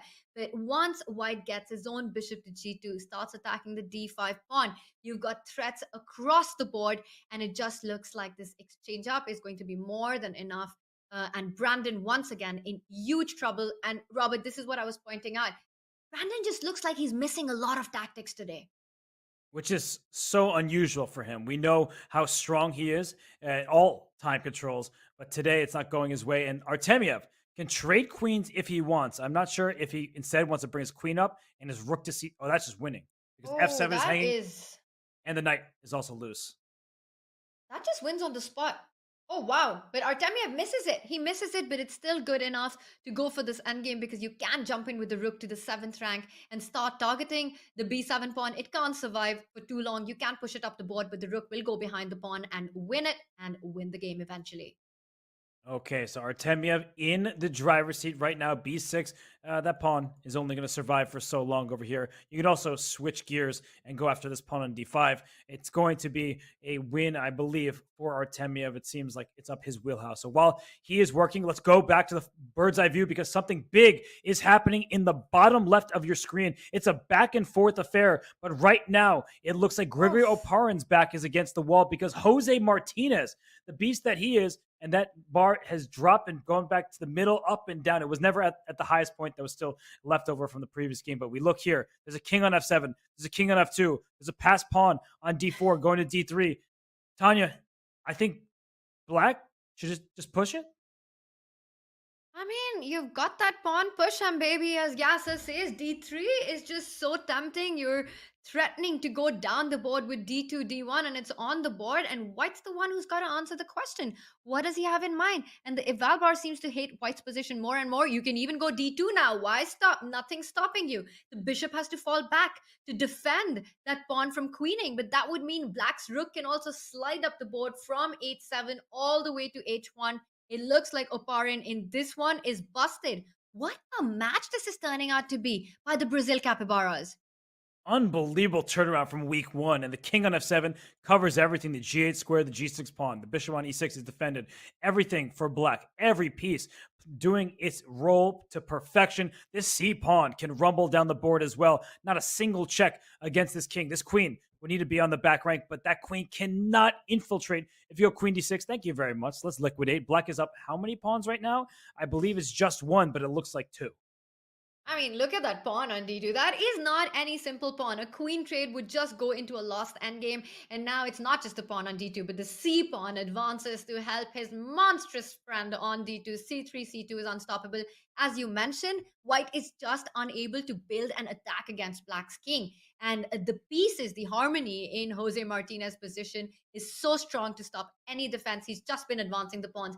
Unstoppable. Watch out for that mate on F8. Some precision there, offering a queen trade. If that happens, it's lost. I'm expecting resignation already. Cannot see a way for White to continue playing. You can just trade off the queens as well. Bring your rook to D7. Pick up that pawn. Or else you can continue marching down the board with C2. Pleasant choices there. Take one pawn, a queen appears, and a win on time and on the board. Look at that. There's jubilation from Chessbrahs. He is pumped, and he gets to stretch, flex his muscles, and he is leading the Capybaras in this match. They're up 6-1, and as we zoom away from Jose, we look at the other boards. Daniel Naroditsky in the bottom right, getting the job done, and in the top left, Vladislav Artemiev. He has already won his game for the Brazil Capybaras. So, Tanya, it's a bit of deja vu because if we bring up the scores of this round, we will see a familiar sight. The top three boards for the Capybaras, they win their games. And Daniel Naroditsky, just like Grigory Oparin in the round before, he takes down the board four for the Capybaras. But 3-1 in the first two rounds in favor of the Capybaras. It's now 6-2. I'm just amazed at the job that Krikor has done with this team because it looks like a brand new team that we're seeing this week 2 of the Pro Chess League. Brazil Capybaras were destroyed by the Indian Yogis in just 3 rounds, and it looks like they're back with a vengeance this week, taking down the Charlotte Cobras currently with a score of 6-2. They just need 2.5 points to wrap up the match. The Cobras, I mean, they are getting pummeled, it feels like. And Artemiev, he was the powerhouse free agent that joined the Capybaras. But Jose Martinez and Sandro Moreko, they are also awake and playing great chess. We had Krikor Mkhitaryan join us. He was saying that he believes in his team. He's nervous to watch. I don't think he's that nervous right now. But don't go anywhere, because while we take a break, remember that earlier today, the Indian Yogis, they stormed back from a huge deficit, kind of like this one, against the Canada Chessbrahs. So we'll see if the Charlotte Cobras can make it 2 for 2 in the day in terms of comebacks. We'll return shortly to this Pro Chess League matchup between the Brazil Capybaras and the Charlotte Cobras. We'll be right back.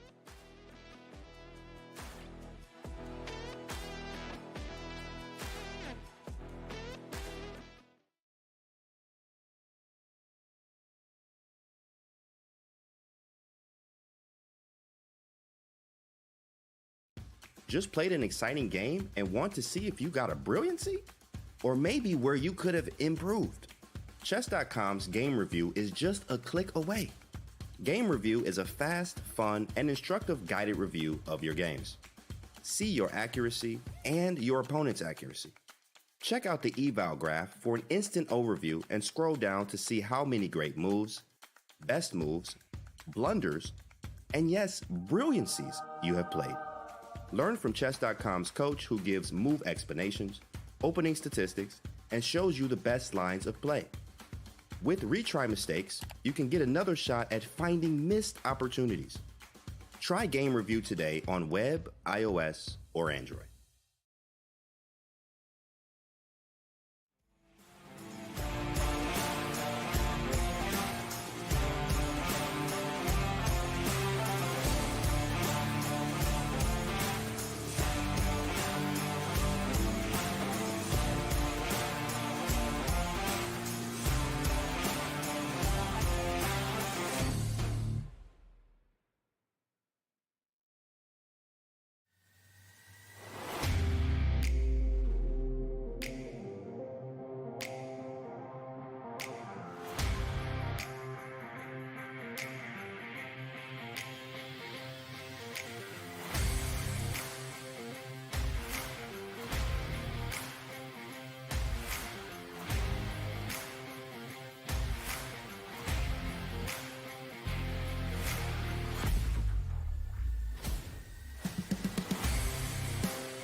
competitive chess, the weight of a win, draw, or loss is all on one's shoulders.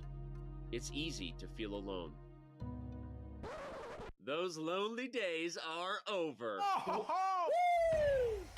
The Pro Chess League is back. Once again, in chess, teammates matter. They are having a party in France. Let's go! Welcome back, PCL. A unique collection of teams, each with their own personality of different colors, shapes, and sizes. There are gnomes and knights, Chessbrahs and bishops, and whatever the heck this is. The PCL is the only place where the best players in the world risk their fate alongside content creators and players from different levels, ages, and perspectives. The wheels came off. Wow. She just took down Hikaru Nakamura, and look at her. She is jubilant. Entering its 5th season, 16 teams will reboot the PCL legacy with a new format and new schedule. Only one team can be crowned the next PCL champion. Oh, what? What was that? Oh my gosh. My friends, it's the 2023 Pro Chess League. Which team can rise above the rest? They won't be able to do it alone. The Master wins it! We win! We win! Oh my god!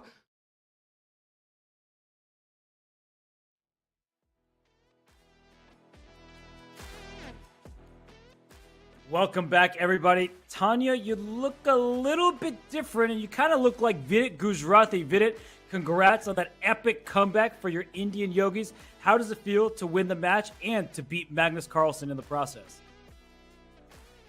You know, when something is less likely and then it happens, then the joy is more. And we started the match very poorly. Like, we were trailing by 5.5 to 1.5. And at that point, like, the rational just says that Magnus is there, Aryan is there, that they have a pretty easy route to 8.5. But from there, we just, played very well. We fought very hard. And I think the cherry on the top for me was for sure to defeat Magnus, because I have had many good positions against him. But this time I managed to convert. Yeah, it was an epic comeback by you and your team. And while the Charlotte Cobras, they need to take something from your team's playbook, because the Indian Yogis stormed back from that deficit. Now the Charlotte Cobras down 6-2. And Vladislav Artemiev, Sandro Moreko, and Jose Martinez, all a perfect 2 out of 2. So heading into this round of action, where the top board for the Capybaras, Vladislav Artemiev, he gets the black piece against Daniel Naroditsky. Vidit, you know both those players well. Danya needs to strike. What does he have to do? How can he make it happen? I think the most important thing is to kind of still believe that a comeback is possible. For me, when I was playing, I remembered that Arjun's team was leading 7-5 in the last match, which they played against MVL and Grishuk. And from there, they managed to make it a blitz tiebreak. So for me, that was like kind of an inspiration. So the same thing goes for the Cobras. They still need to believe that they can make a comeback. And okay, I mean, they have nothing to lose at this point. Yeah, they don't. I mean, they just need to go all in. But that's difficult in chess, right? When you need to win games, you start losing your objectivity somewhat. You take risks that are more speculative than objective. So as we see Danya get the white pieces, do you think we're going to see one of the crazier Danya openings, or is he going to just play his normal stuff against such a strong player like Artemiev? I'm very curious because Artemiev is very, very strong. He's very strong in this rapid formats. And I've seen Daniel, his main strength is when it comes below a minute or so. So if he just manages to keep the pressure throughout the game, then I believe in the tense moments, he's the better player. But he has to keep the pressure throughout the game to force the mistakes, basically. And so what do you make of his opening right now? Because not a single pawn has been traded, no tension between the pieces. He's sort of playing for the long game, as you were highlighting. But Artemiev, that's kind of his strength too, right? He's somebody who loves maneuvering chess, and he loves endgames himself. Yeah, I think Daniel just wants to get a game from the opening. He himself has admitted many times that opening is not his strongest suit. And as long as there is some slight pressure where there are a lot of chances, he would be happy. Um, so I think what you cannot allow is to give Artemiev a slightly better position, because then without any counterplay, that's his favorite type of chess. When the opponent has no counterplay, he's very good at it. You have to be careful. Just first initial few moves, early middle game, and the last few minutes. I think that's the key part which will decide the trajectory of the game. I feel. And this has the feel of Jan Nepomniachtchi against Magnus Carlsen, this early A4 push, the rook sliding to B8. So far, so steady in this position. And something I tend to ask, and Vidit, you just had a big comeback for your team, is how much do you just ignore everything from your remaining boards? And like, are you able to strictly focus on your own game? Or in the back of your mind, are you thinking, well, I need my board 2 and my board 3 and my board 4 to score? Like, how good are you at tuning the rest of the world out when you're playing? I think I'm very lucky because my team, they there are some very good players. For example, Vaishali, she has been scoring upsets a lot so far. So I know that I can rely on them. So yeah, I am hoping that they will do well. But during the game, I can't really follow their matches. So there's no way that I can follow the matches or score. It doesn't help at all. When I'm playing, I'm just focused on my own game. And after the game, my first thing I do is like check their results, and usually it's good news. It has been good news. And let's take this moment while Daniel Naroditsky, he's spending some time in the position. We have other games underway. So we can pull up our four-board view and see the other games that have started. Grigori Oparin in the top right against Sandro Moreko. Not a single pawn has been traded there yet. And Sandro Moreko, he's won both of his games for the Capybaras. That's been huge for them. And the bottom left, Jose Martinez, he's also won both of his games for Brazil. He takes on Gabriel Antova. So, Vidit, which of these two games is more appealing to your eyes? So both the openings have some notes on it. So you can pick any game, and then I would love to comment on it.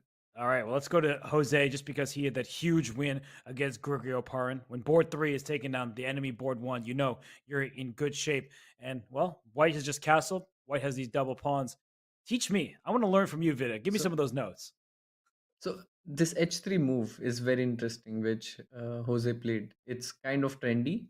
It's basically 4 knights, and now if instead of H3, if White plays D4, if you can just make it on the board, takes Yep. ED knight D4. This is the main line, and Bishop B4 Yep. takes Bishop D3. Right, this is the main line. And if you compare this position to the game, you can take the live board. Yep. And it's just the same position with colors reversed. Just you Mhm. have this H3 move included. Uh-huh. So it's a very subtle way of playing. Like basically you're black, but you have an extra move with H3. Rest of it is same. You're too smart for me, but the pawns, I get what you're saying. It's actually really instructive stuff where you should. And Magnus Carlsen, when I was just in Oslo commentating the Champion Chess Tour, he actually was saying that while we were at the doing pub trivia. Some people were talking about chess, and he was saying that you need to think about positions from the other side. It's actually really helpful for top players. So you're right that it's just the position with colors reversed with H3 thrown in. But now that we're here and the pawns are undoubled, we have an extra pawn towards the center. For White, this pawn on d4. And for Black, we have a more outside pawn. Do you tend to like these positions from either side? Or the eval bar says something, but let's ignore that for now. Give me that super GM knowledge. I would have not played knight e7. I think it's a bit passive. You have to play like queen f6, bishop f5. I don't really have a preference as such in this line. But I think David Paravian, he's a big expert in these structures. For me, I don't mind either colors. But right now, I don't like this move 97. I think it just gives White easy play. Bishop d3. Next move c4 is gonna come in. Then the moves are flowing. Whereas for Black, it's not clear how you develop. I think that's always a bad sign when your moves are not flowing. Because the b7 pawn is loose over here, so that bishop on c8 can't get out. 97 was in part played to get bishop f5, but you might have to play a move like b6 first just to develop that bishop. So I'm with you. b6, c4 looks available. White just has better control of the center. Yeah, But yeah, I think so far not. You couldn't really ask for more from Not too Black either. much. Yeah. Yeah. It's very slight pressure. I guess we can move to the other games because this is relatively a bit dull.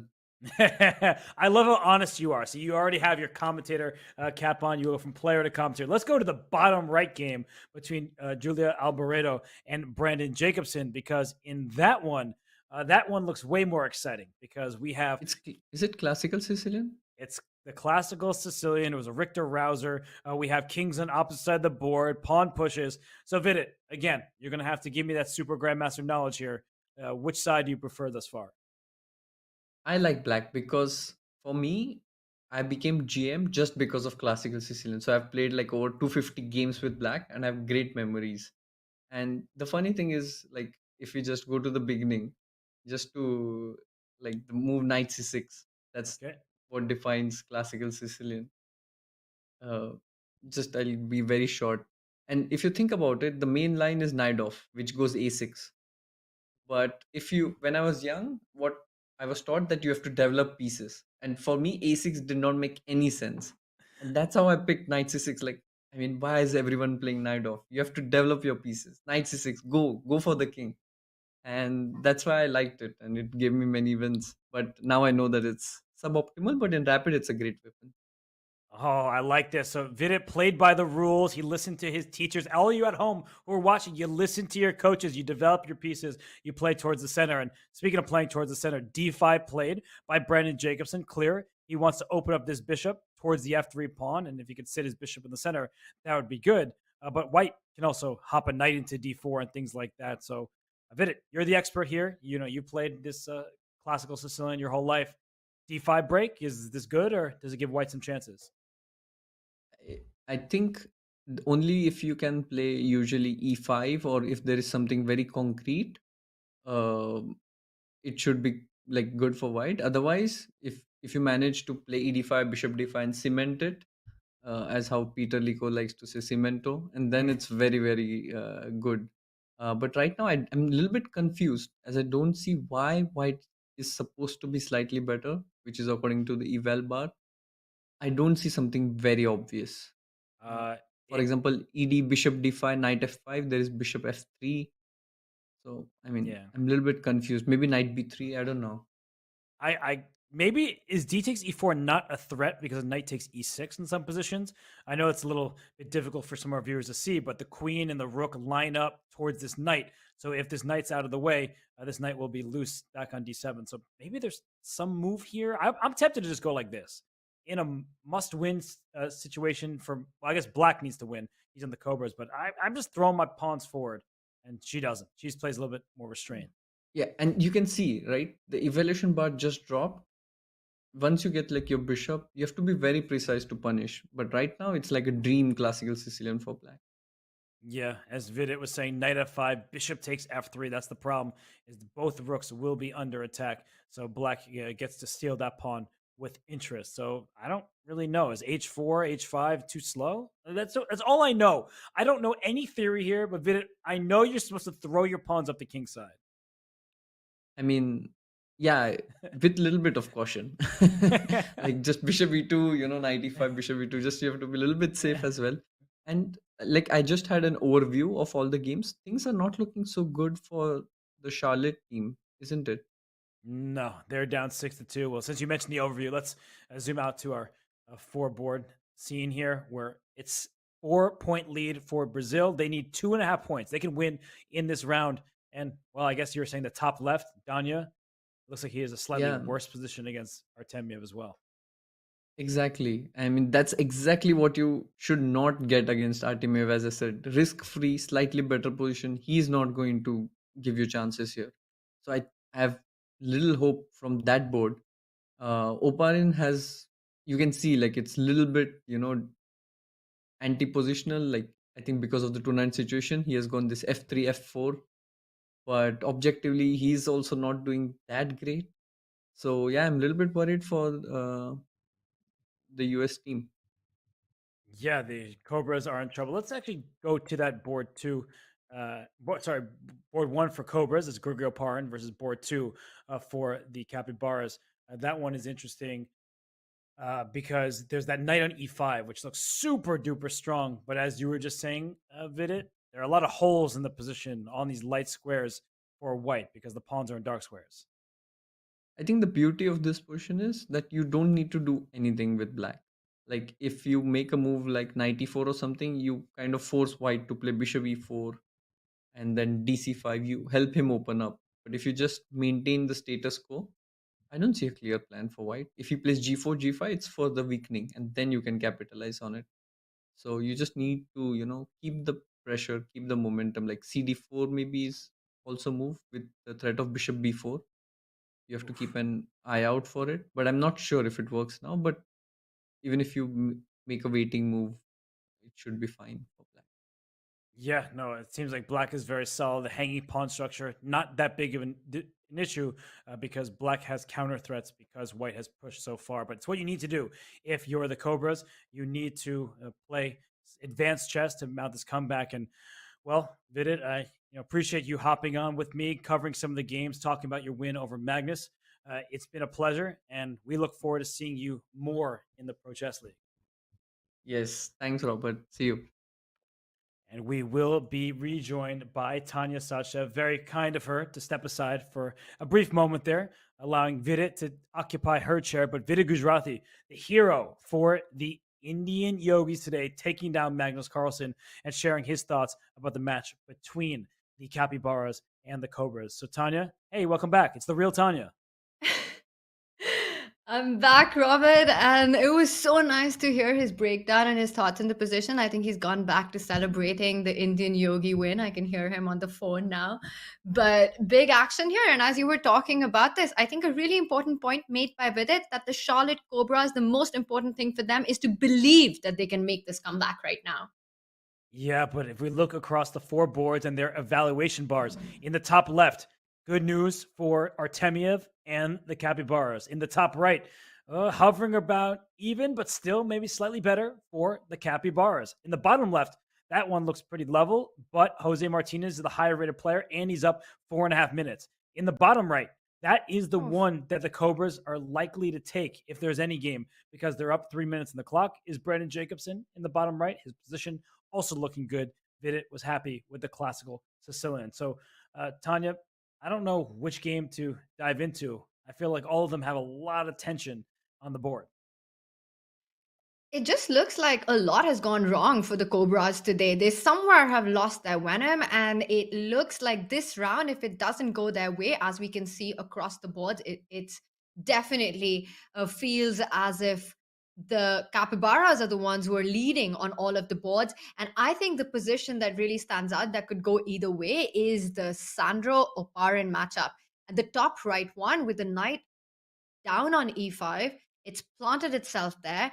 Could this be a big enough advantage in white's position to try and just save it for the Cobras, or will the double bishop pair be the ones who will do all the talking here? I'm liking Sandro's position. Sandro has been so in form from the start of the day. I like that knight on e5, but it really doesn't have a supporting cast behind it.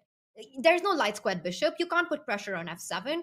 It's a lone camper, and it might not just be enough for Oparin. You know what needs to be done? You mentioned this in an earlier Sandro Moreko game. Can I take this e4 pawn and throw it off the board? Like, let's get rid of that pawn again so we can use the light squares to our advantage. But somehow, Moreko has the light square bishop for the second time of the day and a pawn e4 that blocks the diagonal. Still, as you mentioned, the knight can't attack by itself. At some point, you may need to take on c5 and try to use the d file. But if you allow bishop to c5, then e3 is tender and will need some cover. So Moreko up on the clock. Grigio Oparin, he's trying to find some wiggle room for his pieces here, but I don't really like the look of this. What if I even take and put my bishop on d3? Even that looks pretty pleasant for black. Yeah, that looks like a nice idea. And you just stop the only open file, the D line, which will open up if black takes on e5. And he goes for your idea. Sandro trades off that knight on e5 and plants that bishop on d3. With this bishop, we can just compare it to white's dark square bishop, and you can just tell why is it that the eval bar just likes black's position a little more piece activity, more control over the game, just feels like more space. And that f1 square, always watch out for tricks down the board on that f1 square. We saw that actually Vidit lost that game against Razvan Priotu because of a position like this with the White King being unsafe. So what Tanya is mentioning is at some point you can play f6, chisel open this line and go for the White King. This bishop on d3 is an absolute beast. It shuts down the d file and takes away play on the f1 square and the f file for White. So we see a swap of pawns. You could take this pawn on a5, but it's not just about pawn quantity. h5, harry the h pawn here. Okay, Sergio Moreno. Ooh, how? How are you doing this, Robert? You are calling this out as it happens. H5 on the board. He's taking your advice. He's definitely taking the right commentator's advice here. But normally, when I suggest moves and they're made, it's iffy territory. It just feels like he has a free hand against the White King. And this rook can lift up to g6. You can, of course, play on the queen side as well at any moment to go after this loose pawn. But I feel like this. Oh my pressure, god, did that just happen again? He just played rook to a8. I was just sort of like suggesting kind of a random move, but he's stopping bishop a3, which maybe was a source of White's counterplay in some positions. I mean, Sandro Moreno is a man possessed right now.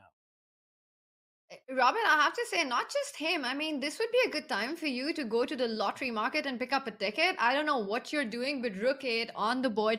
And as you're pointing out, it is a position for two results. We see an opposite color bishop on the board. And often we think, wait a second, isn't that just a draw? But it's all about the piece activity. And currently, it's all black's pieces that are doing the talking on the queen side, on the king side. H4 can be on the board. But right now, with that last move, b3 is weak. He lines up both the rooks, attacking this big weakness. And I think Oparin is in big trouble in this one. Not good news for the Charlotte Cobras who are looking for a comeback. Not at all. Queen e6. Look at the king side. Look at the queen side. Double threats with h4. I mean, Tanya, this is a masterclass by Moreno right now. He takes on b3. He's still down a pawn. If the bishop slides forward, the a3 pawn will be lost. Give me that second rank. I want to go after the White King. And this bishop on d3 is a menace. And look at Oparin's clock down under 50 seconds. Oof. Definitely, you can't allow a black's other rook to jump down in that game. So rook d1 and rook b8 piling up the pressure on the b line. And it's not just the bishop. The rook will jump to b1, pinning the queen, winning the queen. And this is bad news. You have to keep that bishop guarded. He goes with the queen to c1 and defends it. h4 is in the air. The queen can jump into, look at this idea, Robert. Queen jumps into h3 and I'm again threatening rook b2. And I'm going to call myself a prophet right now. Remember how I mentioned to you that f1 square can be super dangerous for White. Check and mate. So we might just see that. The queen instead slides up to f5. Same idea. Different order. Yeah. He goes right for this and e6. This is desperation rather than an attack. Yes, you open up your bishop. That's the good news. And that was a mistake by Moreno. He could have played queen h3 with the same checkmate. He gives White some time. Will there be a rook g5? Will there be a rook takes h5? These are available to White. But look at the clock, Tanya. It's not just the board. It's the clock as well. Oof, and he goes rook f2, and as you're mentioning, a very difficult position to defend with White with just 25 seconds. Meanwhile, Sandro super happy with his clock management, a great position, but he needs to find that final blow. He needs to wrap it up and not give White too many chances, too many attacks on g7. So, Robert, it's close, but it's not over yet. Not over yet, but if we zoom out for a second, we will come right back to this game. Jose Martinez, if we look at our four-board scene here, he is delivering checkmate next. The bottom left, bishop and queen lined up on those dark squares. I think we're going to see a resignation. There is no stopping the queen going in the corner. We just caught it. Resignation has occurred, so we're back to... these players are not playing this game. This is the one between Oparin and Moreno, but Jose Martinez won that game with the bishop and queen lined up on the dark squares. So that's bad news for the Cobras. It is now 7-2 in the Capybara's favor. 7-2. The one board that gives hope to the Cobras is the bottom right that we see, where black does have a big advantage, our Evalbar tells us. And the reason for that is, I'm still trying to understand. The knight on d4 is attacked right now, and I think there were tricks down the board with that bishop jumping into the game, which requires desperation from White's side. Robert, what do you say? Tactics all over? Do we jump into board 4 right now? Sure, let's do that because Sandro Moreno is still thinking. We can always zoom out if action is happening on other boards. But Julia Albaredo, she was going for some kingside pressure. She is getting that right now. So this knight on d4 is hanging. Not an easy choice if you're Brandon Jacobson. You need to win. Even if you lose the game, it's not really any different than a draw at this point. You just need to score a victory. So queen takes d4, you can pick that up, but you know rook takes h7 is about to happen. So what's going on here? This is an absolute mess of a position. What's going on here? I don't know. The d6 rook is hanging. The rook on h7 will be hanging once you pick it up. Brandon has picked up a piece already. One thing is for sure, Brandon needs to score for his team. The Charlotte Cobras are looking for a win on this board, and rook into h7. Big question. Firstly, for Black, how does he respond? And now we see he did decide to play the move e4, so blocking down the bishop. That is an interesting choice. White's bishop on d3 can't pick up that pawn. The rook on d1 is hanging. You can fall back with the bishop to e2, hitting that queen on d4. Yes, you can slide back just to put pressure. No, she grabs this. Whoa. Oof. Wait a second. Bishop c4 What? check. Was Oh my that God. just, did Bishop he miss bishop c4? He did, He and now just missed that. she's back in the game. E takes f3. There's bishop d3, and suddenly white is on top. So he just allowed her not just to get into the game, but she has the upper hand. This is unbelievable. Bishop d5 hits the rook. Ew. It's on the board. Well, you can pick it up, but now e2 and the pawn will be unstoppable. So you can't just pick up the rook with bishop a8, but you could slide with your own rook, hitting that knight, hitting that pawn on e3 with rook e6. Instead, she gives a check on e4. I'm not sure if that's a good idea, Robert, because it blocks the e line for the rook to come into the defense with rook e6. Rook e6 still available. She plays rook d1. She gets passive, and now Black has the upper hand. It's her time trouble that is causing her not to be able to survive. So Brandon Jacobson making some quick choices because he's trying to punish her on the clock, but he allowed her to escape there. If we bring up an analysis board ever so quickly, Tanya was calling for a great winning move after bishop d5, e3. There was rook e6. The rook is under attack, and once this knight is captured, the pawn is stopped. That was overlooked by her a couple moves in a row, but she is going after this pawn. And Tanya, this looks like a position that white should be able to hold. I see her time trouble. I know Brandon Jacobson is a bullet mastermind, but this bishop can sit on d3. The rook is free to go on the e-file. Limited material. I feel like white is holding on. It really does look like that, and it's all going to be about whether Julia believes in the activity of her bishop and her rook combining with the king's play on the queen side, targeting Brandon's pawns, the a6, b4 pawn. The king needs to come to b3, needs to go to a4. But firstly, it is going to be about where he decides to move the knight. She gives a check. She's going to pile up the pressure on the g6 pawn. She does it. Black steps up with the rook. c3, trying to trade off as many pawns as possible. A good decision when you're trying to hold a position for a draw. 100%, because we might see a swap. If the white king goes up to a5, we will even see the bishop sacrifice itself, because if you can remove all the pieces there, do not take this knight. That's the one way to get yourself in trouble, is in a pure rook and pawn endgame, because black is up a pawn. So just move this bishop somewhere. I don't know where. D5 looks healthy, and I'll trade the remaining pawns. This should be a draw, but time trouble is going to remain for white.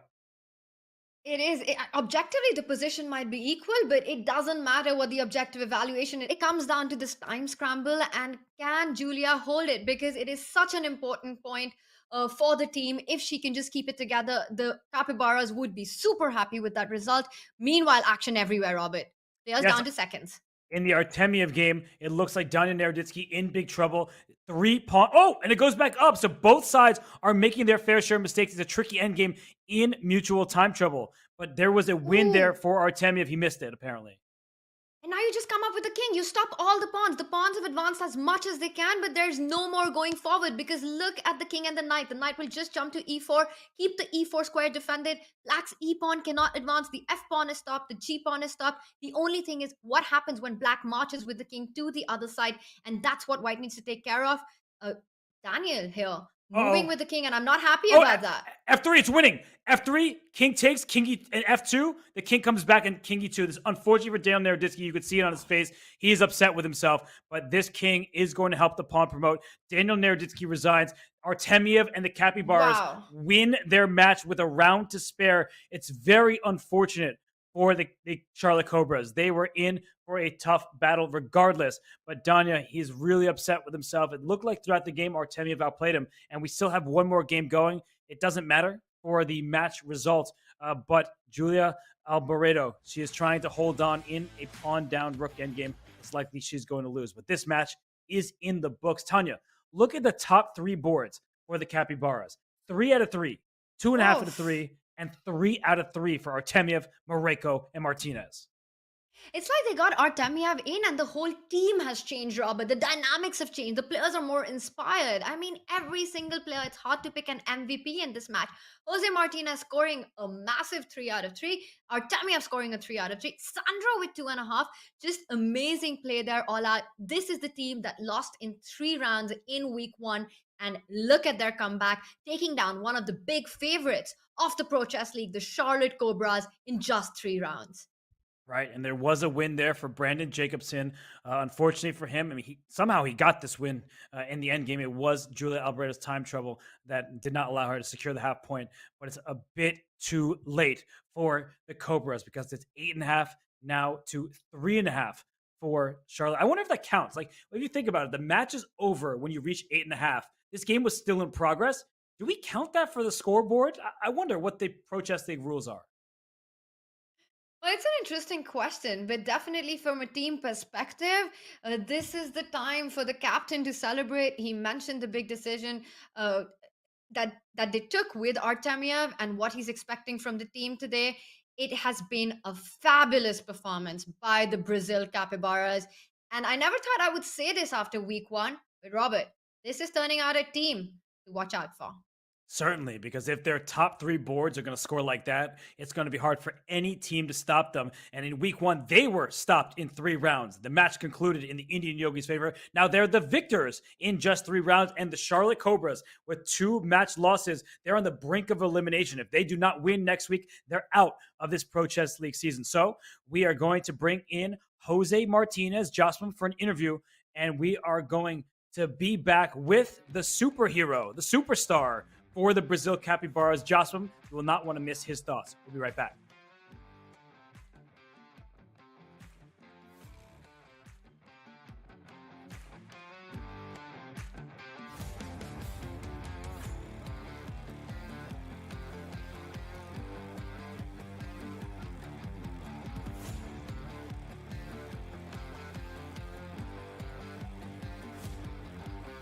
What's the best way to follow any chess event, from the World Chess Championship to the Candidates, the Speed Chess Championship, Title Tuesday, and so much more? Chess.com/events has all of the top chess tournaments played both over the board and online.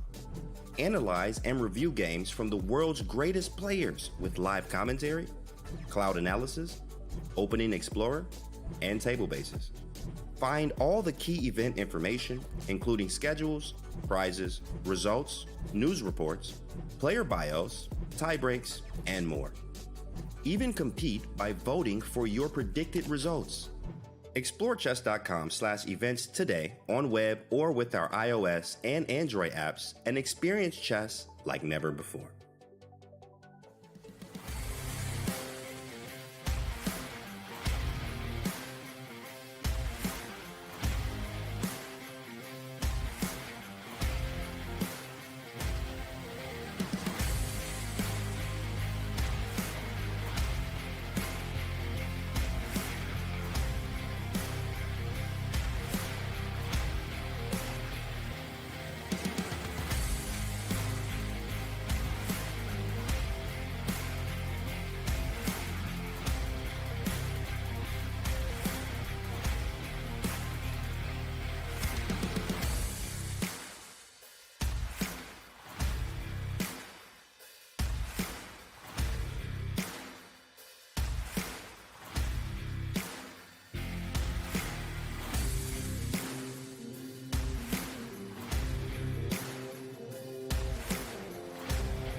It is a pleasure to be joined by the board 3 of the Brazil Capybaras, Jose Martinez. Jose, first of all, congratulations. And my first question for you is, what changed between last week and this week, where in week 1 you lost in 3 rounds, and today you were dominant in winning in 3 rounds?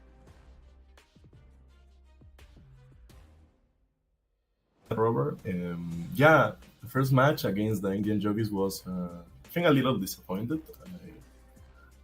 I think we changed almost all the how to say, the list of players. The first match we played with GM Supi, GM Fier, with me and myself, and the Irina Bulmaga. So to this match we changed actually almost the whole list, no? And we invited, or the captain invited, a super strong GM. That is really a good fact, because you have more confidence. You have a leader in the team, because every team has a really at least one strong player. You can see Canada Chessbrahs, I don't know, the Yogis.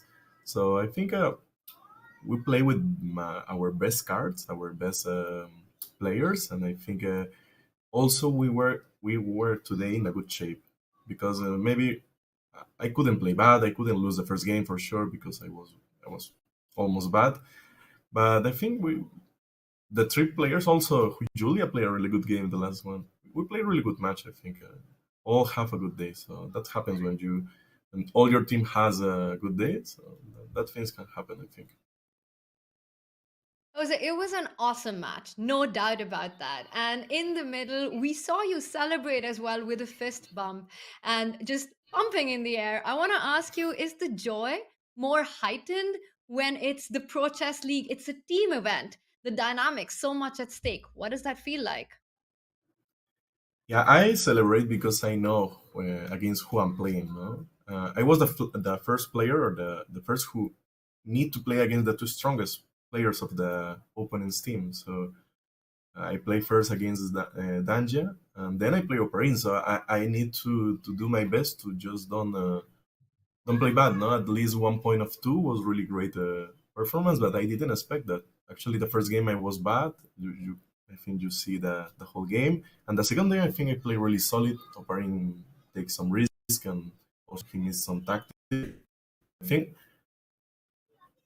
I celebrate because it's really difficult to beat these kind of players like in a row, and more I help the team, because yeah, you can expect Artemiev, he can do it like really excellent performance. Also Sandro, he's the best or the second best, I don't know, of Argentina. He's really excellent players.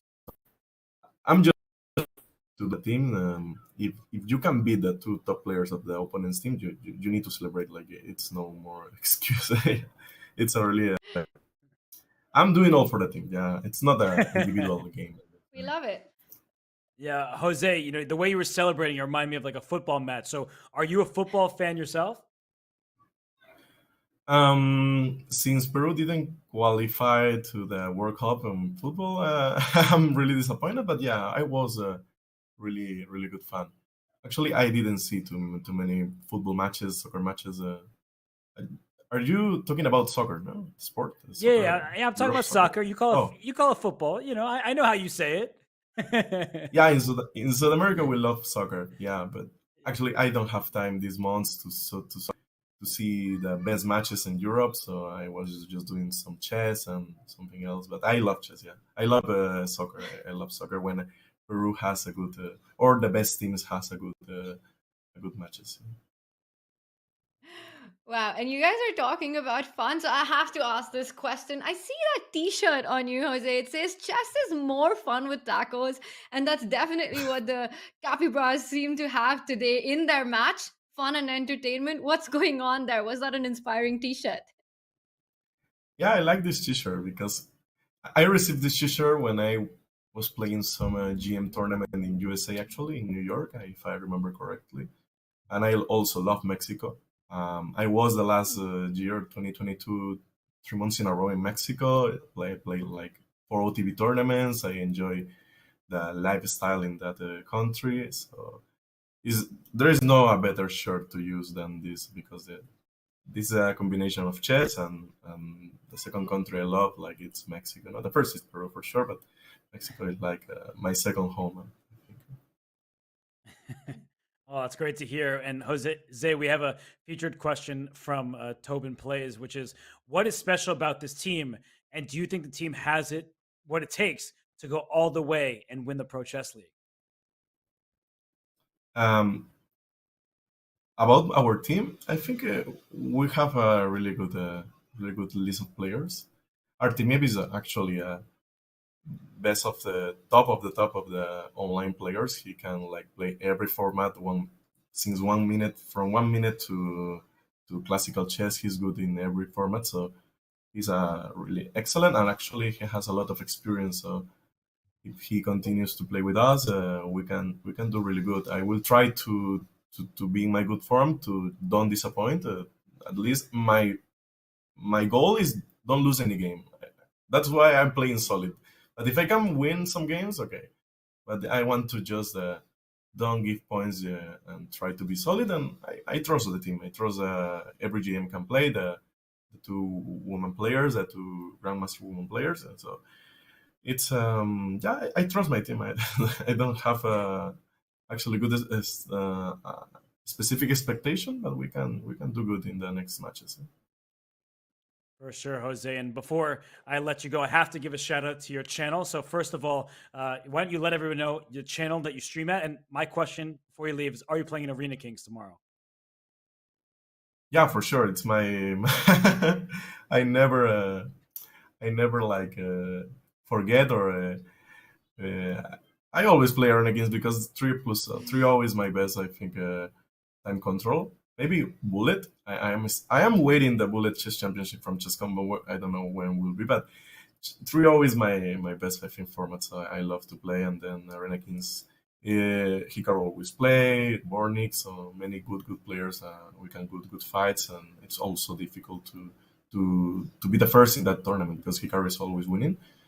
The last week I won, but yeah, almost every week Hikaru win every Arena Kings. But yeah, it's fun to play some no increment chess like everyone.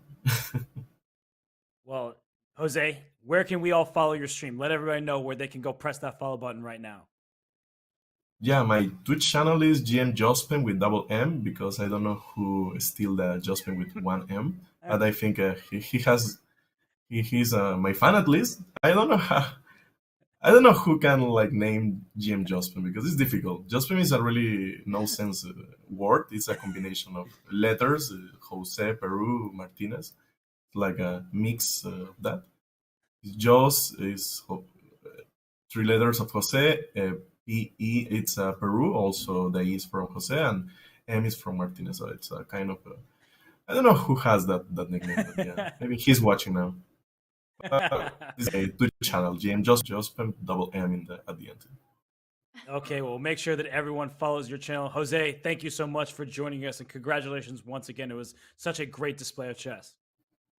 Thank you to both. Thank you for organizing, and yeah, it's an honor to play this for this team because yeah, every team is really good, and if they invite you, like you can feel like you can do really good chess in this tournament, really big tournament. For sure. Thank you so much, Jose. We'll see you next week in more from the Pro Chess League. Thank you. Tanya, gotta love Jose there, right? Wow. Like just so much team spirit. He is really happy to be on the Brazil Capybaras, and they're even happier that he's on the team because look at his score, a perfect 3 out of 3. They won in just 3 rounds. I love the attitude, love that t-shirt. And as he mentioned about celebrating for his team because he was playing against 2 very strong opposition and winning that, just how much it meant to him and also doing his bit for the Brazil Capybaras. Amazing team spirit there.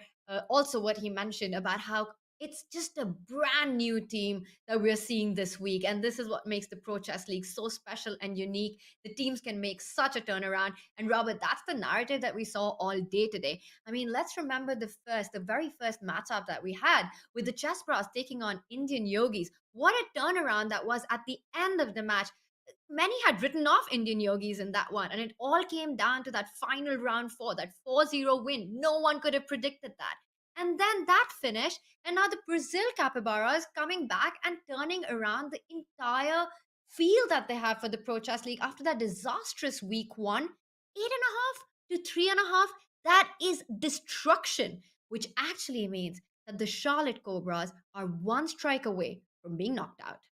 For sure. Well, the Brazil Capybaras, they score their first match victory. As Jose said, it's pretty much a new team. They brought in Artemiev. And as we look at the standings through, well, one full week and then just the matches that we had today, we see the Indian Yogis, they were able to come back and win their match against the Chessbrahs. And the Capybaras, they moved to 1-1 as well. And on the bottom of the standings, there is going to be one team that sticks out because only one team has lost 2 matches thus far.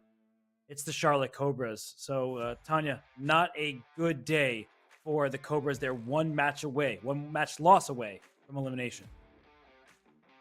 And that is huge pressure on Daniel Naroditsky's team. And definitely today has been a disappointing performance. They need to re-strategize. They need to rethink how and which players they want to put forward. They've got just one more shot. And that said, of course, the Indian Yogis need to win just one match, in fact, Robert, to make it to the playoffs. And this whole week of the Pro Chess League is going to be about that. Teams getting closer to that big top 8 spots for the Pro Chess League, top 8 position to make it to the playoffs. And there is so much at stake every day. That is true. And every day, Tuesday through Friday, we have a doubleheader in the Pro Chess League. So tomorrow, 2 matches will be available for you all to watch. We start with the Norway Gnomes and their epic first week win thanks to Gawain Jones and a mouse slip. They take on the Levitov Chess Wizards. I have to say, I love those logos. They really pop out at us, and they won their first match. So, Tanya, let's start there. In the matchup of teams that won week 1, who do you see as the favorite between the Gnomes and the Chess Wizards? It's a tough one to pick. Gnomes have got their own star players. It's a team that's captained by Anna Rudolph, and they've got Jan Ludwig Hammer on as well, and David Howell. We might be seeing David make an appearance this week as well. But the Levitov were dominating in week 1.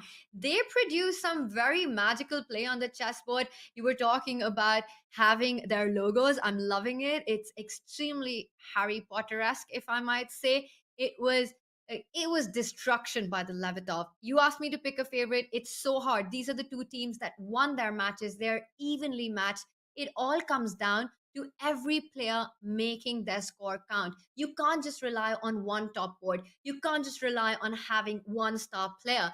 Each of the boards matter. As you say, Robert, every board counts. And then we've got the passes, the Garden State passes. James Canty III, it's his team taking on the Maniac Shrimps. By the way, I have to say, the Shrimps is a very popular logo with our chat. I was going to say that might be the best overall logo. The Maniac Shrimps, they are maniacal on the chessboard. They unfortunately let a match win slip away. Gawain Jones, he won his game against the Maniac Shrimps. They were that close to getting match victory. So we'll see if their lineup can secure match victory in week 2. But that's for tomorrow. Tomorrow's a new day. Tanya, I just want to thank you so much. I mean, it was so fun covering these matches with you. I loved it. Today was a day, honestly, Robert, just packed with surprises. At the start of the day, few would have predicted this turnaround and this final result, but that is what is beautiful about chess and sports. You can never predict. Expect the unexpected. It's been so much fun calling out the action with you today. Expect the unexpected. You heard Tanya's advice. Well, we expect you all to return tomorrow for the Pro Chess League. But we want to first thank you for joining us today. It really is an absolute pleasure to commentate this top-level chess for you all. So please come back, enjoy. Hit the follow button if you want, but be back for more Pro Chess League tomorrow. Same time, same place. We'll see you then.